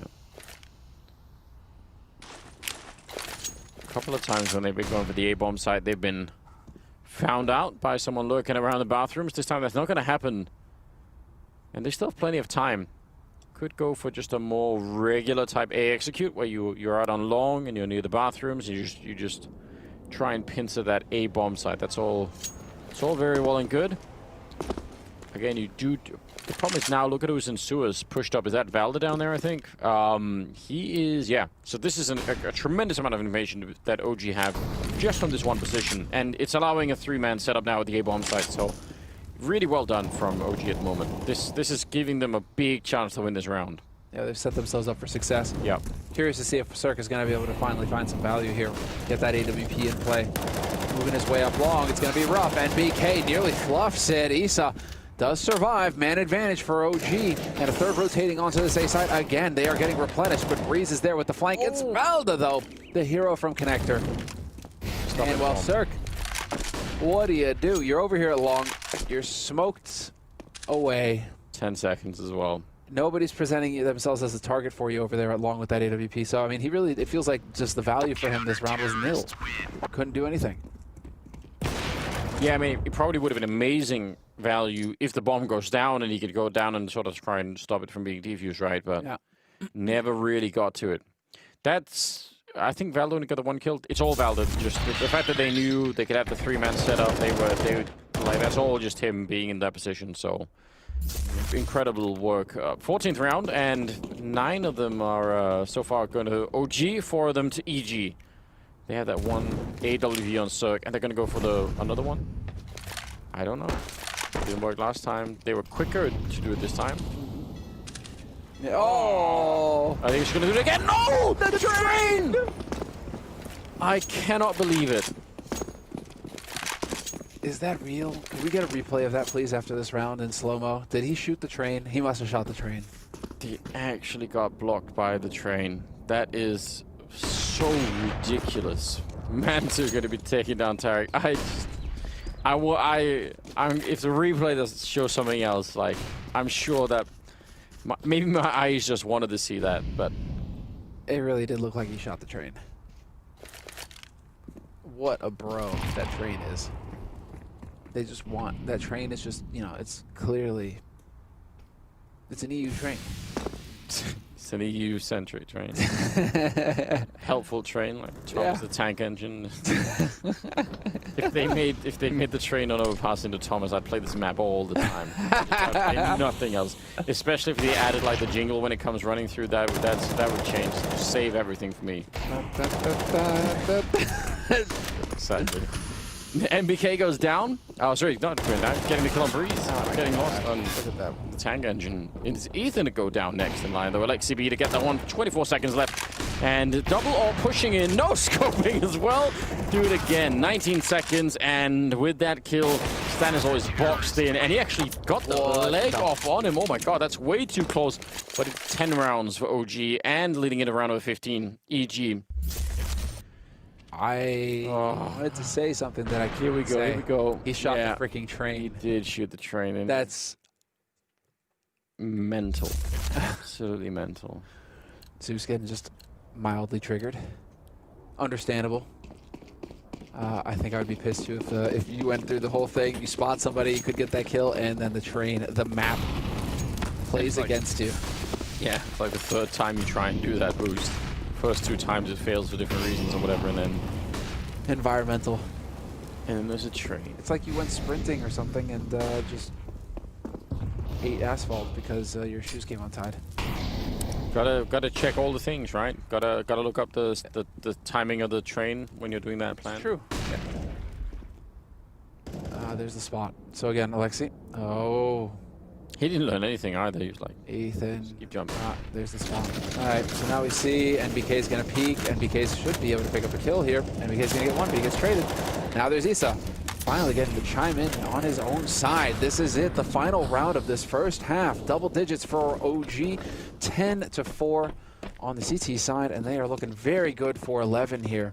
And that would be just a terrific result for the first half. Yeah, it's working out really well. Actually, smoking the tunnel? Was doing that while defending the bomb site almost alone. That's not bad. Being productive at the moment. 40 seconds, and I don't know, he could have tried to go through. Might have been risky. He's going to get the kill on Stanislaw, and that makes it just all worth it. 2-on-4 with the bomb down, and EG looking for a 5th round, which is going to be very hard to get. It's a good shot from Cirque, though, to take down Issa. Does bring them just a step closer, but there's still so much left to do here, even in a 2-on-3. A bit of a jump there. They know where Breeze is now, and he's still going to get the shot on Mantu, and just like that, he's turning around, and OG very slow in this. A 2-on-4 victory for EG to take at least a 5th round here in the first half. That's really interesting, but still, they're far behind. We're going to go to a break, and then we'll be back with the second half and the conclusion of this best of 3. Stay tuned.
Once again, a kill.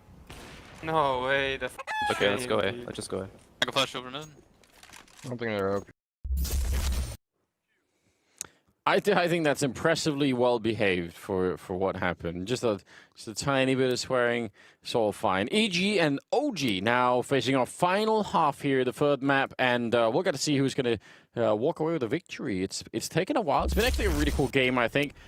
First day here at the last premiere, the fall season, so we're enjoying ourselves. OG have a big lead though, 10-5. I think that's saying a lot. And EG, they've already made a comeback once. Could they do it again? We'll find out. We're all going to find out in just a few minutes' time, as it is already into the pistol. Yes, indeed. Traded 1 for 1, and it's just been that aggression at the top of mid. I like it here from Evil Geniuses. You got to go for the ballsy play at the beginning of the second half to try and get something going for yourself in this second half. It's been such a one-sided affair. You snuck around back at the end. You need more of that now.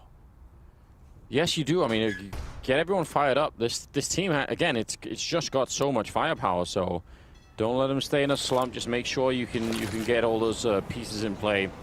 What's something like? I mean, Breeze is a player alone that can take over a game. He's so good that you just want to see him do a little bit more every once in a while in a game like this, and I think they'd be all right. Looking for a USP shot here. It's Stannis over 2 big headshots, knocking out Valder and Isa. Tarek being put into play as well. And it's going to be Mantuk just completely overrun. A nice retake and some nice shots being hit. That's very helpful. Motivated. Indeed. That's a 6th round. That's EG just getting just a little bit in at the beginning, but it all counts. Look at the kills. Look at how close they are in kills, all of them. They're starting to all slightly get more into the game. I think that's good news. We could still see the same sort of scenario. You can't count Evil Geniuses out after what they pulled off on Inferno. Yeah. Crazy comeback there, and going on to win the map and take us to a 3rd map. And they got the perfect start here in this second half. It's actually just playing out the same way. It's crazy. It is, yeah. Because now OG, they're going to go for the force with the 3 Galils off of the back of that bomb plant. And we'll see, does this work or not? Certainly going to get pinned, but he's got Tarek's help here. A lot of damage getting dealt to OG, but it's OG finding the kill. And that really throws things out of whack. Tarek right now trying to back off and see if he can find somebody overstepping on the side of OG. I do like the gun management, handing those rifles over, but Tarek, he's going to bring it back. He takes down Isa. And he might have been expecting that someone would try and come and sort of pick up one of those, like the M4 that was dropped there. So he was, you know, waiting around for it. Now they're going to fall all the way back. Some good damage there that they've done onto NBK and Mantu. So, I mean, strong start for OG at the beginning of this round, but I'm not sure how they're going to close it so easily. No grenades on EG's side. That's something that could be interesting eventually. But they do have, I think, all of the other chances here to make this work. 40 seconds. Flashbang. They have a lot of smokes and not setting any one of them up yet. So clean chance here for Tarek. Could have easily got that kill on Mantu. Now they're going to start to use the grenades, but a little bit late perhaps. Still a 3-on-3. Bomb going down just now. Yep. Bomb only just getting planted. So long time for OG to hold out here. Still a fresh smoke on Alexi, and we'll see. Yeah, decides to block off the stairs, but that's not ideal as two players are out through the bank already. Mantu's going to go to trade this 1-for-1. Needed to find that kill, and it's not going to happen. Breezy locks it down. And we are going to have a 7th round on the board here for Evil Geniuses. They save 2 rifles as well. But this is where it gets real tough as the CC side. Did they want to do it again, OG? I think they should do it again. They got 3 kills and a bomb plant. It's super high risk, but just do it again. Keep that pressure up. Like these rounds are so close. But it's looking like Mantu, yeah, they're gonna call for an eco round here on OG. What are they gonna do? Just embrace the chaos. Triple nade the B bomb side. That jump. Yeah, sure. Embrace the chaos, OG. They don't choose to though. Sadly. Instead, it is going to be. We still have the triple nades. Where are they gonna go? They're kind of spread out at the moment, aren't they? All over the place. Yeah, I thought they'd go to roughly where Mantu is here and just triple nade that jump that Ethan's doing, but I guess not. Maybe they have a different thing in mind.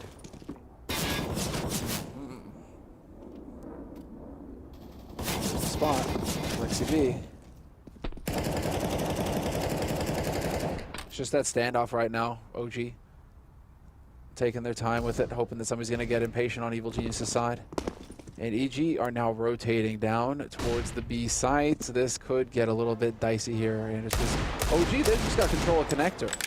You still got NBK out on the flank, scouting mid, scouting long, but they can still swing either way here, OG. They aren't committed to either bomb side. I really think OG has just said, let's give him a chance to make a mistake, you know? Let's give him a chance to walk in a deagle somewhere, which I actually think is fine. Like, people, like, that's not a bad call. But then when you don't get the chance, eventually you have to really, you know, pull the trigger, and I think we're there right about now. 30 seconds. That triple nade coming out right then, and it doesn't do quite enough. A kill would have really made a big difference here. Would have left 2 people defending the B-bomb side. And instead now, all it does is really, you know, trigger that Molotov to go out. More grenades to follow through. Down to a single flashbang there on Cirque, and they are getting cleaned up. Wow, no one dies on the EG side. That's some great defense. Quad kill for Ethan. There you go, waking it up. Yeah. Getting a bit of that money in the bank. But importantly, they all die. They left it down to like 20 seconds before that push actually started. So at that point, everybody from OG are hoping for a bomb plant or to just die in the process so that you do not get stuck, not getting any money at the end of the round. But here we go. AWP on that T side. So Mantu, see where he decides to take the big green gun. This kid's, what is the skin that he's got on it? We'll never find out. Breeze getting traded, but Ethan is there as well, so starting off well. There's a nice shot from Mantu, but they're so aggressive. Look at this from EG. They're just pushing it all over the place. And yeah, as soon as he fires that gun, he's going to get pushed. This is absolutely brilliant. They took over this whole part of the map. They were I mean, normally, if there's any kind of aggression, there's 2 people, right? They weren't expecting for the entire EG team, I mean, almost to be fighting that. That is so cool. Valdev, 1 versus 2. He's got all the time in the world, though. What even is this round, Anders? This is all over the place. Yeah, I don't think I've seen this very often. That's so cool. Pure aggression. Stanislav better hit this shot. Oh God! Wait, did he turn away? Yeah, he went back around the corner. Does he have Tarek's help? Yeah, for sure, yeah. They can both peek at the same time. It's actually very smart what they just did. It just looked like maybe there was a chance. Valde going to be going for it, and he's going to be exposed so early on. I think they might have seen the gun barrel, and there it is. Stanislaw will pick it up. It's a team ace, and EG up to 9 rounds with, I mean, some casualties in that round for sure, but that is so worth it. I'm getting flashbacks to Inferno, just saying. I mean, last round, 4 rounds in a row, 5 rounds in a row right now for Evil Geniuses. Yeah, I guess technically they should be on fire. But I guess that has to happen all 5 in the second half. So we're going to get to that. It's going to happen, it looks like, because this is going to be a half buy coming in from OG. Pistols, Kevlar, and some nades, but no big rifles. So Evil Geniuses now all about keeping your cool in this situation, and you can see that they've changed it up. They were expecting some all-out warfare over on that B site. OG did not oblige them, and instead OG trying to work their way up long, so actually playing in a weird kind of like counterintuitive way here.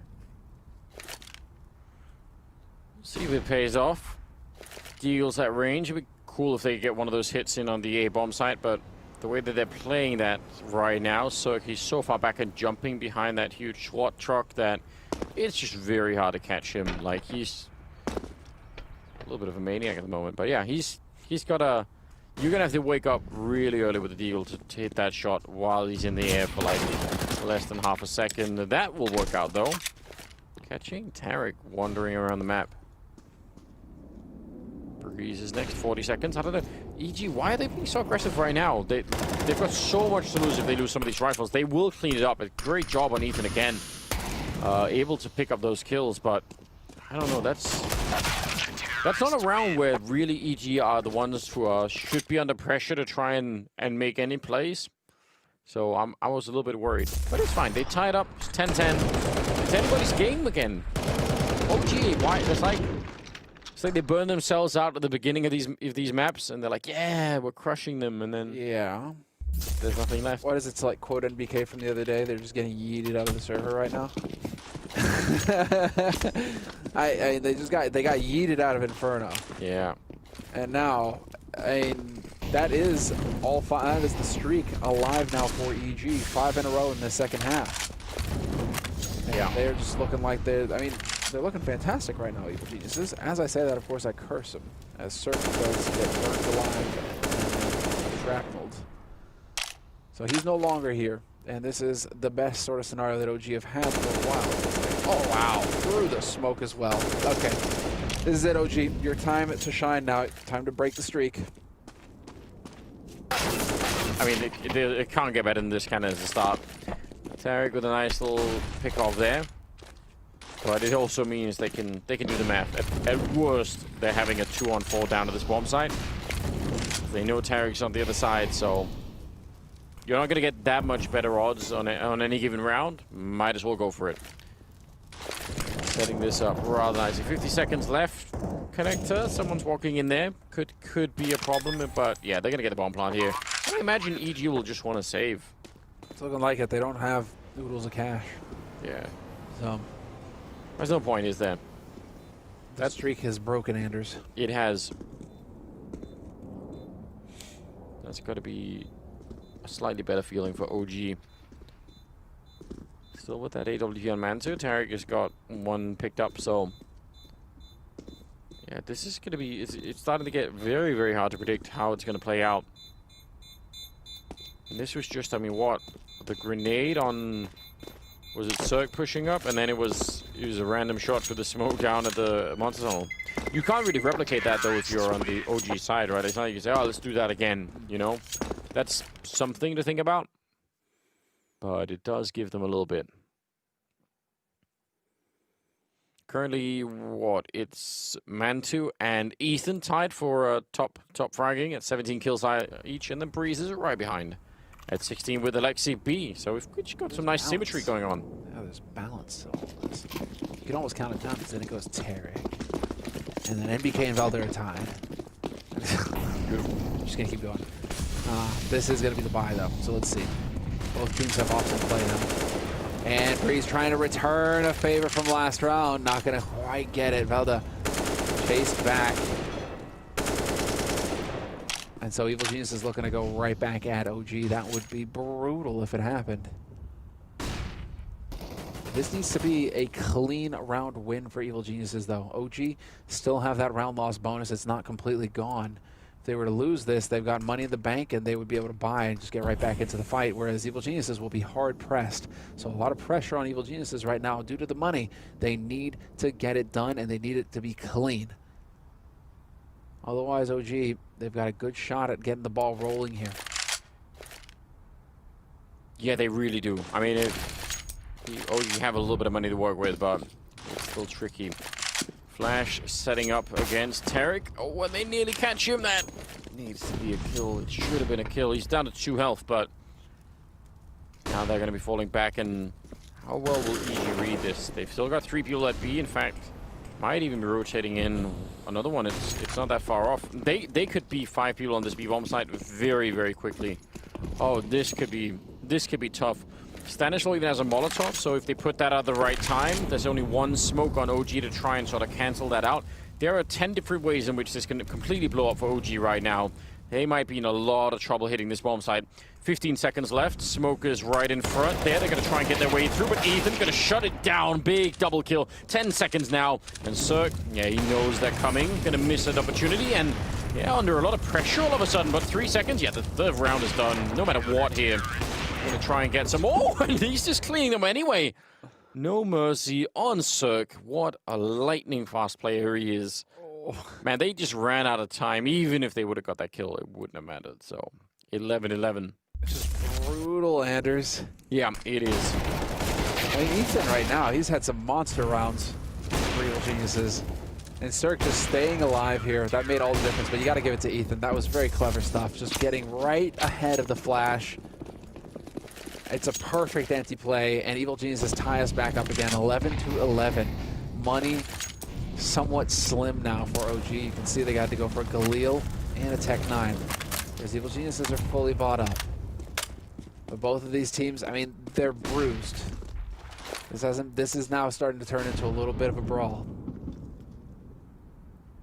And nobody has the money to keep that up for very long, so if you miss your step here, you're going to be echoing, and there's not a lot of space for that.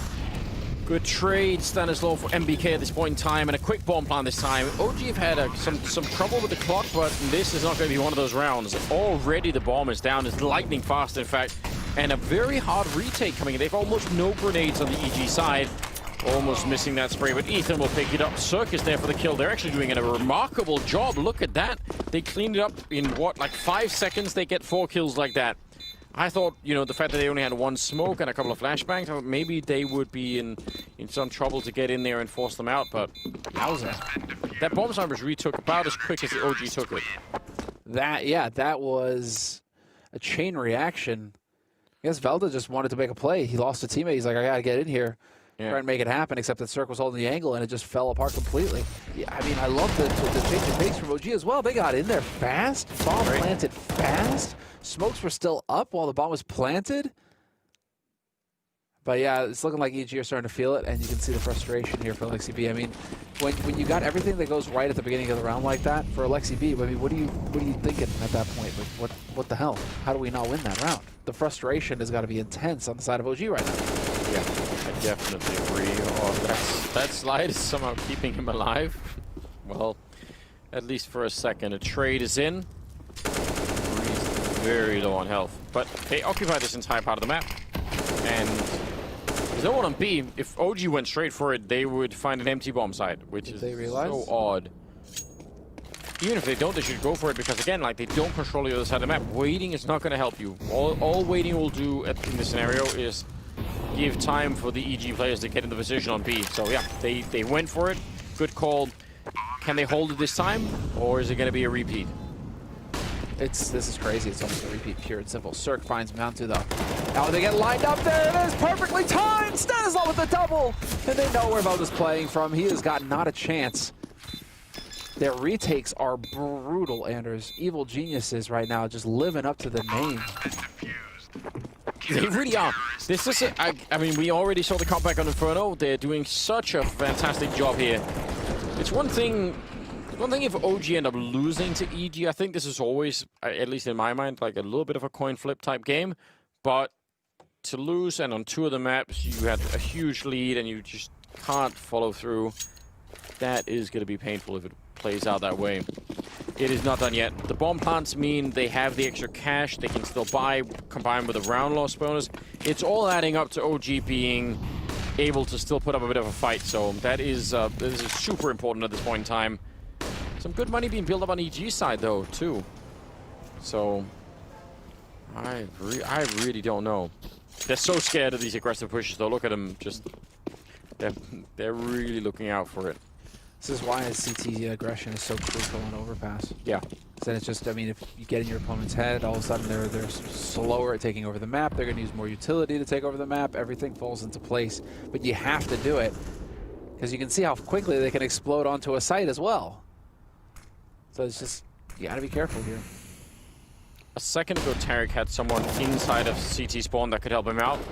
And maybe he does again, but it's Ethan long range. I hate this setup so much. Me too. That is, nothing has changed on that front. That is still one of the weakest setups,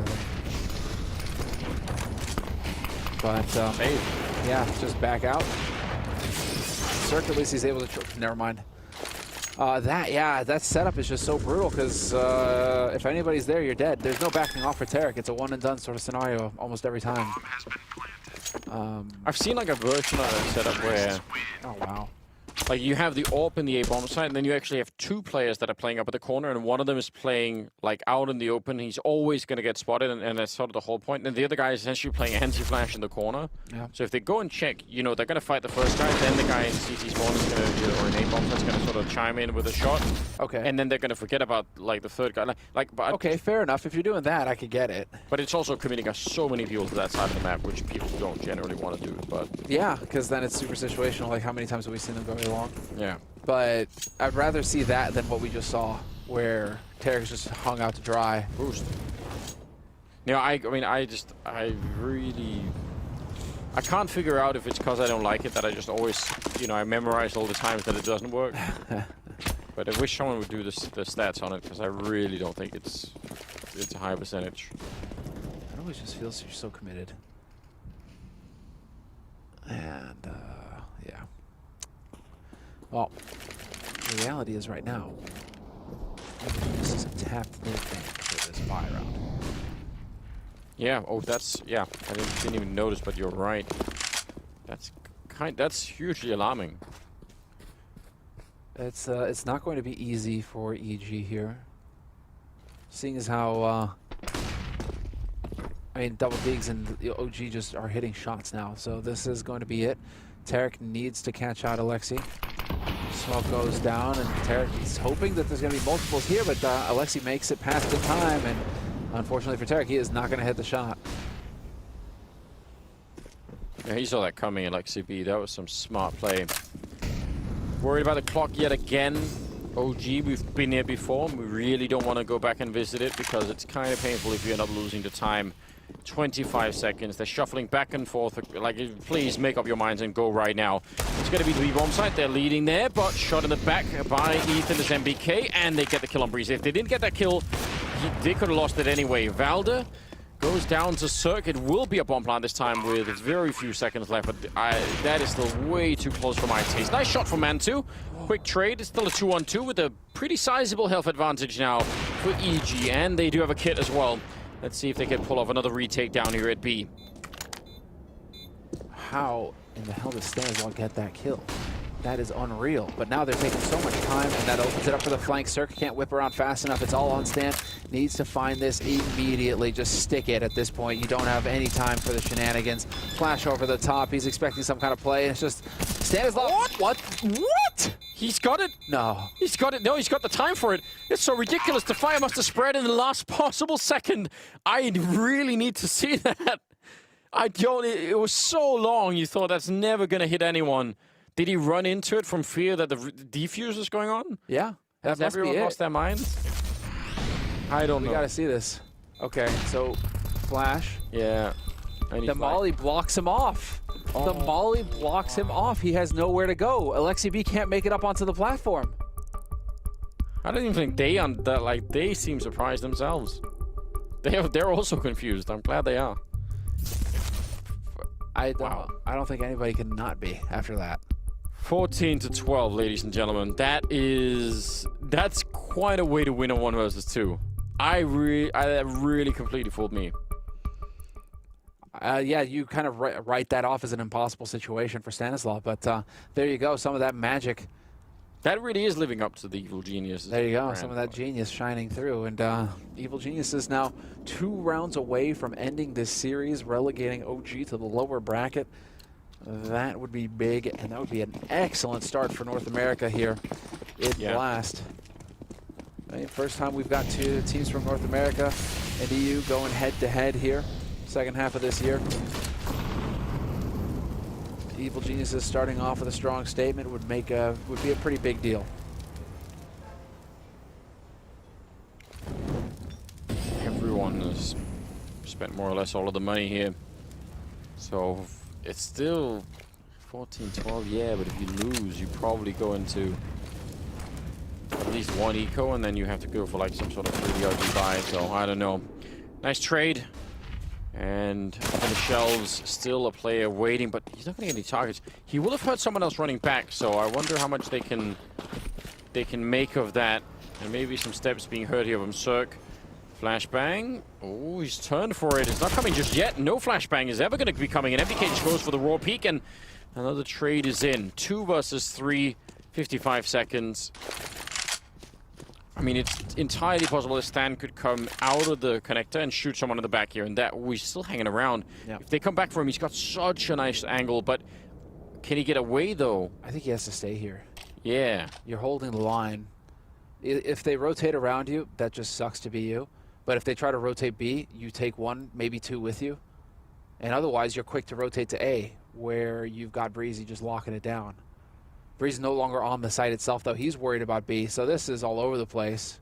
Instead of committing both to one site, now they've split up in the end, and Evil Geniuses, this might cost them. Certainly going to go to the bomb plant. Now, are they going to be expecting Stan to come through that quick behind them? I guess that's one of the questions. They were kind of looking for it, but Valda still goes down. M4 not going to get the second one, so now it's on Breeze. 1 versus 2, AK. He's got that AWP on the one side, and I think he knows he's got the right idea. He sees the shadow certainly creeping in, looking for him, and now running. He gives up the information. Maybe a little bit too aggressive, but still able to pick that one up. And now it's a one-on-one, holding it down and trying to bait him out into the angle. Man 2 on the other side, being patient, and he has to come off it. Straight headshot to take him down. Man 2 able to save that one. What a close round. And OG needed that desperately. They definitely did. If they don't get that, it is done, toasted. And instead now, Evil Geniuses are the ones with their backs to a wall. They are going to have to eat a round of eco. It is going to be their 3rd timeout called here for Evil Geniuses. You can see Zeus doing a lot of talking with Stanislav right now. But I mean, what do you do? You're stuck. If you are Evil Geniuses, you've got an eco round. You're going to take that to the teeth. There's no getting around it. So yeah. You're setting up for the following round. Yeah, but and what's so depressing is that normally this is almost within range of what, you know, you want to go for some sort of double eco if you're EG, but obviously that's not going to be in the cards because of, oh no, scratch the eco round. Oh. They're buying. What? Somehow I'm not surprised at Alexi B. He does seem like the kind of guy who just has like a pure white room, right? No distractions. Just only focus on the one thing. Just CS. Zen. I can respect it. I find it, I don't know. I just don't, I always have like a lot of weird stuff that I want to buy, you know. Oh, same, yeah. So.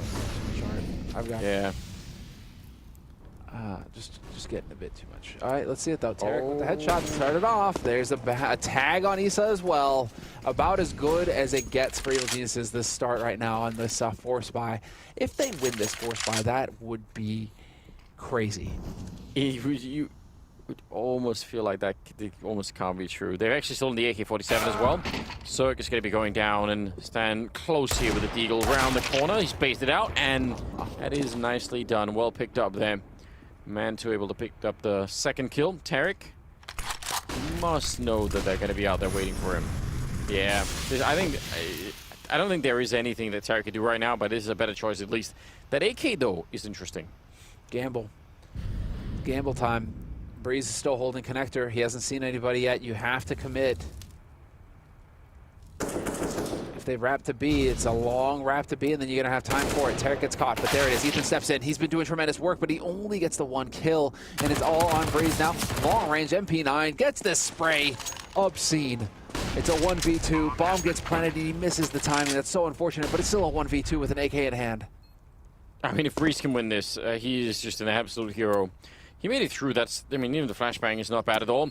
But he's got so many angles to cover. They planted the bomb on the upper side of the box, so not the traditional side. And they've got him so figured out. Yeah, I think his chance would have been to try and get 1 more kill, but this is impossible. And Manta will take him down. Triple kill for the OG Orp player. And 14-14, it is all tied up. And because they forced into that round, they are so screwed.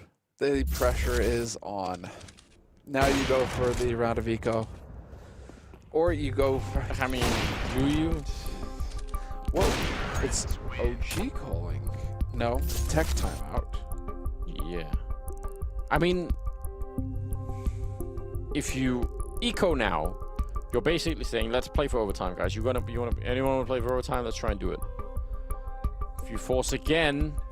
You're playing to win. You're playing to win, but with CCs and Deagles. Yeah, but that'd be the BDP, wouldn't it? You know? I mean, yeah, I guess. I think realistically, you got to go for overtime at this point in time.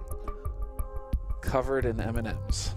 Like, this is the difference between going upper bracket or lower bracket, and you really don't want to be in the lower bracket this early on, because it's a long, it's a long road, you know. Yeah, you'd be going up against NIP, who are no joke. Yeah. You're going up against NAVI if you win. Also, no joke, because Simple just dropped the, 30-something frags casually. Yeah. So that's not going to be fun. But yeah, NIP or no slouch. If you go up against NIP, it's not going to be an easy fight. Tough to say. Definitely not. Oh, man. What is it now? 25 kills in Ethan, slightly ahead of Man2 at 23. And I think MBK managed to disconnect, so we'll get him back right away. But honestly, who would have thought that it ends up this way? Man, come on. You can't talk on a tech pause. Like, there should be no talking right now, hopefully. That's what we're seeing across the cams. Because the timing for a ping spike is kind of annoying. It is. It's always like this. That's how it is. The first half ended, what, 10-5? Bringing that. Yeah, 10-5 in favor of OG. And now we're at 14-14, so still kind of anybody's game. Yeah. Yeah, we're just waiting right now. NBK has joined back up. All right. He is back in the server. It's positive news. He's back in the server. Hopefully that sorted his ping out. He is still... Actually, I don't know what his ping was to begin with. So if he's spiking still, it's he's up in the mountains somewhere, though. Oh, yeah? Well, isn't he in Austria somewhere? Or... I can't remember where he's at. Maybe another hidden location, possibly. Well, maybe we don't know. We won't know. Well, listen. Surely there's internet working everywhere. It's been working till now, so I'm not that worried about it. Hi guys. Yeah, we're just it's like it's roller coaster that's like right at the top, and we just need to figure out when are we going to tip over, and it has to go one way or the other here because it's just the play from EG. Yeah. To go for a force buy in that last round. It takes a pair to get that done, to make that call. Yeah. Now the question is whether or not Zeus and Stan are going to go again. Do they play for the win, Anders, or do they play for overtime? What do you think? I think it's overtime. I think that's what they want to do. I just can't see them doing it again.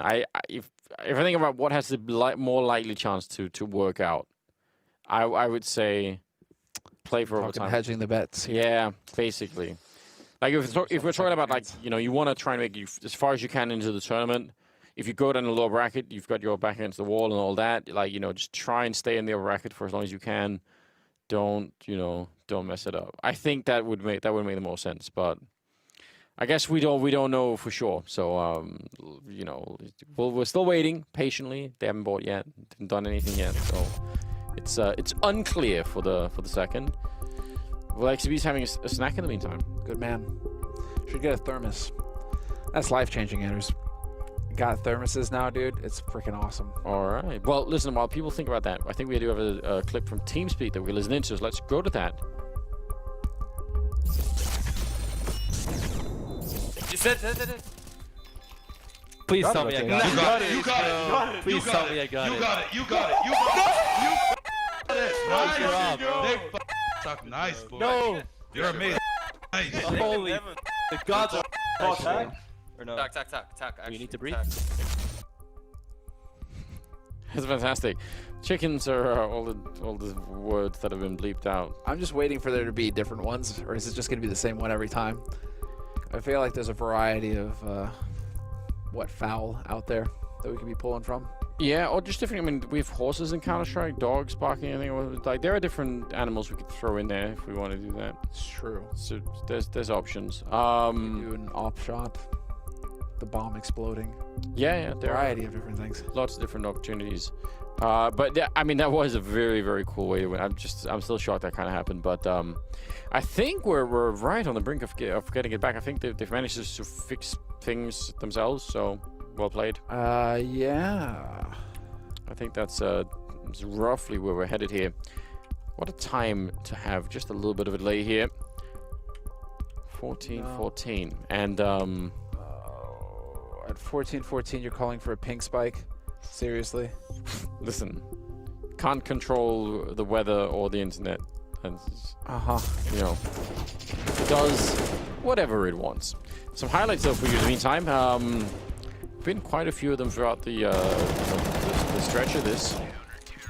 Yeah, Ethan with currently top frags, and he's had the high impact. Yeah, he has. It's not just, you know, getting around. He's been getting those multi-frag rounds that really saved EG's bacon and managed to pull them through some tight spots. So that's Cirque. But Ethan has definitely been doing some beastly work over there for sure. Yeah, and if, you know, any other game it'll be somebody else, right? Like I do think that's part of the charm of this lineup is the way that they will do that. Shuffle it around and make sure that at different times it'll be someone here. This is just. What if he shot between the train? Oh, dude, that would have been. What is this, like Wanted or something? No, what's that? Was it Wanted? It is Wanted. Yeah, curving bullets. Just, you know. Yep. Yeah, if that would have worked out, that would have been the ultimate next level. I don't know actually if you can. I don't know how the hitboxes work around the. I've never tried. It never occurred to me until this moment. So to shoot through the train. No. This for you. You know. That being said, you considering how much time you've spent on all these maps. I know. It's an absolutely absurd amount. You know that smoke that people throw from CT spawn to block off the monster tunnel. That smoke I found a way to block from T spawn with a Molotov. You can like throw a Molotov onto the train tracks and it blocks the smoke, which no one has ever done. But it's totally doable. It's not even that hard actually. But I've tried to convince people to do it and no one will. So it's yeah. I think this map has still many like undiscovered weird gems that no one has found yet because it just is. It's just made to basically have that kind of thing happen. So, or I guess the bigger the map, the more stuff that you can come up with. Yeah, there are a lot of thin walls, a lot of like like the open spaces. It just has like all of the architecture on making it work. So it's a bit rough, but also interesting. So I like it for that. I don't like it for the size, for reasons that we discussed a little bit earlier. A little bit of banter going back and forth between the teams right now about the time zones and the time. Yeah, I mean, hey, listen, hopefully they're all getting 10 a.m. matches any day of the week. That is the best. Not gonna happen. But there was a lot of complaining when it did happen, wasn't there? There was. All right. Well, while we're waiting and getting NBK back into it, we do have another TeamSpeak clip for you guys. So let's go to it and see what the teams are saying. One short, two pit. One more pit, but one short. Front side. Tight. Short, side. Eat him. Nice! Nice work, dude. It worked.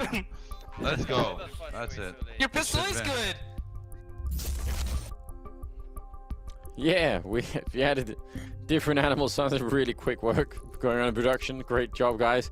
And also, you know, you get a feeling for like how quick the communication has to be, like how much it matters to be able to call that out and know exactly where everyone is. So that was a little bit earlier on in the day.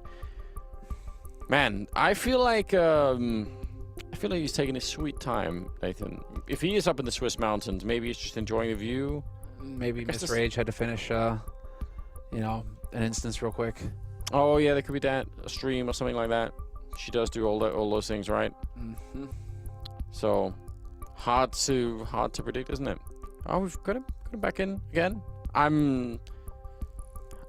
We'll see. I don't want to jinx it. I don't want to call it early, guys. But it seems like potentially we could be on our way to something. So yeah, 14-14. If you are just joining us, it's been a really long best of 3 for now. We started off on the Mirage first map. Second map was an Inferno, and now here we are, and it's been pretty close all throughout. So these two teams are both looking real good. And obviously earlier in the day, if you missed that part, it was obviously NIP and NAVI squaring off, and NAVI finishing that game in a 2-0 fashion. Right. And here we go. We're back in. We got it all done. Thanks, MBK, for trying to sort it out. Not always easy. 29th round. They went for the save, Samla. They did, Anders. Overtime. I think it's the reasonable choice. I applaud it. You know. They're aiming for the overtime. They're going to have something up their sleeve. And they got the one flashbang. They're doing what you sometimes see Fallen's teams do, which is this kind of a flashing away. And although they went real early. Yeah, but it worked. They get a kill on NBK. I mean, it would have been really, really hard, even in the best case scenario, for this round to work out when you've only got USPs. True. You get a kill on NBK. Maybe it means that his buy is going to be a little weaker in the next round. And that can work to your advantage if you're geniuses. Every little bit matters here. Oh, I mean, if they could find a way to steal a rifle into the next round, that would be so next level. I don't know how he was just camouflaged, wasn't he? Does he have did he have the left-hand model or something on his AK? You know what I mean? Yeah. Maybe he had it the other side? Maybe Tarek was, I don't know, dressed as a bench or something. Wearing striped clothes to like fit in. What kind of bench, though? There are many options on there. You got the stone benches. Just explored it all, got yeah. The wooden benches. Got the plastic benches. The problem with the wood one is like, well, the stone one surely is like the weight of it. How do you move it around? Like, you just can't. Listen, if the Egyptians could do it. All right. Well, you're right. Maybe there is a way. I think I'll skip on that one. 30th round. All M4s. Very limited. No head armor. Not that it really matters at this point in time on the CT side. Limited smokes. One defuse kit as well. This is all set up for OG sneaking in the win at 16-14. I don't know. I mean, I feel like OG would feel like they probably, like, they deserved it. They put in so much work also on the second map. They probably feel like, yes, we did it. And EG might feel like a slight bit cheated. If it goes into overtime, then it's already kind of a struggle of, like, who can keep focused the longest here. So it's interesting right now. This is going to get hectic. But they're doing a good job here of just slowing this clock down. Look at the nades that OG have versus the nades that Evil Geniuses have. Yeah. This is by no means complete for Evil Geniuses. And so they are going to be limited, and they have to take risks and hold on to nades that maybe they would have already thrown by now had they been a little bit more fortunate. So now let's see. It is going to be the execute straight up onto the A site. All or nothing. Can they pull it off? There we go. Not getting interrupted. That bomb plant in itself is absolutely huge. Now they can fall back. They even have more grenades for the after plant on the OG side. They're set up so well for this. And Ethan is going to be going down. Valda will get traded. Cirque with a nice little kill there. And they're trying to see if they could maybe get close to that bomb. They really would love to have more smokes to make this for sure. They had the one to put on top there, and that's big. Stan coming in from behind, what a great double spray down, and now MBK trying to stop the bomb from being defused. It's just seconds away, and they don't even know it. Breeze, oh, he still goes down, and somehow OG finding a way. There must have been just a couple of seconds left of that defuse, but it's 16-14, and OG managed to pick it up. I can't believe it. It looked like he was in there for such a long time. Absolutely wild. What a way to end the day. No overtime though, and well, we are gonna send it to the desk for analysis. Man, to crack the smile. We got that too. Yeah, Banks and the rest of the desk. What do you guys think about this game? Incredible, wasn't it? Really was incredible. What an ending. What a way for that one to go down as OG. Well, there's still too much for EG to handle when it comes to this. But that was damn close. Not a bad effort from the NA guys. Can we get someone out there, some technicians, to see how many seconds were left on that bomb defuse? Because I think we were below the 0.5 seconds. It was insane. And I mean, joke aside, this OG right here being able to make the right decisions, pulling out the clutches at the very end, I think that's their evolution in the past few months. Some of these rounds were really, really high pressure, and we've seen details. Alexibit jumping in front of Mantu with the AWP on long is one example I have in mind. They've been locking down these rounds that they were losing a few months ago. And now they're the ones putting ahead 16-14. Insane series versus OG. It doesn't get much closer, does it? It doesn't get much closer. Again, listening into the communication on the OG side, and they were saying, like, especially on that T side, they were making all the right calls. Like, LXCP constantly making the right calls. There was even a round where they ran in towards the B bomb side where EG, for whatever reason, have completely left the bomb side, and they still lost the round, right? Maniac, you're saying it. They have a tendency to lose rounds and lose situations they're supposed to win.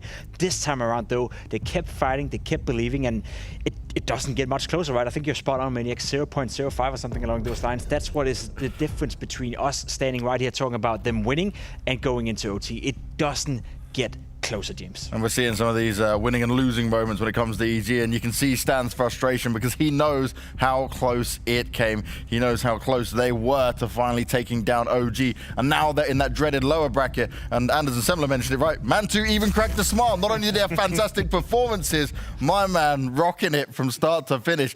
This is a story of this guy coming up, delivering under good tutelage coming out here. And again, we've got to focus on this. Without a coach being in there, right? Casper's just tweeting all day long. He can't help them when they need it most. Yeah, which makes the whole high-pressure situation that much more impressive. They don't have anyone behind them telling them to calm down, helping them to calm down. They have to do it themselves. And we in the green room have this luxury of seeing webcams on every player, so we see them at all time.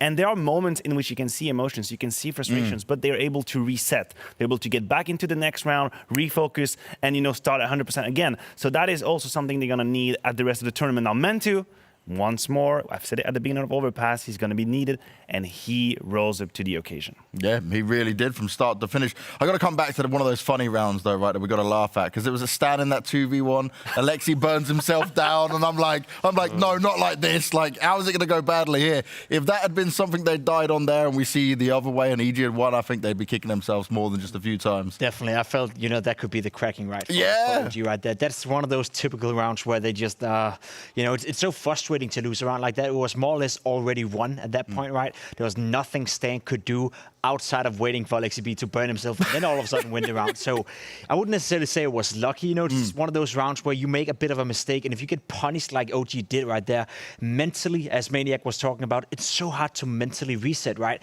But that also gives me there's a feeling that OG were better than EG in this matchup. They had the better game plan. They had the better read on their opponents, and they made the right calls most of the times.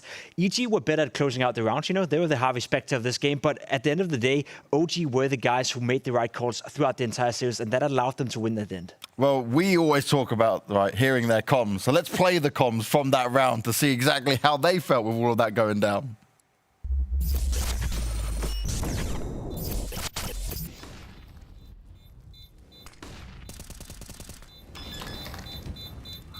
You said that.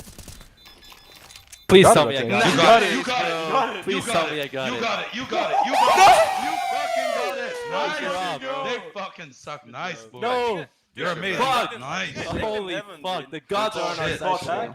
Or no? Tack. You need to breathe. We didn't have the chickens for that one, and the gods were on your side for that round stand, but nothing else after that because it didn't go their way. But a very clear round, right, on the last call came in. I haven't said it out there, but my oh my, that was right to the wire. And so many of these rounds were in this game where we could have been looking at a completely different scoreline. Yeah, you can probably play that round 100 times and Stan would win it 2 or 3 times out of 100.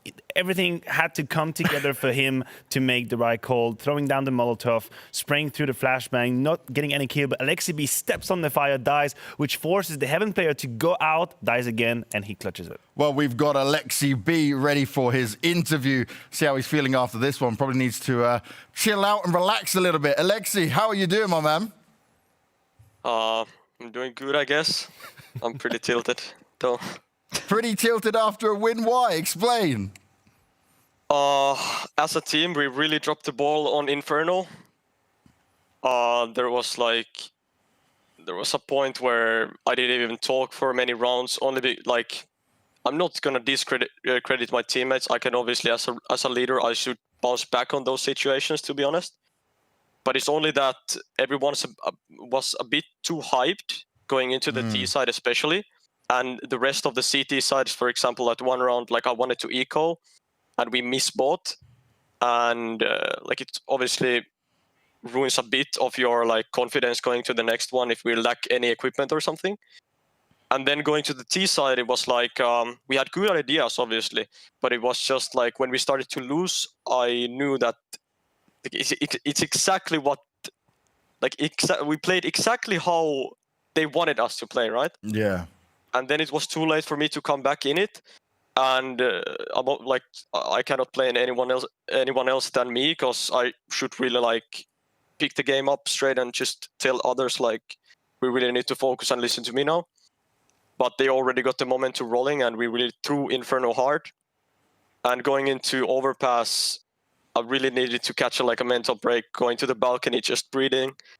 And even clawing back into the Overpass game, I don't feel too satisfied. This should have been a 2-0, in my opinion. Yeah, and then when you're talking about this, right, and you needing that little mental break, is that the kind of point where you guys are suffering from maybe not having Casper there and not having a coach by your side when needed? I feel, 100%. This wouldn't happen. At least not the same scenario, but yeah. Yeah, speaking of mentality, there's one thing you guys can be proud of, is that 14-14 moment on Overpass, which you remain calm and resilient, and I feel like this is your improvement. How do you feel the team acted in these moments? I mean, we knew they forced on the second, when we hit 14, we knew they forced because they had Kevlar and pistols and whatever they had, I don't even remember. But we kind of, there was a long break because we had, Nathan had lag and he couldn't even fix it. Our 10-minute timeout ran out and we needed to continue. But there was no way of fixing it regardless. And I just wanted to play rounds where if they're forcing, it's a good round regardless. And I kind of played the same round two rounds in a row, because the first time they came to us with USPs and it was easy, I think. And then the second round was just the same, but we got into the end game. Alexi, I think you're a bit rough on yourself, right? I was listening into your communication, and from what I heard, you tried to pick yourself up, you tried to pick up your team, and you're constantly trying to maneuver your team around. There was a lot of rounds where you made the right call, but you guys couldn't close out the round, especially here in Overpass. As an in-game leader, how frustrating is it knowing that you're making the right call, but you're just not closing out the rounds? Wait, can you hear our microphones? I'm that little spy on the wall, man. I hear it all. Yeah, but it obviously feels bad because we had the same. We lost against Fnatic 14-16, and we lost some insane afterplans. Bro, if you're a pro player and you see the map from above and you think okay, the T's are at these positions, they have these kind of smokes, how the round is gonna pan out. Everyone would say the T's are gonna win it, and we just constantly lose these rounds. And it's something we have talked about as well. So it feels 2 times more frustrating, obviously. But at the same time, I'll give credit to the team, because even though we messed up some rounds and it was 14-13, everyone just kept hyping each other, and we're guys, we're gonna win this, actually win one round, they're gonna crumble their money. and that's what we did. So we could have just as well like been more tilted or frustrated and lost the map. So I'm glad. Alexi, I got one final one from me here, and then I'll let you get on with it. You are, like Pimp said, quite hard on yourself when it comes to it. But overall, are you proud of how much you guys have managed to achieve and the progress you guys as a team have had? Because you guys are putting up great numbers and great results. I'm obviously proud in a certain way. I can see a lot of our individuals like buying into the system and overall like improving as an individual. Like Isa has been putting insane numbers and he's been grinding as well, so I need to give props to him. The thing is though, like I'm not satisfied until we win something, because if I would, maybe the hunger would be gone. So we're just looking, like, to be honest, like I want to win this tournament, and it's really good that we won the first game. Well, congratulations, Alexi. I'm going to let you get on and get some sleep, no doubt, and we'll see you tomorrow to take on NAVI. Thank you. Now, I love that, right? Because that's a true champion spirit when it comes to, right? He wants that win. He wants that big play. But he's very, obviously, it's right in the moment. Even though he's got the win, you can see all those little thoughts going through his head, the rounds playing back in it. I think that is a typical IGL syndrome right here. Leaders will have these moments where you win, but you cannot not think about what you've done wrong, the rounds you've dropped and how you've dropped them and how you should have closed earlier. Existence had the same issue with win games. Sometimes he'd be frustrated thinking about what we've done wrong. That is a good mindset if you want to progress, if you want to improve. Definitely. And I also do want to say, right, I did an interview with Alexi B for Blast actually 4 or 5 months ago where we talked about some of the problems they had.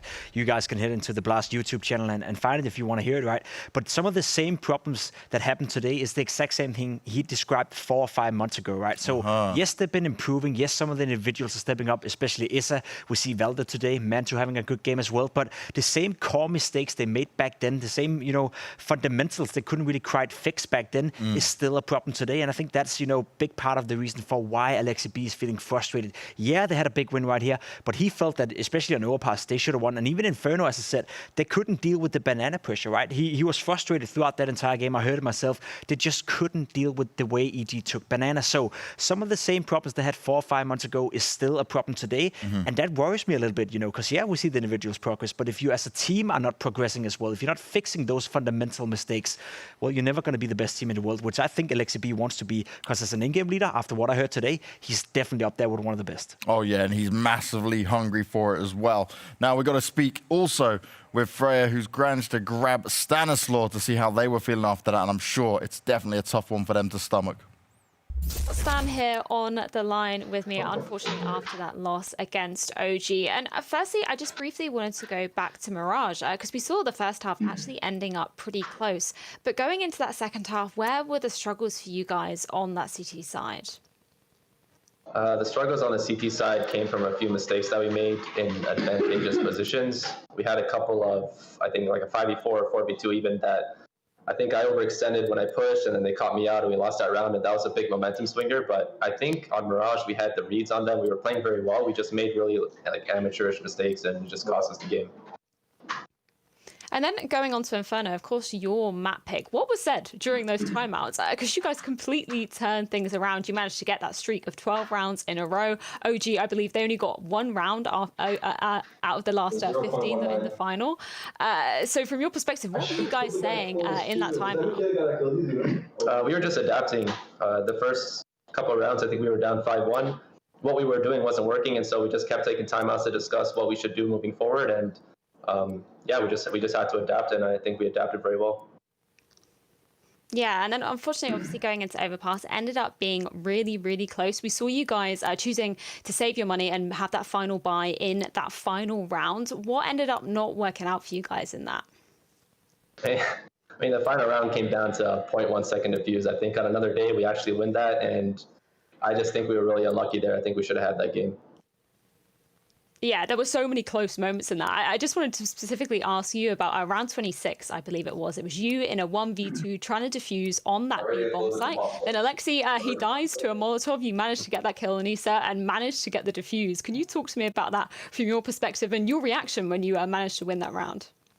Yeah, I mean, they got lucky on the last round of the match by killing us through the smoke when it was close to fuse, and I got lucky in that 1v2 when he died to a molly. I don't know how I won that round. The gods were on our side, but yeah, it's just a game of luck, and some craziness happened, but yeah, they managed to have more luck than us. Yeah, and we love witnessing that craziness, of course. And to give credit to you guys, obviously you've only had 5 days practice here in Europe. So going forward, after this incredibly close match when it came down to it, are there any kind of key takeaways or learnings that you're going to be focusing on in the upcoming days? Yeah, I mean, we're learning a lot, not only about the region here, but about ourselves. We're playing a different talent pool. I think it's a lot tougher here, and it's a lot tougher here than it is over in NA. And we're just going to make the best of this time that we have here. It's been a long time since we've been in Europe. We're still acclimating to the new environment, but yeah, we're just going to learn as much as we can. Yeah, and I'm excited to see what you guys will be bringing, of course, up in the next match. Thank you so much for chatting with me, Stan. Certainly not easy coming back over to Europe after so long, and Stan's understanding the difficulties of that for sure here. Yeah, there is frustration for sure. There's a key word in that interview for me. It's mistakes. And I think that needs to be the focus going forward for EG in that tournament. There is the individual brilliance. We've seen it. There's the hype. We've heard it. We've seen it on webcams. There are the nice strategy and plans, but the mistakes are too many and too often. They need to clean that if they want to stay alive. I think we basically got what we expected, to be quite fair. Right? We tried to paint this picture of EG being a team that has been practicing in North America for quite some time. The level of practice over there is not too well. So for them to come in and play the first game in Europe, you know, the first official game, and make mistakes was to be expected. I don't think the individuals really shined that much either, right? Ethan had some good moments. Breeze, he was averaging 67, 80 over the entire series. Not really numbers that he can be proud of, you know, as an individual who praises himself to be, you know, one of the best players in the world when he's on top of his shape. So I think EG got what we expected, but not better. Well, EU took over NA at least in this one, but we'll get another one of those matchups coming into tomorrow. But what we should do, guys, is take a look at the predictions. It may have started off really well for some of us. And then, of course, Launders, he's very ride or die on OG from start to finish. And also, we've got the fan pick in there. He's managed to get it done as well. He may have not done well on the first, so I know we're all in a bit of a limbo, but you know, the king, he's definitely fallen right now. He's on 0. Yes, he's on 0 as well. To the Swede and the fake Swede over there. Fake Swede, yeah. We were all so smug after that first game, and we thought, you know, EG was going to have it, but not meant to be. Well, NA hopes died with us, and we'll see if they die tomorrow when we look at this bracket, because they've got to go up against NIP. And honestly, when I've seen both these teams, right, I can't see anyone taking down NAVI from the level we've seen, at least in the games today. But this NIP versus EG matchup could get quite spicy. Definitely, especially with EG getting into form, right? I think, as I said, we saw what we sort of expected with EG, a bit of sloppiness, a bit too many mistakes, but, you know, day by day, they'll clean that up. Question is if NIP can raise their level from what we saw today. If not, then I think EG are definitely the favorites, at least tomorrow. It's not going to be easy for EG. It's not going to be easy. One mistake for them would be to think, you know what, guys, we just made a few mistakes. It's going to be okay. Let's take it easy. No. We've seen NIP. They're on the rise. They play better. And EG, they really have to wake up if they don't want to be eliminated today. Or tomorrow, actually. Today, they're going to probably go to bed like I should do right now. 14 minutes. 15 minutes, yeah, you're nearly there, right? Right around the corner. Not too long to go. But these are our matches for tomorrow.